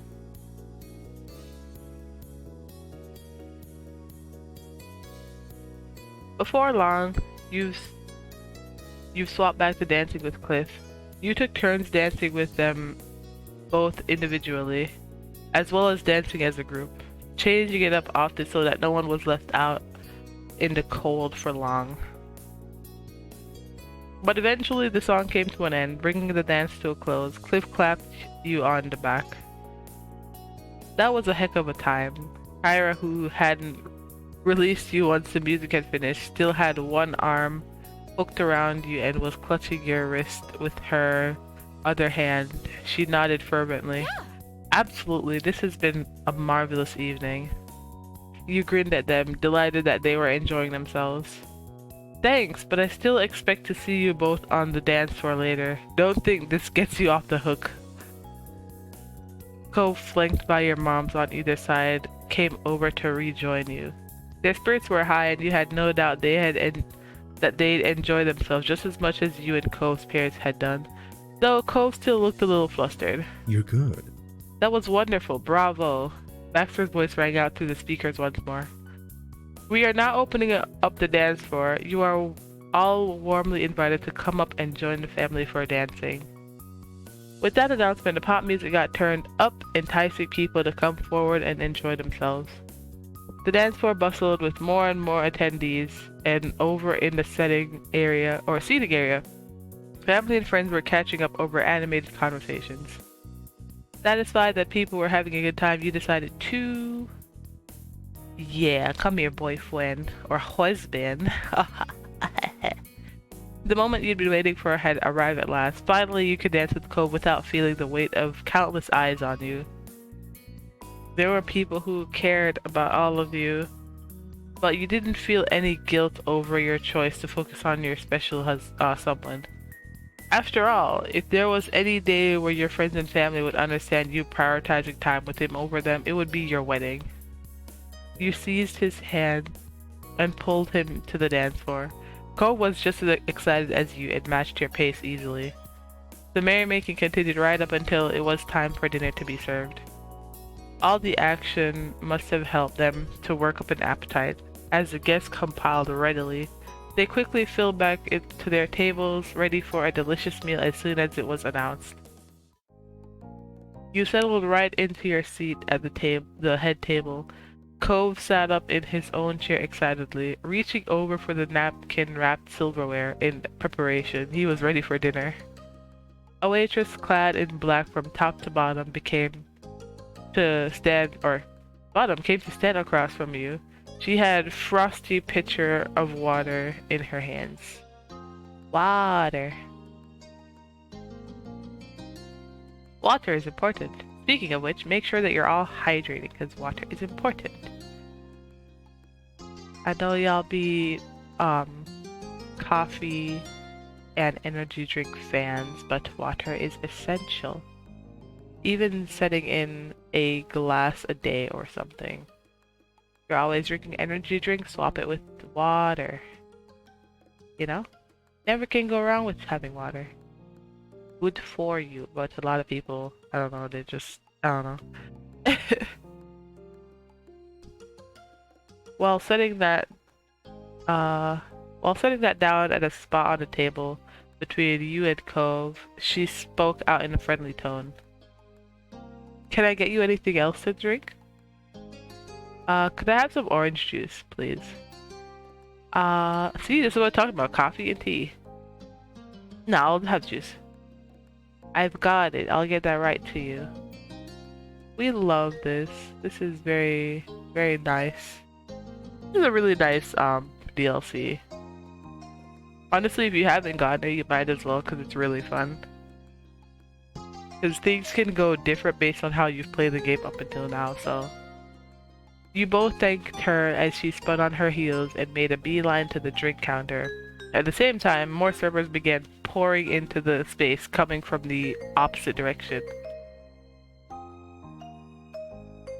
They were spreading out between the tables, collecting orders from the rest of the guests. One of the darkly dressed figures stood out from the rest to you.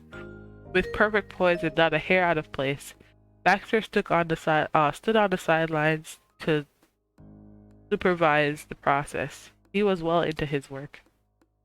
Servers ebbed and flowed between the tables as drinks were provided to each individual who requested one. That wasn't where it stopped. Bowls of soup were then carted out before the main course. Cove took in a satisfied inhalation of the steam coming off the soup. You could catch a whiff of the scent yourself. It was savory and rich. He scooped a spoonful out and dug right in. The rest of the guests followed, taking first taste of what you had to offer them. Spirited discussions were had between bites. There were plenty of compliments.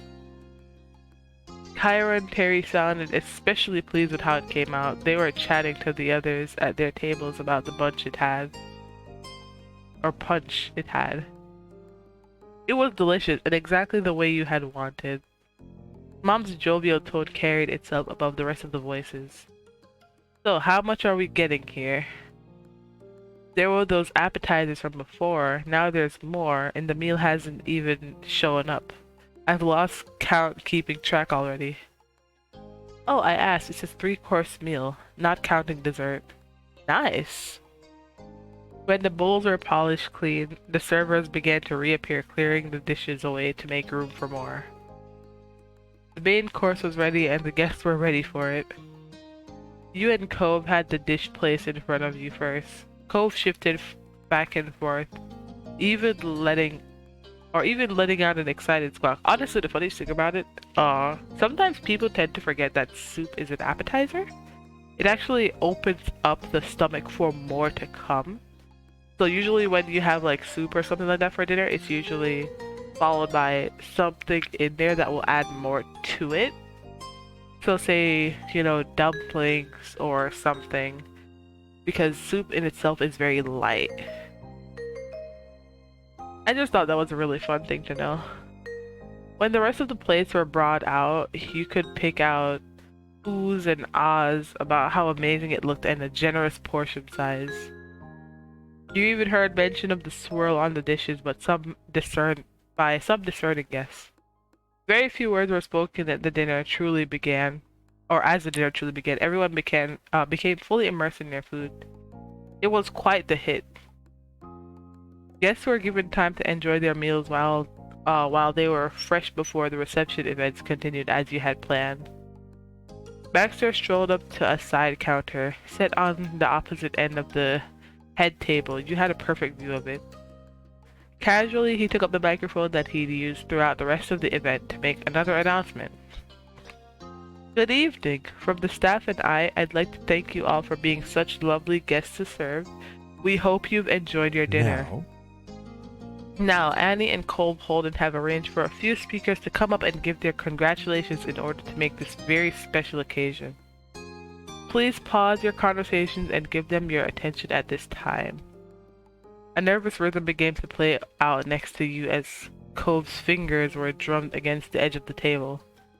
You watched a furrow grow deeper into his brows. He was preparing himself for whatever was about to be said. There would likely be some friendly teasing, and almost certainly he was going to get emotional again. Baxter directed a soft smile down to you and Cove. Cheers to the couple. It was my privilege to be a part of today's event, as a planner and as a My person. pleasure. While I shouldn't pick favorites, that's unprofessional. This is certainly one of the loveliest occasions I've been to, because it couldn't have been for lovelier people. I wish you all the best in your future.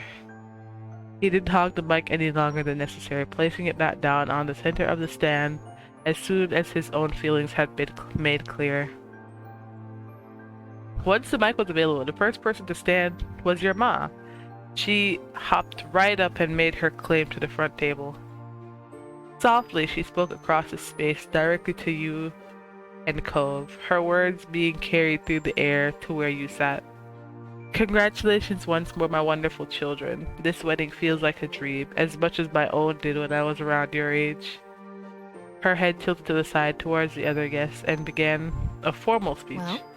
Our Annie has been a joy to our family's lives and everyone else who's met her since the day we were brought together. But watching how she's grown with Cove has been special. The way Annie treasured the little stuffed dolphin keychain Cove had bought for her, even using it as her cell phone charm as soon as she got one. Seeing how sweetly they shared their treats together when they could. Cove's nervousness over attending a formal party, but doing it anyway because it was with Annie. There was the one long weekend where Cove came day after day to take Annie up on charming trips for no special reason at all. Her eyelids rested closed as she let out a sentimental sigh. When Annie walked through the door at only 18 to announce that she had proposed to her beloved Cove on the Poppy Hill, I thought Pam would faint, and maybe Liz too. But she knew what she was doing, and I believed her then. And I could keep going. There's so many memories. Andy can clear the tears from his eyes better than anyone else, when she wasn't the one causing them. Happy tears, of course. It was beautiful, and it still is. Her tender gaze shifted to the two of you once more, signaling the end her talk had arrived. I love you. I can only hope you'll be able to continue growing together for many more years to come. I love both of you very much. Your husband's eyes had already began misting. Honestly, I'm misting right now, currently reading this. I'm very emotional. After knowing her for all this time, Cove developed a deep affection for Ma. Hearing that she cherished those important memories the same way you did, or you and he did, had an impact. She slipped the mic into its proper place, brushed at her bangs, and walked to her seat again on light steps. Your mom brushed down her dress as she stood on her feet and began to walk. This was her chance to take the stage, and she was going for it. When she put one hand on the mic, the tip of her finger tapped the top of it, doing a sound test. The puff of sound echoed out, and your mom was satisfied with that. She lifted her head high, facing the crowd and smiling merrily. Thank you. Thanks everyone for coming today and for all the gifts you brought. I don't know how we're gonna pack all that up to get to their place, but we'll make it work. Where there's a will, there's a way. She had to lower the mic a bit, already snickering under her breath. Well, Annie, Cove, our families went through a ride with the two of you being brought together. Talk about a force of nature. You were attached to the hip as soon as you met, and have been ever since. And Cliff almost had a heart attack when we all took that RV out and Cove had disappeared from his sleeping bag in the morning. And it turned out he snuck into the loft with Annie. Grinning ear to ear, lost in those old memories, she shook her head. But at the end of it all, I think you were both good influences on each other. Or at least you've made one another very happy. That's good enough in my mind. You really took that promise when you were 13 to treat Annie well to heart. Ha, Cove. Thanks. Cove smacked a hand on his cheek automatically. It didn't do anything to hide the color burning into his face. And, you know, we really did need a son in there to round things out. Mom snorted in laughter at her own line. She waved that away with her free hand, wanting to be more serious. When she could muster the even tone she had been aiming for, your mom finished her speech. I love you, kiddos, and it's true that you're hardworking adults now. But don't ever forget that your ma and I are here if you need something. Your family will always be there. She had been able to coax out some chuckles from Cove throughout. He was mostly amused over her penchant for jokes than the actual jokes themselves, but the laughter had been shaky with emotion. He really had come to love your mom. With a quiet please grin, Bob left the mic behind and returned to her spot right by her wife.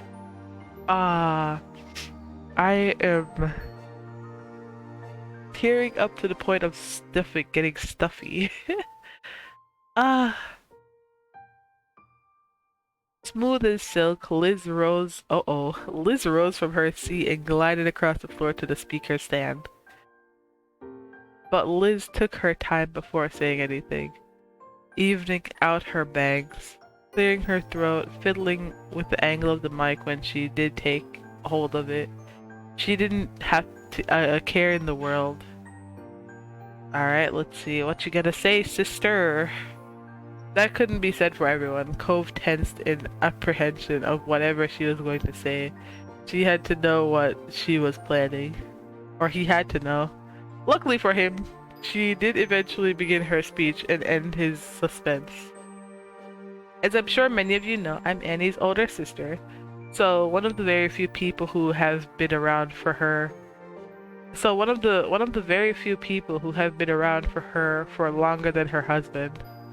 She was smirking already 2 sentences in. We're pretty close is the thing. She flicked the hand without the mic in a non-committal half shrug. But honestly, Annie, if I realized you'd be marrying that new kid back when I was 10, I might have had to disown you. A scrawny, grumpy boy who didn't even know how to play pretend, right? Certainly not, even if I did joke about it happening. Hey! Cove gasped indignantly that she would say such things, but things being said continued on regardless of his objection. But yet here we are at your wedding to that very crybaby. Unreal. Unbelievable. Cove is like, what kind of mutiny is this on my own wedding day? Exasperated at Liz's ankle for her congratulations speak, Cove slunk lower in his seat, took his drink in both hands, and sipped at the juice like a furious elementary school kid. Her head slowly shook. The end of her eyebrows bent and a less crooked smile came to her face. The tone wasn't silly anymore. But with all that out of the way, what I actually want to say now is, you made the right choice. He's the one for you. Day after day, week after week, year after year, Cove was there, even more than I was a lot of the time. Don't get your hopes up about this meeting. Don't get your hopes up about this meeting. I'm done teasing you about it. But for today, I want to thank you, Cove. Those big watery eyes of yours have never lost sight of Annie since she caught them. Thank you. It brings peace to my heart to know that there's another person out there who cares for her as deeply as she deserves to be. Oh. He didn't have another comment then. Liz's grin widened as she knew exactly the reaction she'd been getting. Congratulations to my good old baby sister and her baby boyfriend. Love you. With that, she tilted the mic towards the two of you as though she was toasting a glass. At the last moment, Liz had made Cove smile, and his wide eyes were as damp as he could describe. Liz daintily left the mic where it belonged and returned to her chair, fully satisfied. There was a clattering of silverware and dishes as Lee sprung out from her table. She skipped away, not paying any mind to that. She was too impatient for the chance to talk. Somehow, it reminded you of all those times you chatted over the phone. The fun excitement of sharing what was going on, even when you weren't right next to each other. She took the mic right into her hand, projecting plenty of stage presence, standing in front of an audience. My cousin Annie and I are the same age and got to grow up together. Because of that, I've gotten the joy of watching the story of her and her next door neighbor, Cove. They've been swooning over each other basically forever. That's the whole tale, but I was invested in it. So let's just say I wasn't caught off guard when I heard Annie propose to him. She giggled with as much joy when she first found out the big news.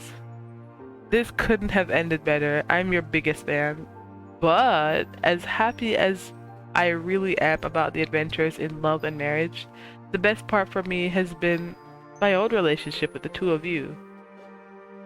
Leandra took a moment to slow down and express her thoughts with complete honesty. Annie, you're among my closest family and very best friends. And Cove, you're not just my cousin's husband, you're my friend too. And my family just the same. Congrats on your stunning future together. I love both of you. Aww. Cove had to bite into his lip to keep it from wobbling. The earnestness truly touched him. Her high energy attitude quickly returned though. Lee dropped the mic down and blew a couple kisses your way before she switched back to her seat. Derek came out from the seating area to give his own talk. He had a relaxed stance when he grabbed the mic and waved over at the table, or head table. Hey, congratulations to you and Annie. Or Annie and Cove. Ah, I'm messing up my words already. This is so touching, it's messing with my words. You found your other halves, and anyone can see it. You're good for each other. You're good to each other. Whether you got married or not, no one would have questioned that commitment, though it's been a hell of an event too. The first lines of the speech were for you and Cove, but Derek then turned towards to address the rest of the crowd. One time when we were barely teenagers, we went to the mall, and there were these wind chimes that Cove was eyeballing, but wouldn't stop to get, and then Annie got him one. Oh, man. And Cove still has it. That's impressive. Your jaw dropped. You never realized Derek had noticed any of that. You snuck a glance at Cove. He was sending you the same side-eyed look of shock. The two of you sat there having to accept that you weren't as subtle with your affections as you assumed. Derek had been polite about it. Derek beamed with a boyish charm, looking just like he did the first time you'd met him. Thanks for being my friend. It's been a pleasure to know you two. Derek's heartful appreciation had to awkwardly be interrupted with one quick addendum. Oh, but I'm not going anywhere. I'm getting that time management thing under control. He took the chuckles from the crowd in good spirit and wrapped things up for real. Thank you for letting me talk. Carefully, Derek hooked the microphone back into its stand. When he let go, it hovered his hand nearly for a second to catch it if it fell. When he was sure all was well, he nodded confidently and lightly jogged to his seat. Cove watched the entire exit with a smile growing larger and larger on his face. A beat passed and then Miranda stood. She gripped at the front of her flowing dress, pulling it from the ground as she walked over to the mic. Her shoulders were shyly hunched up and her head was low. If she wasn't surrounded by tables full of people watching, you might have thought she was sneaking out of bed while trying not to get caught by her parents. When Miranda finished tiptoeing to the front, she gathered up the microphone in both of her hands. Her eyes closed rather than directly facing the crowd. She may not have been comfortable with public speaking, but her desire to not let you and Cove down weighed that. Hi. Ah.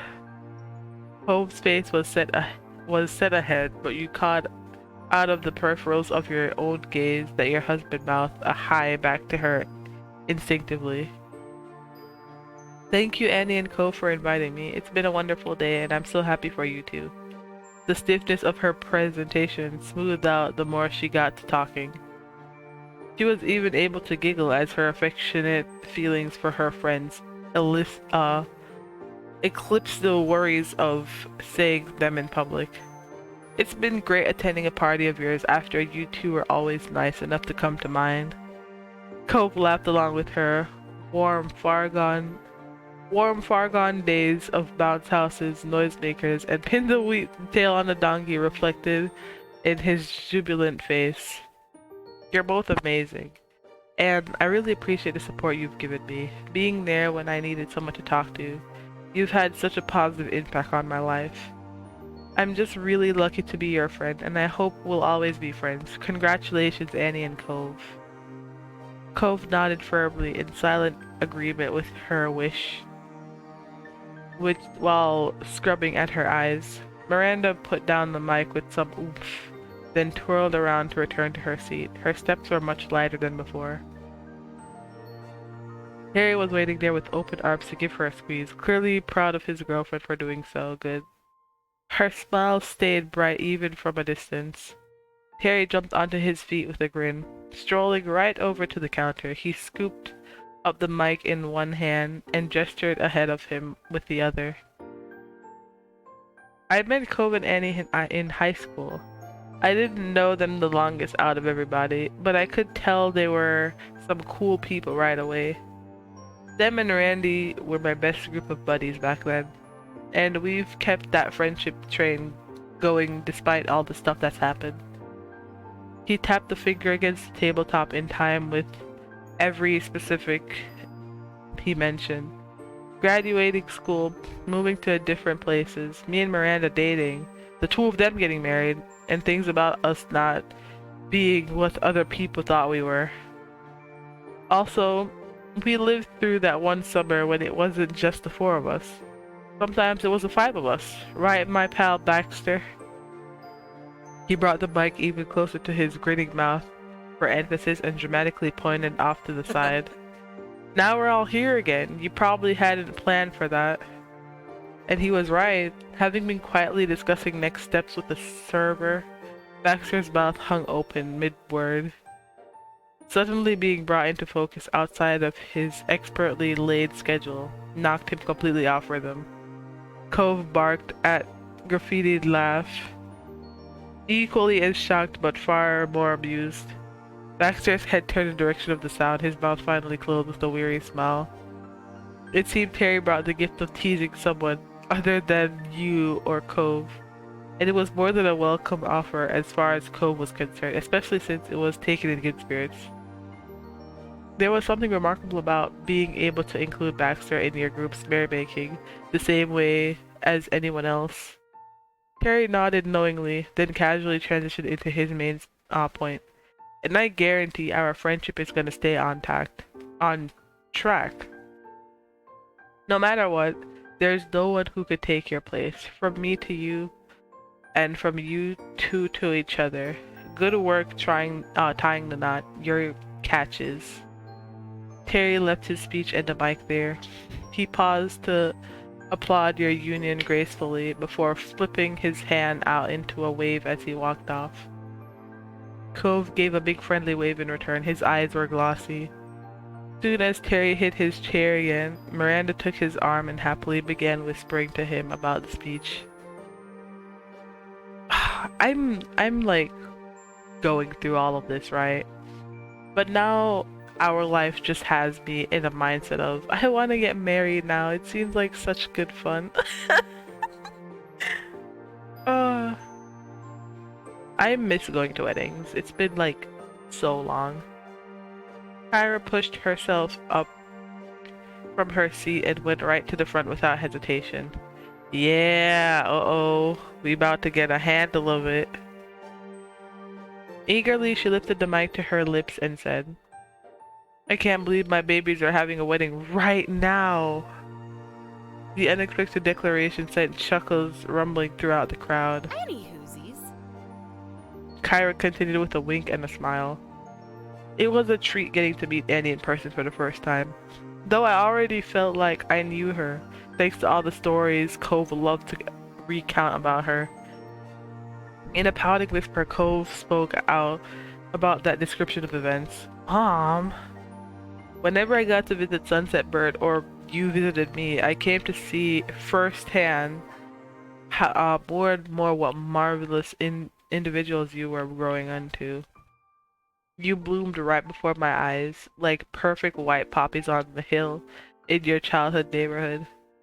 Every moment I've been able to spend with each of you has been a gift. We had some pretty wild times over the years.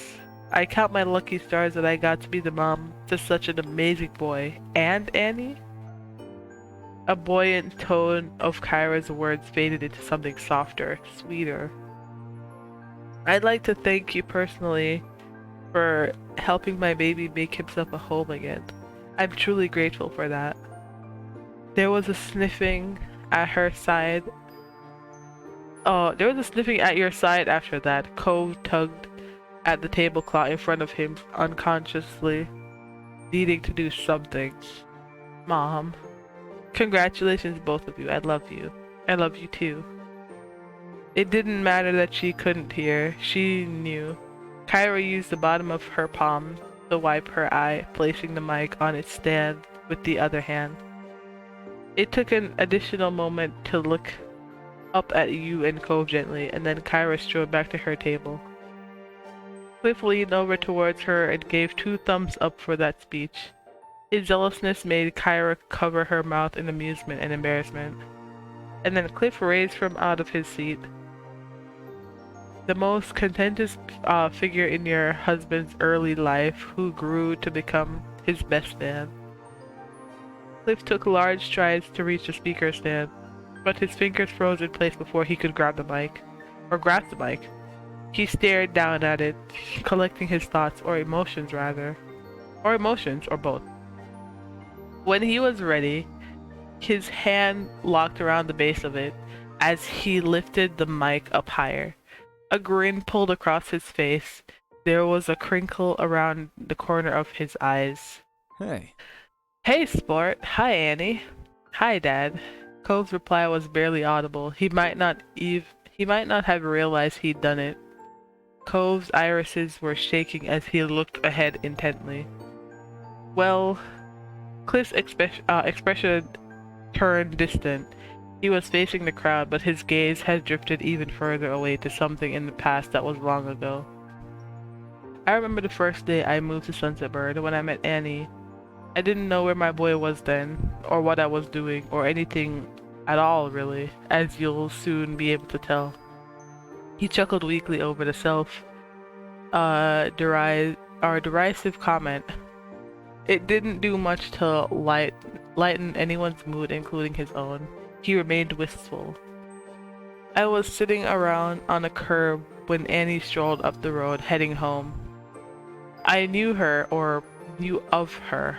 I had met Pamela and Noella, or Neolani, already. Talking to them is how Cove got away from me.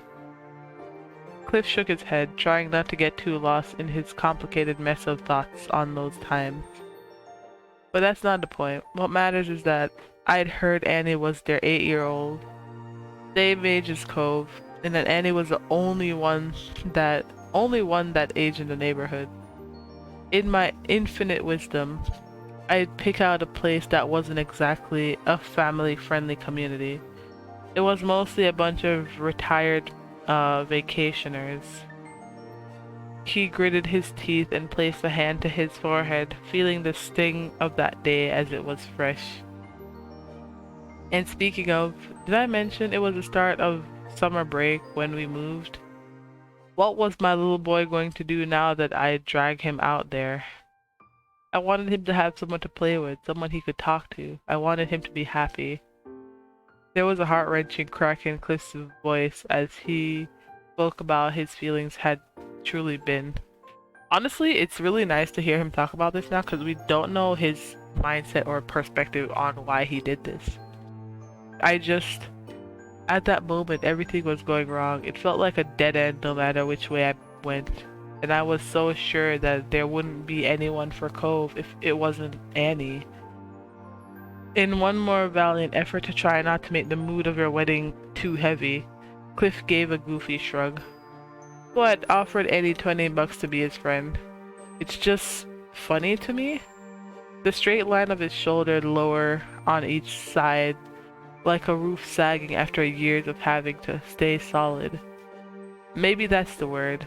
What I'm saying is that all my worries and regrets were at their peak. I was acting crazy. I know it now. But somehow it still turned out that there really wasn't anything else for him, or not anyone better for him anyway. Nobody else in this world who can be there for Cove the way she can. The sentence remained unfinished, and as much as he tried, Cliff couldn't put the words together to express what it meant to him. Cliff placed a hand against his chest as his gaze lowered to the ground. His delicate words continued to be shared with a full gathering of people thanks to the mic, but it was as if Cliff was speaking only to his son.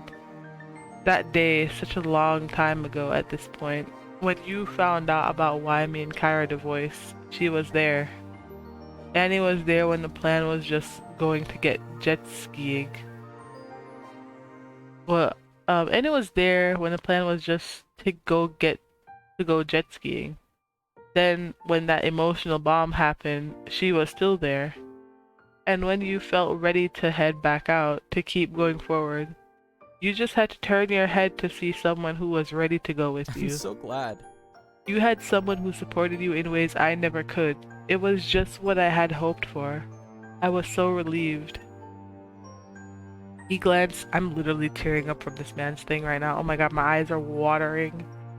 He glanced forward once more, offering a smile directly to you.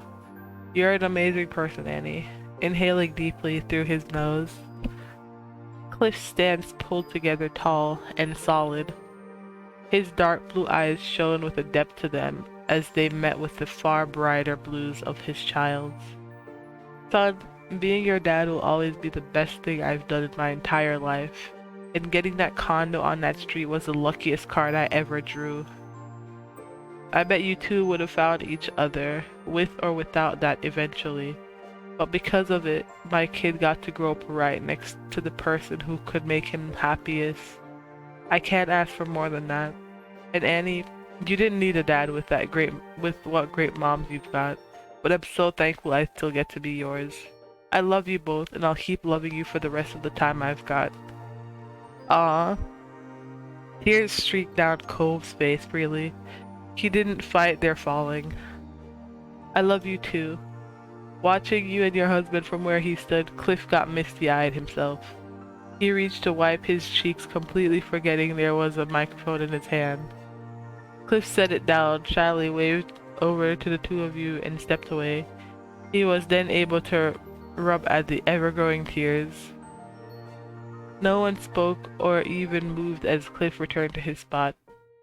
When he was seated, Kyra reached over to give him a pat. Give his back a pat. He had done good. Cove's breath was shaky, taking in everything. A weepy smile reappeared on his face the more it sunk in just how much he was cared for. He leaned against your side, pulling at the tablecloth and burrowing his face into your shoulder. You chuckled, feeling good. Yeah, your eyes were glossy. Oh, I can pick multiple. And you tucked your face into... Yeah, I'm gonna tuck my face into Cove's hair. The two of you curled up together in a lopsided oval. It might have been a little silly to try hiding when everything in the event was pointing right at you, or right to you, but you did it anyway. When a voice was amplified out across the whole space once more, it was expectedly your planner, giving his appreciation for the cooperation again and announcing the closing of the speeches. But rather than leaving the microphone on the counter, he strolled up to your table and with the device in hand. Before we shut this off for the night, would either of you like to give your own message to your loved ones? Oh. Cove lifted his teary face up to acknowledge Baxter, pausing to sniffle. I'll do it. Yes, please. Of course. Of course, here you are. Cove used one hand to scrub his eyes and the other to accept the mic, drawing it in close. Too close. His murmur crackled uncomfortably loud, and Cove's arm sprung out straight instinctively to get the noisemaker away from him. He winced before much more cautiously lifting the mic towards his face. He cradled it in both hands, and his gaze dropped to the ground. Thanks, everybody. Really. Seriously, His eyes closed completely as he paused to bite his lip. So glad to be here, and all those things you said were... There was a cracking strain to Cove's voice that wasn't caused by a technical error. He was choking up. Each word had to be pushed out with dedicated effort. Really nice. I love you. As rapidly stuttered as it was, what he meant to express came through to you, and the rest of the people dared to hear it. Cove's earnest affection. In a fumbling motion that screeched out even more unintentional feedback, Cove passed the mic to you. His now free hands moved to cover his mouth. As you rose up from your chair, your eyes casting out over each individual in the crowd, you had to accept the bittersweet notion that this truly was a special occasion. You had no idea when everyone you cared for would be gathered together in the same place again, or when you'd even see some of them next. You wondered if Cove had been cognizant of the same thing while he was speaking. That was his message. That this message had a way to it. That it was your last big chance to share your thoughts with them. All you could think to say was, "Thank you for coming. It wouldn't be the same without you. We both love you so, so much. I'll always be grateful to get to have each of you in my life." Alright, those were good. You passed the test. You're all too nice. I love you. Your speeches were beautiful, thank you. I'll always be grateful to get to have each of you in my life. And that brought the speeches to their last sentimental note. Your eyes remained focused ahead as you extended your hand out for Baxter to take the microphone and lowered back down in your seat. Applause erupted from table to table, and Baxter grinned approvingly. Perfect. He took the microphone back with him as he rejoined with the other staff members in order to give you and Cove some space to yourselves. When the clapping subsided, emotions remained high. Further conversations were tentative and hushed for a time. But eventually, the happy chatter that frequented your reception filled the air again. It was an evening of good food and good company, and even continued to slip by in a dreamy haze before you knew it. All the attendees had finished their main courses, and the dishes had been swiftly cleared from the tables. In spite of this, everyone remained rooted in their seats. It was no secret that there was more to come. People were waiting eagerly for dessert, though none of them could match the vibrating anticipation of your husband. It was time for the cake. But before the big event, you had something else up your sleeve. The servers returned to bestow the extra treats to your guests. Truly delightful bowls of ice cream were brought to the tables and distributed to the guests. The dishes had been carefully selected to match your pink color scheme. Liz smiled approvingly as she accepted her scoops. Though she fought to remain the very picture of elegance, she was betrayed by her tongue darting out and licking her lips in anticipation. The servers vanished from the floor with impressive efficiency, allowing the wedding cake to take center stage. Sat on the center table was your fully realized creation, a 5-tiered floral-style blue masterpiece. You were pleased to see that your guests were as smitten with it as you and Cove were. Cliff let out a low whistle of admiration. What a cake! And the little details are beautifully done. Liz nodded approvingly. Oh yes, that's how you do it. It's so cool that you went with blue instead of just white. Totally unpredictable. Baxter beckoned for you and Cove to come forward. You rose from your seats as as one and cross the floor to the display table, where a waiting server offered the cutting knife to you both. The two of you took hold of the handle, hand over hand, so that you could make the incision as a team. Together, you hovered the knife over the lowest part of the cake, or lowest layer part of the cake. You glanced at Cove, who smiled wearily at you. It really was almost too beautiful to cut, but just almost. And your guests were waiting for their portions of the delicious cake. Carefully, soon as to preserve the structure as much as possible, for as long as you could, you pushed down with the knife. It slid through the cake easily, leaving a smooth cut all the way through. You and Cove drew the knife out, then made another cut in order to create a neat triangle of cake. The server produced a plate ready for the first slice. With a bit of shakiness in the motion between two of you, you slipped the knife under the piece and transferred it to the waiting plate. The first slice was done. You nodded, satisfied, before reaching down to plunge your hand straight into the cake. The soft, spongy treat squished beneath your fingers. Cove's fingers brushed against yours as he scooped the remaining cake from the platter into his own hand. You pressed the whole cake into his face. No. You frosted the tip of his nose. Yeah, there we go. Cove watched your hand with trepidation.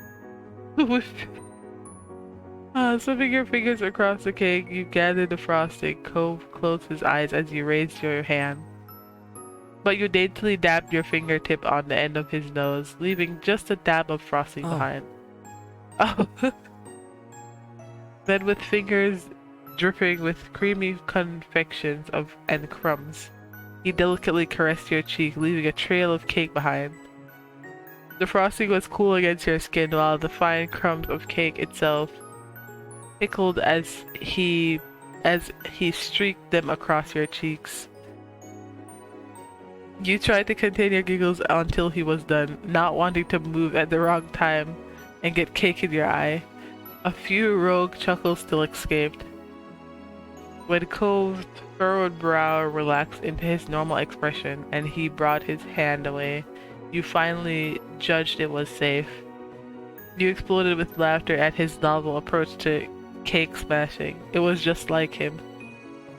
The two of you were then both caked in cake. A towel was laid out on a nearby serving platter, almost certainly for the purpose of helping people clean up after this exact scenario had played out.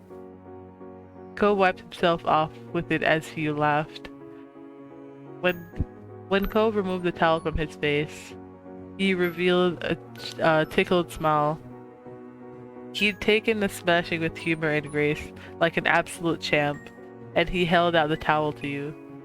It was good that Cove was there to assist. You'd been so engrossed in watching him that you'd completely forgotten the cake still clinging to your face and fingers. You both happily made your way back over to the head table, accompanied by the cheers of your family and friends. Though you'd spent a lot of time on your feet today, each step was buoyant. When you and Cove were back in your seats, a couple of waiters smoothly placed freshly cut slices of cake before you.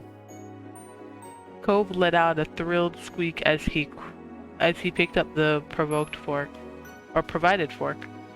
Each aspect of it had been painstakingly planned to suit the occasion as well as your taste.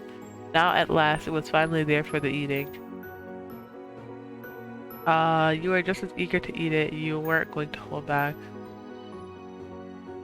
You were happy for Cove, though. No, we're gonna eat the cake. What do you mean? And in short order, servings of cake were set down at each table, a neat triangular slice in front of every guest as the crowd dug in. Along came discussion on the dessert. Thank you, Annie, for doing the right thing and having a chocolate in this cake. Derek was less blunt but equally appreciative of your choice. rubbing his hands together with eagerness as his slice was set down in front of him. You can never go wrong with a chocolate cake. It honestly is the best option. Cove stopped shoveling ganache into his mouth long enough to give his own praises. You know, I've had a lot of chocolatey cakes over the years, but none of them have even compared to this one. It's actually amazing. I didn't hear a single peep out of Jeremy yet. Or you didn't hear a single peep out of Jeremy yet. Whenever you spotted him while surveying the scene, he was steadily working his way through the slice. Though through a series of modest bites, the cake slowly vanished from his plate. That, combined with the absence of any complaints, was a huge accomplishment when it came to that particular guest. You are hooked within one bite. It was just as wonderful as you'd hoped, and more.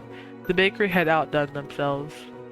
You and Cove wolfed down the delicious cake with gusto, polishing off your slices easily. You couldn't believe how quickly it was gone. Your plate scraped clean, but it had been much too good to resist. Luckily, there was no shortage of cake. Both you and Cove flagged down a waiter for more. By the time the meal was officially over, Cove had not only devoured 3 full-size slices of cake, but he double-checked with Baxter about what would happen to any leftovers. Baxter had needed to reassure him that any remaining sections of the cake would be wrapped up to go home with the two of you. It was pleasant to sit back and relax for a while, giving your feet time to recuperate from a long day, but the lull did not last for long. Newly fueled by cake, the party was beginning to start again. The celebration was able to continue in earnest. Derek Lee, Terry, and Miranda got the dance floor going. They took turns pulling silly moves and cheering each other on. And Liv sung along to all the songs she knew whenever an old favorite from your life growing up together came on. Your 4 parents made their table base camp and cycled between catching up with other family in town and rejoining with one another. They spent much of the time trading sentimental stories about when their babies were just babies. Cove's one uncle showed off his classic magic tricks to celebrate the day. Your husband was far more enthusiastic about the stunts as a 23-year-old adult than he was as an 8-year-old child. When he got the chance, Cove graciously offered Jeremy some of the leftover cake after how eagerly Jeremy had eaten his first slice. They truly were close for him to do that, and Jeremy accepted the kindness for a change. Aww. During the entire time, more casual photos were snapped of the best and funniest moments. One was when Miranda got Terry to hold up her dress so she could do a handstand. You couldn't wait to see them fully develop. And many guests had been generous enough to bring presents that you and Cove might need. You'd finish opening each one and offering your thanks. Seafoam green towels, dishes, a water purifier, a framed picture of the sea with the words "Life's a Beach" were just some of the takeaways from the day. The most common gift, however, was the safe bet of simply giving cash. You'd never seen so many $20 bills in one place. Your families had a sense of humor. Of course, the relationship that began with someone offering money would reach its head with that repeating. Your husband caught a glimpse of the silent amusement in your face, his mouth curved into a smirk as he watched you. You'd bet money that he knew exactly what was on your mind. Good evening. This distinct voice of your planner caught your attention. He approached with a polite wave. You know, The people you know are as welcome as you are. They've treated the staff, including myself, well throughout the reception. Well, with one exception, Mr. Jeremy is something of a character, but don't worry, we can handle a bit of a snark just fine. The description made Cove wheeze. He couldn't meet Baxter's gaze when replying. Sorry. Sorry, he's got kind of an attitude. I've noticed. As pleasant as he kept the pleasantries, Baxter was certain to get to the point of the conversation quickly. Well, I'm here to say that you've got the space for a few more hours, but there are no more planned events or responsibilities on your shoulders. The day went off exactly as intended. He pressed his hands against the bottom of his spine and leaned his torso back against them to stretch. For a single sideward, Baxter let himself clock out of the work mindset. Hallelujah. But the metaphorical bell rang, and he returned promptly to providing his service, standing up perfectly straight and pointing his toes forward. You're free to simply enjoy yourselves however you want with the time that's left. Of course, I'll personally put out any fires if they do appear. You two don't need to worry about anything. Cool, thanks for all of this. You really were the perfect guy to do it. Aw, he's so happy. Baxter's brows curved, his eyes softened, and even pausing to steady himself, didn't hide the emotion rich in his voice. That means a lot to me. Cove is right, you did fantastic. I knew you'd pull it off. You nodded. Thanks for all your help. You're getting a 5-star review from us. The smile already prominent on his face warmed further. Baxter ran his hand down his shirt, smoothing it out in a casual, fluid motion. you're welcome. You're very welcome. It's been a joy working with you two, truly. The mood was light all around until the feeling really hit Cove. He shifted in place uncomfortably, not knowing how to pretend or proceed from the point that was reached. So does this mean we're friends? Oh. He blinked rapidly as his mouth closed into a tight line before saying a full thought. Baxter always needed a second to recover on the rare occasion that something knocked him off his game. In a flash of memories, you were transported to your childhood bedroom, 8 years old, your first sleepover with your now husband. In the tiny, dainty voice he used to have, Cove had asked nearly the same question to you then if you were friends. Sweet and unsure, he'd always been the man you loved and always would be. Well, that's your call, I'd say. Despite the prompting to talk, Cove couldn't put together an answer. We're definitely friends. I'd like to be friends. I think we're friends. We've always been friends since way back. It's so funny how you both still can barely talk to each other. We're friends. We've always been friends. Aw, look at them. Look at Cove. 2 pairs of eyes from 2 very different men set on you, though eventually moving to look at one another. Smiles returned to both their features. As Baxter would say, it was settled. To solidify the friendship, Baxter offered you his hand to shake once more.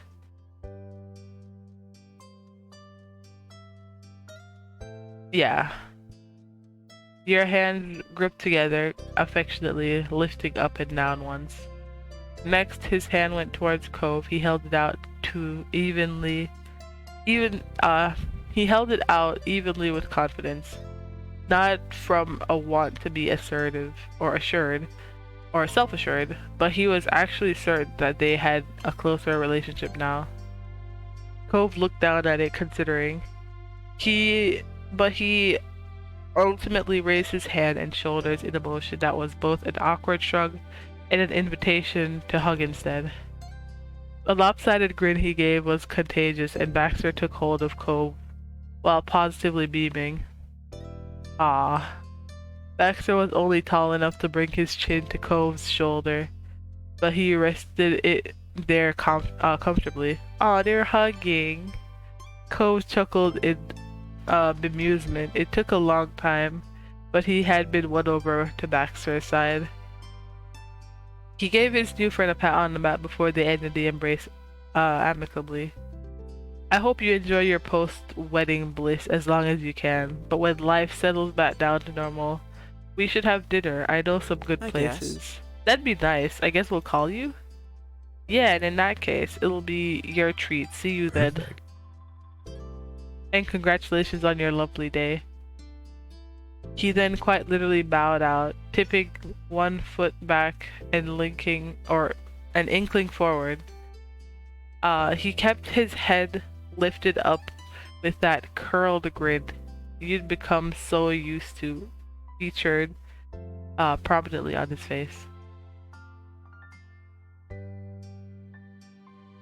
Baxter left the two of you there, disappearing into the crowd of figures all in black to help keep the event running as smoothly as possible. You thought back to the very start of that special day when Baxter promised he'd congratulate you when it was over. That gave his parting words an extra sense of finality. But it wouldn't be a real goodbye. This time Baxter would be a part of your lives for as long as he was welcome in it. You believed him in that. With the staff busy and the guests mingling with each other, you and Cove had a moment completely to yourselves since the wedding first began that morning. You knew for certain that you could relax when you caught Cove pulling into a stretch, his torso twisted to one side as his hands rose up as high as he could get them.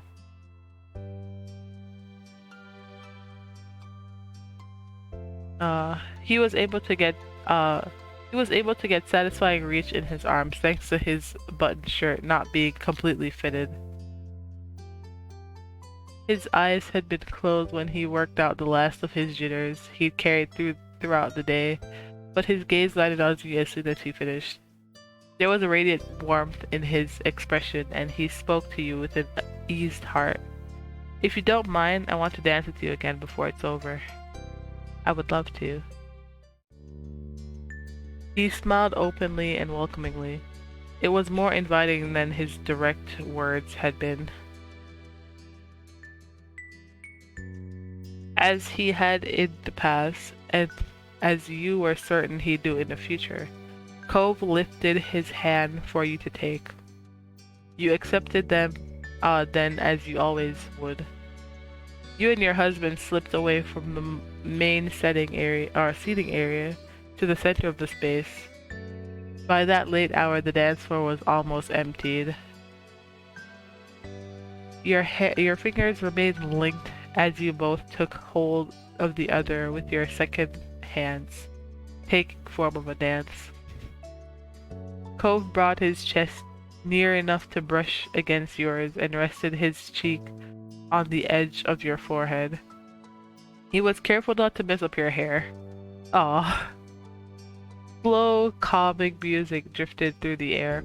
It enveloped you and kept you the buzz of distant conversations still happening. You began to sway to the sound, cozy and content. So... Oh wait. It felt as though you and he were in your own world. Well, Mrs. Holden, congratulations on your successful wedding. Congrats to you too, Mr. Holden. Thanks. And if you're wondering, my plan is to be the last person who gets to congratulate you tonight. He waggled his wiggly eyebrows, being intentionally silly. In that case, I'll cover my ears video and tries to congratulate me again. Wow, it's so nice to have a supportive partner.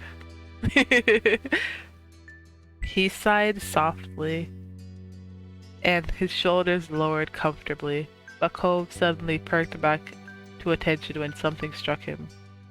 Though I could just say it again when we get to the hotel room. I'd definitely be the last person to do it then. That's one of the perks of being married. I pretty much always get to be the first and final with you. For you, me too. I'm good with that. There's no one else I'd want to... Yeah, there's no one else I'd want to be my first and last for everything. Thank you. In his glistening eyes, you could see how treasured you really were. Cove whispered heartfelt words. See you tomorrow.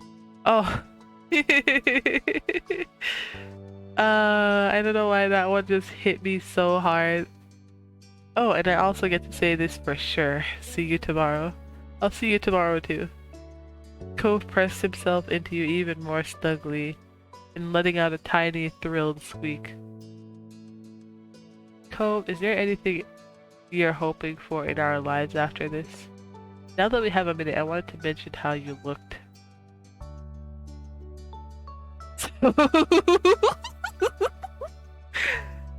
I'm sorry, we have to. Let out a genuine gasp. No? Seriously? Are you serious? I had no idea you were wearing one. With the initial shock wearing off, Cove seamlessly craned his neck to try getting a peek at it. He could only laugh at the reaction. Honestly, I thought you'd have checked for that. Well... Cove dropped his face completely, suddenly feeling bashful. You do look really great in that outfit, but mostly I've just wanted to see your face. I haven't been able to focus on much else, sorry. That's so sweet. You are swooning. Cove still had a knack for the unexpected compliment. Oh, there, I can pick more? Now that we have a minute, I wanted to mention how you looked. Kiss stands tense, blushing in his, finery.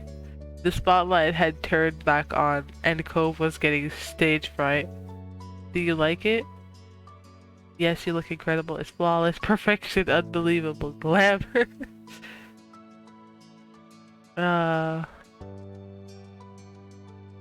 Yeah. It's perfect. I'm so glad. That's great. I'm really glad you think so. You could tell from his blush that he had ultimately enjoyed your attention. His posture relaxed and he seemed more confident in the clothes again. I like yours too. It's stunning. Oh, look at the blush. Thank you. Okay, we're gonna do this one. We've got our place, our pets, each other. That makes me really happy, but is there something you want to talk about? I want to listen. Hey, yo?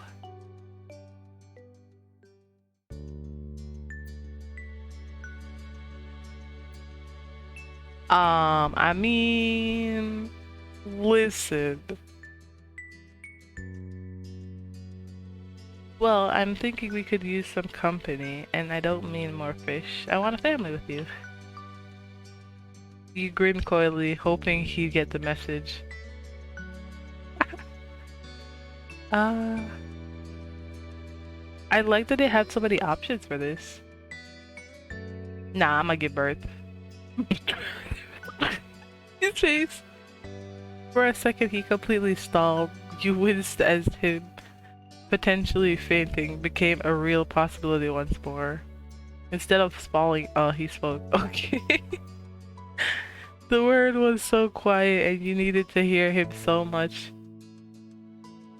You instinctively pulled closer to him. You regretted that choice immediately after because he reaffirmed himself in a shout. We could have a baby? Not right now, I mean, unless you want to do it right now. Cove was panicking, bouncing up and down on his feet enough to shake both of your bodies. You knew his heart was in the right place, though it filled you with joy. Let's at least wait until the wedding is over. He panted out even breath, but calmed enough to still himself. Yeah. Good idea. Thanks, Annie. Thank you too. Cove seemed like he had something on his mind. Oh, what's up? He chewed on the inside of his cheeks as the silence grew longer. You remained patient, communicating your willingness to listen through your eager eyes. Annie, is there something I want to say? The sentence faded out as his lips clamped up in a trembling line. He had to force it open again, back open. I wanted to say it without crying, but your vows were so nice to hear and I loved them, and thank you for doing that. Simply remembering the scene had gotten the tears flowing again. He couldn't help it. I meant every word. Thanks for yours too. You're so precious.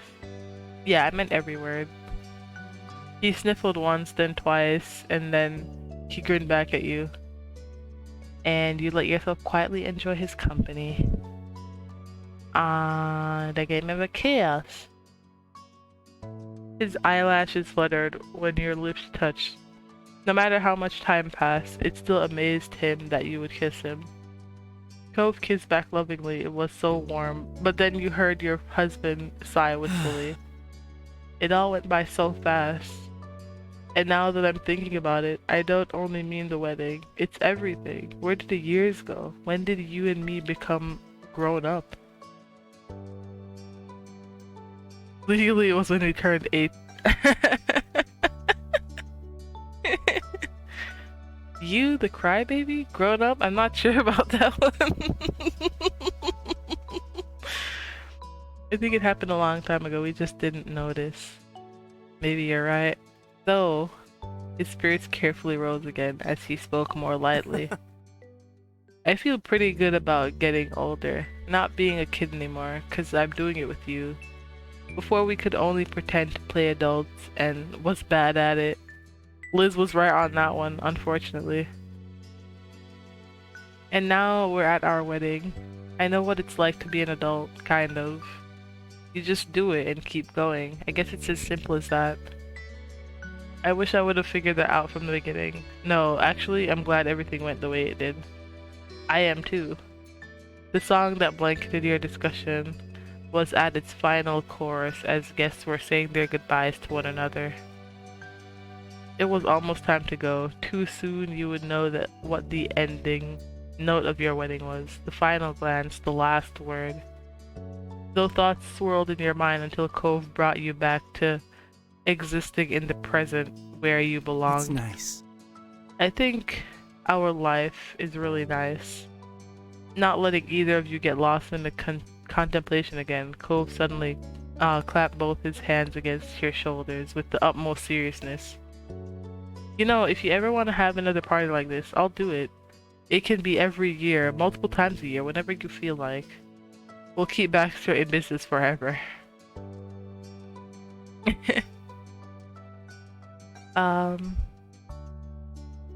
It's with you, I'm up for it. You bet we'll have another. I hope you understand how much you mean to me. Thank you for everything. I hope you understand how much you mean to me. I do. Tiny delicate water drops pooled in the corner of his eyes. Cove let his hands travel from shoulders up to touch your face. He cradled you tenderly, never wanting to let go. What did I do to get to be with someone who's there for me? Someone who honestly cares about me? Well, I don't need an answer, really. I'm just grateful. I love you. I love you too, Annie. Always. Ah, and there you have it. It is over. Oh my gosh, that was beautiful. I think GB Patch did wonderful with that, honestly. Like, I have absolutely no complaints. And it was just a really good end to Cove. It was just such a lovely send-off. Because, like, apart from everybody else getting a little bit of spotlight, this is the last that we will be seeing of Cove. Or the last new stuff we'll be seeing of Cove, because I'm pretty sure that I might be replaying this from time to time whenever I need a little pick-me-up or a little distraction from things. But I feel like, you know, Cove is going to be a big part of just me proceeding forward, you know. At some point I will be commissioning an artist to draw something of me and Cove, because I need a proper send-off. I'm probably gonna try to get art of what my wedding dress would look like, because I need to see that visualized, you know. But I don't know, I feel like this was really good. I do not by any means regret playing Our Life whatsoever. I feel like I have so much hours in it already, and with still more to be added when I go back and replay a lot of it. Because again, like, I found Our Life at a point when things weren't in the highest of mindsets for me. I was really questioning a lot of things, you know, my own personality, my friendships not doing as best as I would want them to, you know, just stuff along those lines. And honestly, having our life and being able to really like have something that was so close yet so far and was just able to have me focus on something that wasn't real stuff and problems and just something that genuinely made me so happy to play really does mean so much, you know? Because there are only few games that I can go to and play when I'm not in a good mindset, when I'm not feeling happy or as happy as I would want to. And I feel like this was it. I feel like I will always look at our life as I want to take a break from the stress and problems that my life has and just forget about it even for a couple hours. Because I think everybody needs that, you know? And I think this is a really good thing for somebody to have, you know? I joked before about our life being a sort of um therapy session for me. But I don't think it was. I think it really genuinely helped when it came to stuff like that because I'm a person that I have a lot of friends to speak to, yes, but I don't like to feel like I'm putting all this weight on them.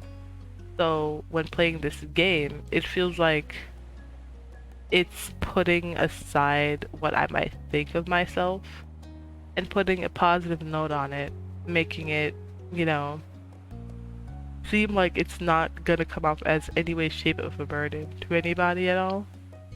Which I thought was really nice, you know.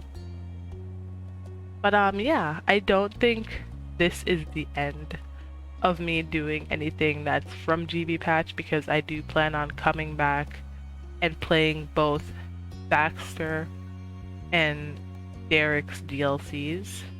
I'm glad that both are out now. I'm probably gonna play them in the order of when they came out. So Dex, uh, Derek first, and then Baxter. So I'll have that up. And when Our Life 2 comes out, um, I'll be playing that solely on Twitch because I know that with the amount of hours that I put into Our Life, it's gonna be hard putting all of that into basically into a recording because I had like so many hours in it and that was before I even completely finished the game. So I'm probably gonna do, you know, videos of it or streams of it on Twitch. That link is down in the description. You can also follow my Twitter and Instagram, though I barely post on Instagram. I'm mostly like posting stuff on Twitter. I need to get better at posting on Instagram. I will be working on that at some point. I have a TikTok as well, which I will be posting stuff on occasionally when I do my first anime convention. So I'll be posting videos on that if you guys are curious on more. But like I said, everything will be over on Twitch when it comes to Our Life 2. I hope to see you guys there at some point. But the next thing I'll probably be working on when it comes to Our Life is Derek's DLC. I'll be cutting some parts out, obviously, to get to the stages of just Derek. So it'll be in all one neatly compiled little section. So for those who, you know, stuck by watching all of this and listened to my little ramblings, I appreciate you. I thank you so much for that because I know I can kind of run my mouth sometimes when I have a thought process. So if you listen to all of this, type I made it down in the comments so I will know. And I hope you all have a wonderful day, a beautiful night, depending on where you are in the world. And just know that no matter what your life is going through, I can be that person who will look out for you and tell you that it'll be okay and that you're good and things won't be, you know, a bad situation for you. That things will get better, things will be okay, you know. So with that said, I'll see you all in my next video. I love you all. Thank you so much for watching. And goodbye.